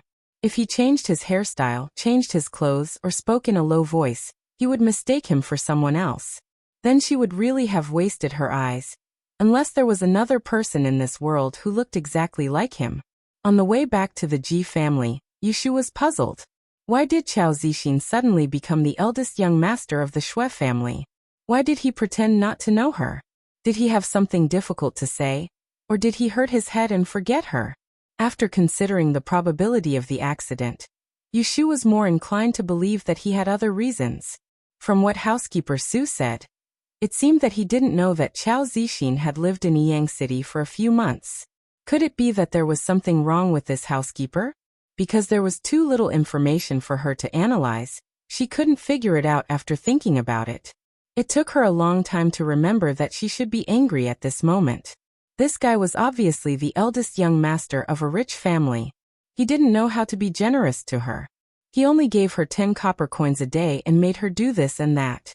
Damn it. Then she was shocked. Since Chao Zixin was eldest young master Shui, didn't it mean that she was actually going to be sent to Chao Zixin as a concubine? Bah.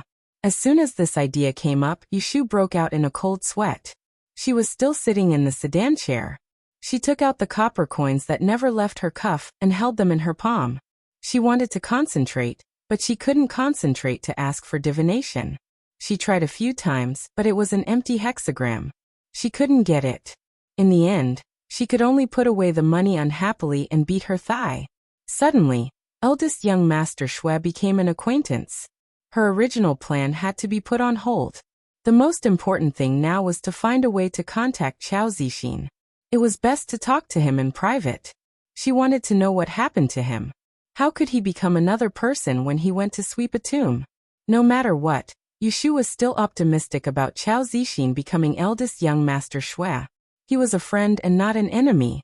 Maybe they could cooperate. However, the man with the face of Chao Zixin and the unruly look on his face just now was really an eyesore.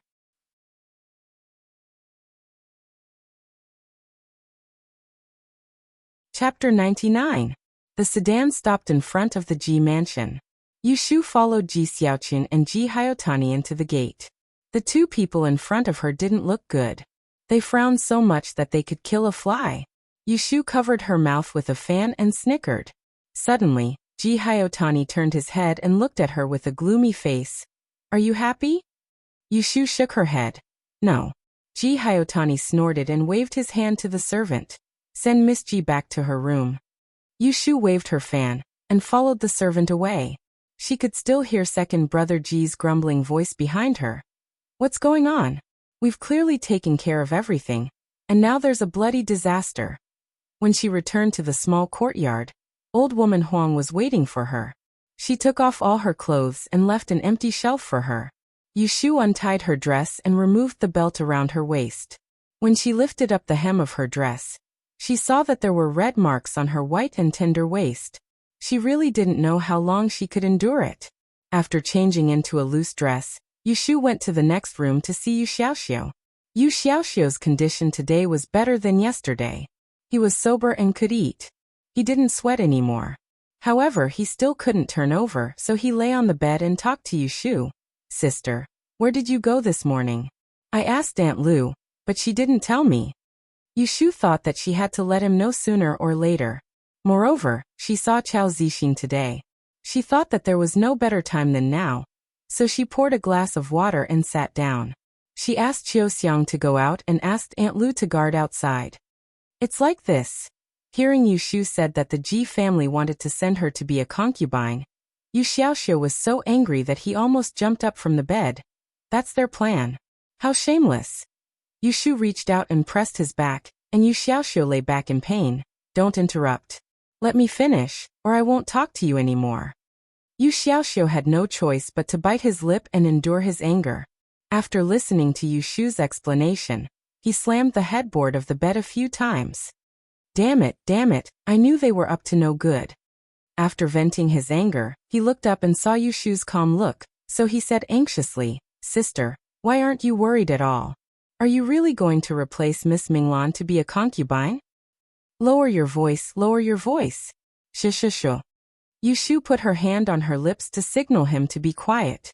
She lowered her head and whispered in his ear, I'm not so kind to be a concubine for someone. We have no other choice now. Third Master sent people to keep an eye on me, and you can't move. We can only deal with them for the time being, and then find a chance to escape. You need to recover quickly and don't worry about anything else. Just wait for my arrangement. Yushu didn't tell Yu Xiaoxiu about Chao Zixin because she wanted to find out what happened on his side. She had received his kindness many times and owed him several favors. This time, she wanted to set up the Ji family, but she didn't want him to be involved. While Yushu was thinking about how to contact Chao Zixin, the young master of the Shui family took the initiative to come to the door early the next morning. Hearing the identity of the visitor, the Ji family's servant politely invited him in through the door, and hurriedly ran to the backyard to inform the others. Because it was in the morning, only Ji Lauer was at home. When he heard the report, he hurried to the tea room of the south courtyard, and saw young Master Shui waiting in the hall. Mr. Shui. As soon as Ji Xiaochun saw young Master Shui, he remembered that he was hit by a horse in front of the guest house of the Shui family yesterday. Thinking that this person was one of the candidates for his future son-in-law, he was unhappy, but he didn't show it. Shui Rui was admiring a painting with his hands behind his back. He turned around when he heard Ji Yunshu's voice and greeted him politely. Compared to yesterday's condescending attitude, he was much more polite today. Uncle Ji. This uncle made Ji Xiaochun flattered. When he was about to climb up, he saw Shui Rui turn around and point to the painting on the wall, saying, Lu Xiangnan's paintings are of high quality, but his calligraphy has never been good, so there are few inscriptions on his paintings that have been passed down to the later generations. This painting is signed by Lu Xiangnan, and the painting is also good. It's a pity that this small letter with meticulous brushwork is a fake. I heard that the Ji family of Yang is hospitable and friendly, but they still hang fake paintings in the guest room? After making comments, Shui Rui turned to look at Ji Xiaochun, who had a stiff smile on his face. Without waiting for him to answer, he retreated to a chair and sat down. He held up a cup of tea and said, I heard that the fourth miss of your family has returned home to visit the sick. She is still in the mansion. Can you ask her to come out and see me? Ji Xiaochun was dumbfounded. He hadn't said a word, and Master Xue directly asked to see his daughter. This request was obviously inappropriate, but he made it sound as if it was a matter of course. I'm afraid it's not convenient. Xingxuan only knew a few days ago that her family intended to arrange her marriage with the Xue family. Although part of it was hidden from her, now that she was asked to see Master Xue, she didn't know if the child would think too much. Not convenient. Xue Rui knocked on the lid of his teacup and raised his eyes to look at Ji Xiaochun. If I remember correctly, Miss Ji is studying at the Imperial Historian's Library. You're not a young lady who stays indoors all the time, right? I was studying abroad before this, so I didn't have the chance to meet her in the capital. Now that I'm here to visit her, what's so inconvenient about that? Or is she out? Ji Xiaochun's forehead was already sweating. He couldn't curse his daughter to be sick, nor could he say that his daughter went out. He had no choice but to agree. Sir Xue, please wait a moment. I'll send someone to call her. Thank you, uncle. Ji Xiaochun went out to call the servant and whispered a few words in his ear. He turned his head to look at eldest young Master Xue, who was sitting in the tea room and looking around. The first 2 times he met this Master Xue, he only thought that this Master Xue was a playboy. Now that he saw him again, he felt that he wasn't simple. His daughter shouldn't be taken advantage of when she was in the same room with him. With this thought in mind, Ji Xiaochun had an idea and called for another servant. Go to the courtyard and find third master's miss you. Yes.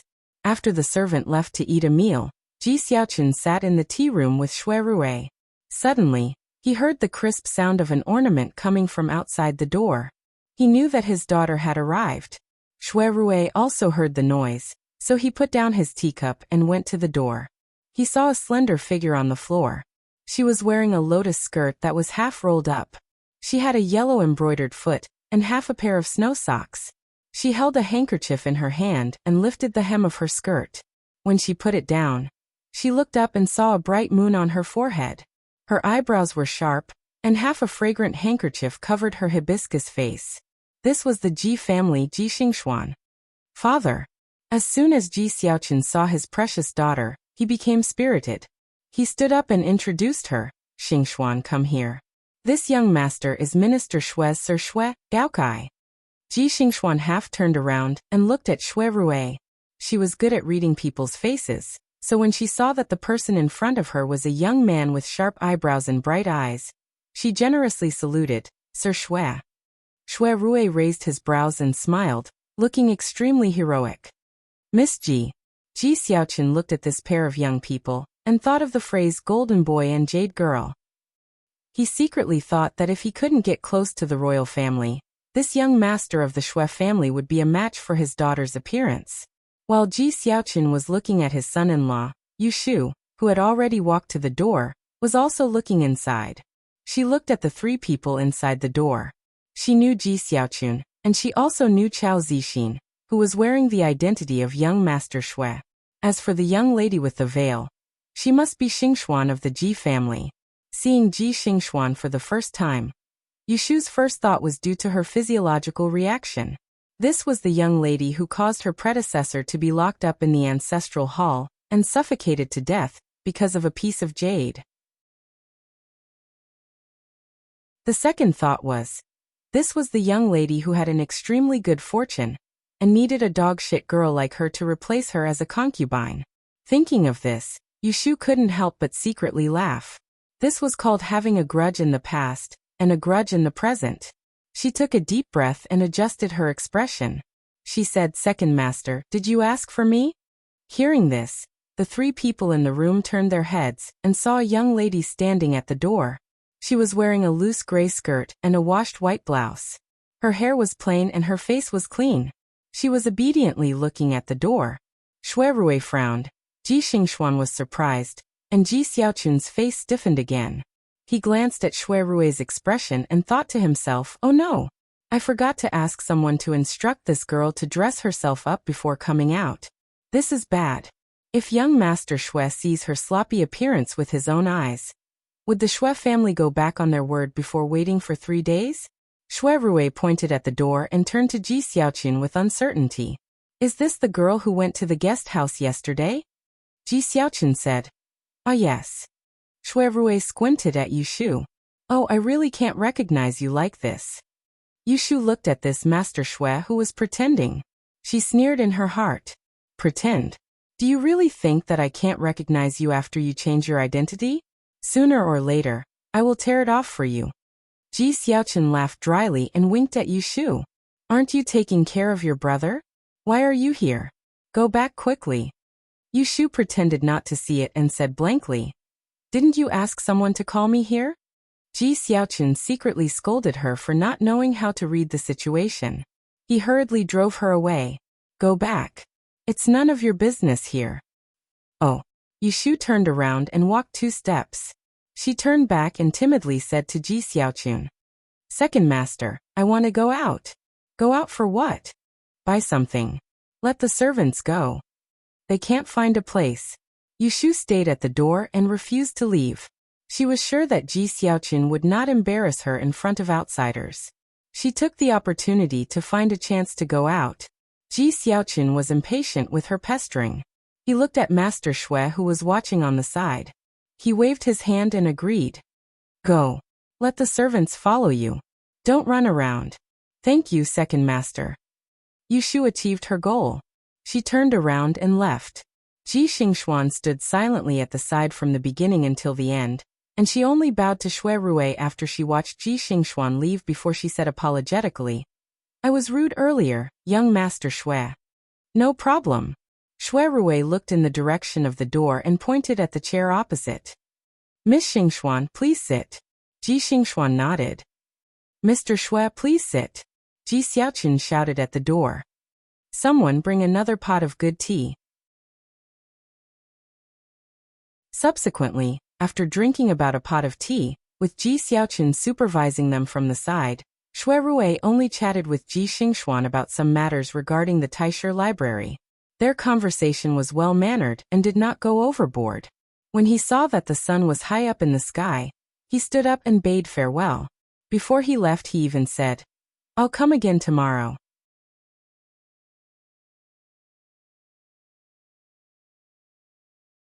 Chapter 100. Thanks to young Master Shui, Yushu was finally allowed to go out. Although there was a tail following her, at least she came out. She walked around the familiar Changmenpu Street, and easily got rid of the guard Ji Hyotani sent to follow her. Yushu walked around 2 streets and trotted to Qingzheng's small courtyard. As she expected, the house was still the same as when she left that morning. There were empty wine jars and bowls on the stone table outside. The quilt on the bamboo bed was folded by her in a hurry. Even though she had guessed it would be like this, Yushu couldn't help but feel a sense of loss. She had a faint premonition that Qingzheng had told her everything he needed to tell her that day. She was afraid that she wouldn't see him again in the future. She lay on the wicker chair that Qingzheng usually sat on for a while. Then she stood up and closed the door and windows. She carried everything into the house and locked the door. She put the key in the doorsill and ran to the alley. The door of Chao Zixin's house was still closed. Yushu touched the dust on the lock. She was surprised that Chao Zixin hadn't come back. She thought of the familiar face yesterday and today. He looked at her with a sarcastic expression. It was so strange that it made her angry. Standing at the door of Chao Zixin's house, she suddenly thought of Mianzhai's shopkeeper Chao, the brother Chao next door. He was gentle and friendly like an old friend. She couldn't help but think of him whenever she was in trouble. It was really a bad habit.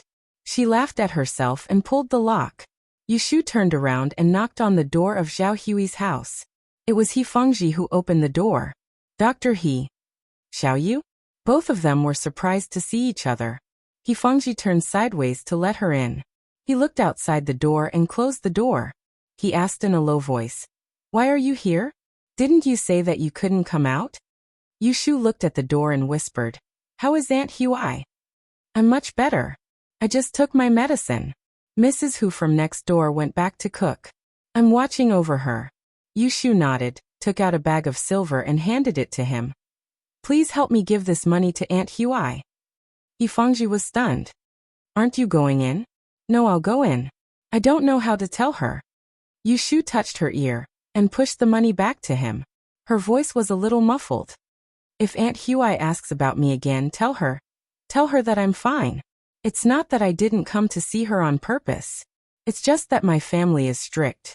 Fangji could see that she was in a difficult position, so he comforted her. Don't worry. I'll take good care of her. Yushu was in low spirits and didn't understand the other meaning in his words. She thanked him, looked at the door again, and left without looking back. Fangji went back to the room. Zhao Hui leaned against the headboard and looked at him. Her eyes were a little sad. Did Xiao Yu come over? Fangji nodded and gave her the bag of money. Zhao Hui's eyes turned red. She said with tears, such a good child. Why wasn't she born in a good family? Fangji raised his hand and patted her shoulder. Good people will be rewarded. Aren't you one of them? Don't be sad. She said that she will come back to see you. After giving the money to Zhao Hui, Yushu still had 10 taels of silver left. She went to a tailor shop in the back street and picked a suit of men's clothes.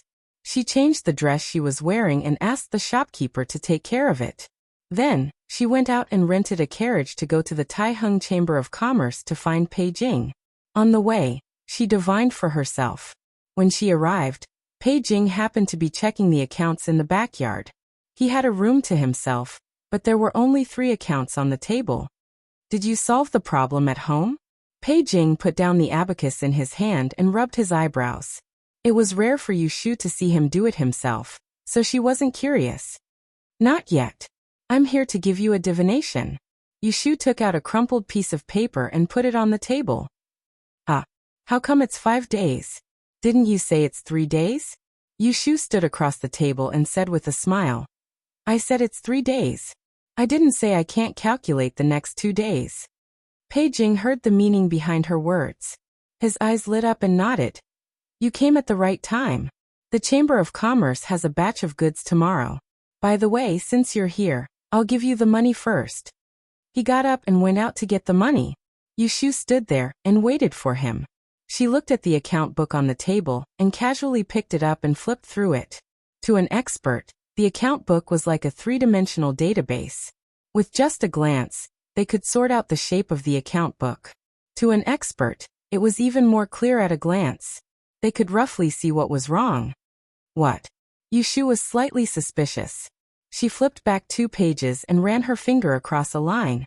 She frowned and put the account book down. She flipped through a few more pages and clicked her tongue. She saw that there was only a brush on the table, so she grabbed it and used it to write and draw. Finally, she sneered. What are you doing? When Pei Jing came back and saw Yushu writing on his desk, he hurriedly said. He was afraid that she would accidentally ruin the Chamber of Commerce's account.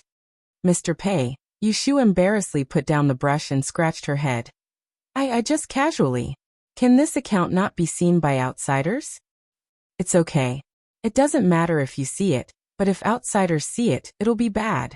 Pei Jing handed over 10 taels of silver notes to Yushu, took the account book from her hand, closed it, and threw it aside. He sighed and said, This is a big list of new accounts collected this year. I always felt that something was wrong. I couldn't find it after looking for 2 days. Maybe I was wrong. Yushu looked at the account book on the table and looked at Pei Jing's tired look. She reached out and took it. She turned to a page and pushed it in front of him. She pointed at a line and said, Look here. Ha! She turned 2 pages and pointed at another place. Look here. Pei Jing was also an expert. He immediately found something was wrong. He straightened his back and reached for the abacus. He clapped and said, And here. Looking at the beads on the abacus, Pei Jing came to a sudden realization. He finally knew that it was not an illusion. The person who set up the accounts had indeed inserted a huge sum of money. He immediately slammed the table, angry and amused. Suppressing his anger, Pei Jing looked up at Yushu in surprise and said, I didn't see it. How did you know those places were wrong? Yushu pretended to be confused. Didn't you let me look at a lot of accounts before? Something is wrong. I just looked at them strangely, so I knew something was wrong. If he didn't know that it was impossible for Yushu to be related to that group of people, Pei Jing would definitely be suspicious of her background.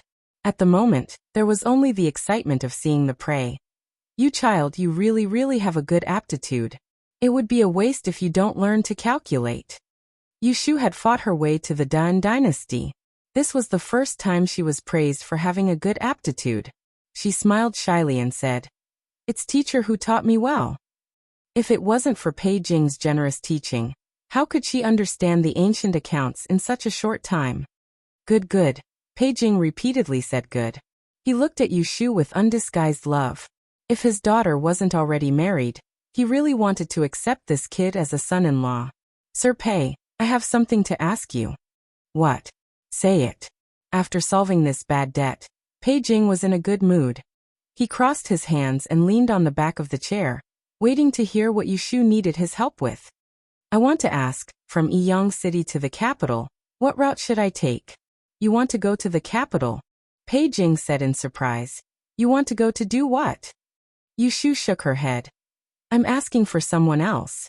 "Oh," Pei Jing made a "so that's how it is" expression, but in his heart he didn't think so.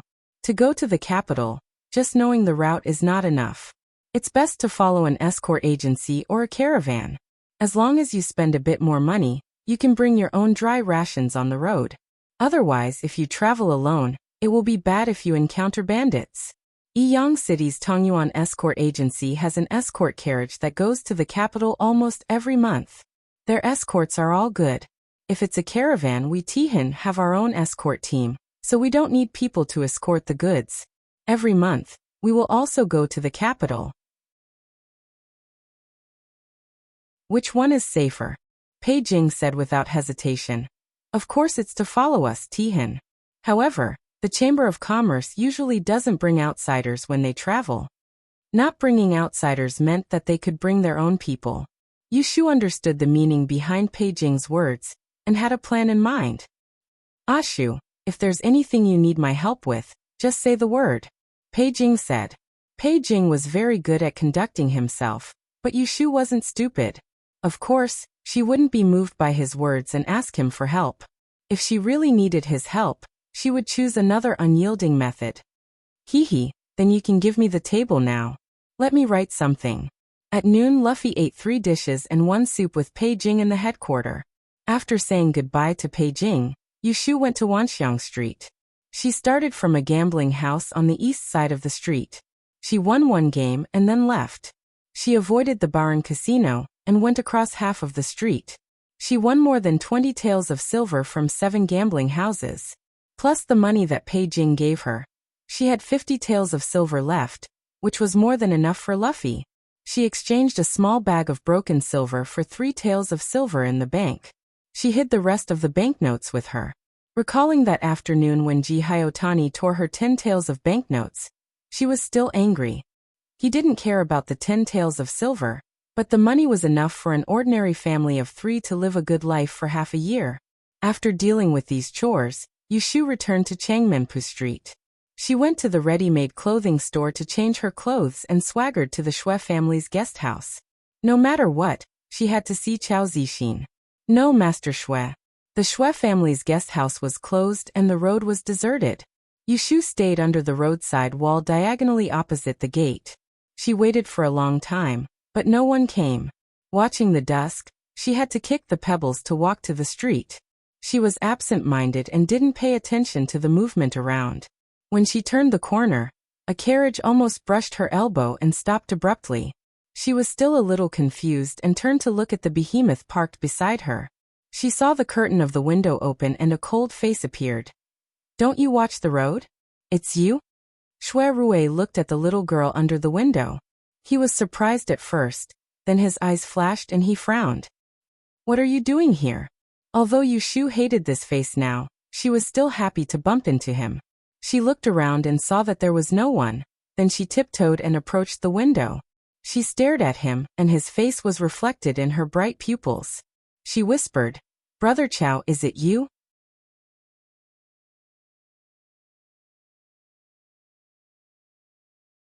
Chapter 101. It's you, isn't it? Yu Shu believed that Chao Zixin would not change into a different person for no reason. He pretended not to know her because there were outsiders present in their previous meetings. She could understand that it was inconvenient to talk. She didn't need him to explain anything to her, and she didn't intend to expose him in front of outsiders. She just needed a little hint from him to let her confirm that he was a friend and not an enemy. She looked straight at the handsome face by the window, hoping to see a little gentleness and friendliness that she was familiar with on him. However, to her disappointment, there was confusion and annoyance on his face. "Brother Chow? Who is that?" As if a basin of cold water had been poured on her head, Yushu clenched her fists and suppressed the fire in her heart. She took a step back and pulled the corner of her mouth. She faked a smile at Xue Dashao in the car and said, "No. Nothing, hee. If he didn't want to admit it, why should she force him? She would just treat him as the young master of the Xue family." Xue Rui looked at Yushu, and the kindness in his eyes suddenly disappeared. He moved his lips and said, "What are you doing here alone?" Yushu looked around at the quiet streets, rubbed her arms and smiled bitterly. "I went out with someone in the afternoon and got lost. I got lost and turned here." "Got lost and came here?" Xue Rui smiled ambiguously. It was unknown whether he believed Yushu's lie or not. He knocked on the window with his fingers and said, "Come up, I will send you back."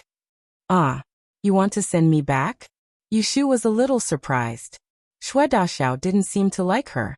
He turned his face and kindly offered to send her back. Xue Rui frowned. "What's wrong? Didn't you get lost? Do you want to come up or not?"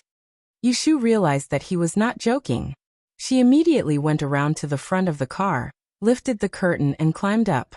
She would be a fool not to take the car. Besides, it was a good cover for her to run away for a whole day if Xue Dashao sent her back in person. Ji Hyotani suspected that she deliberately got rid of the stalker, but he couldn't find trouble with her because of Xue Dashao. It was really killing two birds with one stone. The inside of the carriage was very similar to Pei Jing's car. It was not spacious but comfortable enough. Yushu chose a place near the door and sat down. Xue Rui asked the coachman to turn around and go to the Ji family. Xue Rui crossed his hands on his knees as he gazed at Yushu, who sat far away from him and was playing with her fingers with her head lowered. After a while he suddenly said, "How old are you this year?" After a while he suddenly said, "How old are you this year?" Yushu was reciting the third section of the 6 refutations method. "You have a younger brother?" "Yes. Yesterday, the fortune teller read your fortune and said that your face was bloody. It seemed that your younger brother had an accident. It was said that he was naughty and was beaten. Is that right?" Yushu looked up and saw the sneer in Xue Dashao's eyes. Her eyes darkened and she said softly, "Yes, he was disobedient and was whipped. His skin was torn and his flesh was torn. Now he is still lying in bed and can't get up. Isn't it bloody?" Xue Rui's eyes flickered, and he was silent for a while. Suddenly he loosened his hands and leaned forward to pick up the teapot. He poured the tea into 2 porcelain cups embedded in the pear wood table. He held one cup in his hand and put the other on the corner of the table nearest to her. He sat up again and lifted the curtain with one hand to look outside. Yushu squinted at the cup of tea placed in front of her, and then turned to look at Master Xue, who was looking out the window. The depressing feeling from running out was swept away, and she suddenly felt like laughing. Some things, no matter how the outside world changed, were still what they were. She reached for the teacup and gulped it down. She put the teacup back on the coffee table without thanking him. They did not speak along the way. Xue Rui stopped the carriage in front of the Ji family's gate. He didn't turn around to leave. Instead, he got off the carriage with Yushu. The concierge went in to report. Soon Ji Hyotani rushed to the front door. When he saw Yushu, who had been gone for a whole day, he almost lost his temper. However, when he turned around and saw Xue Rui, he smiled. "My daughter was rash. I'll have to trouble Mr. Xue to send her home. It doesn't matter. I just happened to meet her on the street, so I picked her up and brought her back." Xue Rui, his tone was as if he picked up something on the street and sent it back to its owner. Ji Hyotani turned to Yushu, who was sloppy. He wanted to give her 2 slaps in his heart, but he still smiled. "Have you thanked Mr. Xue?" Yushu was happy to see Ji Hyotani holding his breath. She pretended to be shy and glanced at Master Shui. She bowed her head and said, "Thank you." When Ji Xiaogu saw her revealing her feminine side, he then looked at Shui Rui's dignified appearance. His eyes flickered and he secretly sneered. He thought in his heart, 2 days ago, this wild girl refused to agree no matter what, but she's already taken the bait so quickly. "Mr. Shui, it's late. Why don't you stay for a meal? My mother is looking forward to seeing you." After all, he was one of the candidates for the future son-in-law of Ji family. Old Lady Ji was very interested to see him in person. Another day. Shui Rui's mood was lacking, so he immediately excused himself. Without even looking at Yushu, he boarded the carriage and left. As soon as he left, Ji Hyotani's face fell. He said to Yushu angrily, "Go back to your room." Yushu admired the look of anger on his face again, before she left happily. When she returned to the small courtyard, it was already evening. Qiuxiang was standing in the courtyard in a daze. When she saw Imo Tinga coming in, she ran up to her excitedly. Miss, where did you go?" Master, he. Third master was looking for me everywhere, right?" Yushu helped her finish her words. This morning, she found that this little maid was not timid and couldn't speak, but she really stuttered. Yes. I know. It's okay. You can go back to your work." Yushu patted her shoulder and entered Yu Xiaoxiu's room. The smell of medicine was still in the room. It was obvious that he had taken medicine not long ago. Yu Xiaoxiu had been lying on the bed for the past few days. Other than sleeping, there was only sleeping. Yushu locked the door upside down, walked to the side of the bed, and sat down. She patted him and woke him up. Yu Xiaoxiu yawned and turned his head. "You're back. Third master was looking for you. He ran to the courtyard to ask me, but I said I didn't know." Yushu went out in the morning to inform Yu Xiaoxiu, so he wasn't worried when she was gone for a whole day. Unlike the Ji family, they were all afraid that she would run away. "And don't worry about him." Yushu pulled back the quilt and looked at his thin back wrapped in gauze. She gently pressed on his wound. "Does it still hurt?" "It doesn't hurt as much. It's just a little itchy." "Sister, can you scratch it for me?" "What are you scratching?" "Bear with it. It'll get more itchy in a few days." Yushu pulled the blanket over him. She changed the topic and said seriously, "I went to the Chamber of Commerce today and found a way. When you've recovered, we'll leave." "That's right." Yu Xiaoxiu's eyes lit up. "Really? Really?" Yushu saw that he was happy. She hesitated and said, "Xiaoxiu, after we leave, what if you miss your mother?" Aunt Chui definitely wouldn't leave with them. She was fine because they didn't have any feelings for each other. Yu Xiaoxiu was different. She was his real mother. No matter how cold she was to him, they still had a mother and son relationship. Yu Xiaoxiu's eyes darkened. He turned and buried his head in the pillow. He said in a muffled voice, "Mother, it's the same without us." He didn't tell his sister that Aunt Chui came to see him this morning. She didn't say a word of concern, or shed a single tear. She just repeatedly told him to listen to Third Elder Master. She warned him to watch his sister, and not let her run away. He was beaten up like this. Not only did his mother not feel sorry for him, she also made him listen to that bad guy and guard against his sister. He was angry and wronged, but he couldn't help it. That was his mother. "Sister, don't we still have a few dozen taels of silver? Can you leave half of it for mother?" Yushu was afraid that he would be sad. She agreed without thinking. "Okay, I'll think of a way to leave it for her before we leave." In this way, he didn't have enough money on him.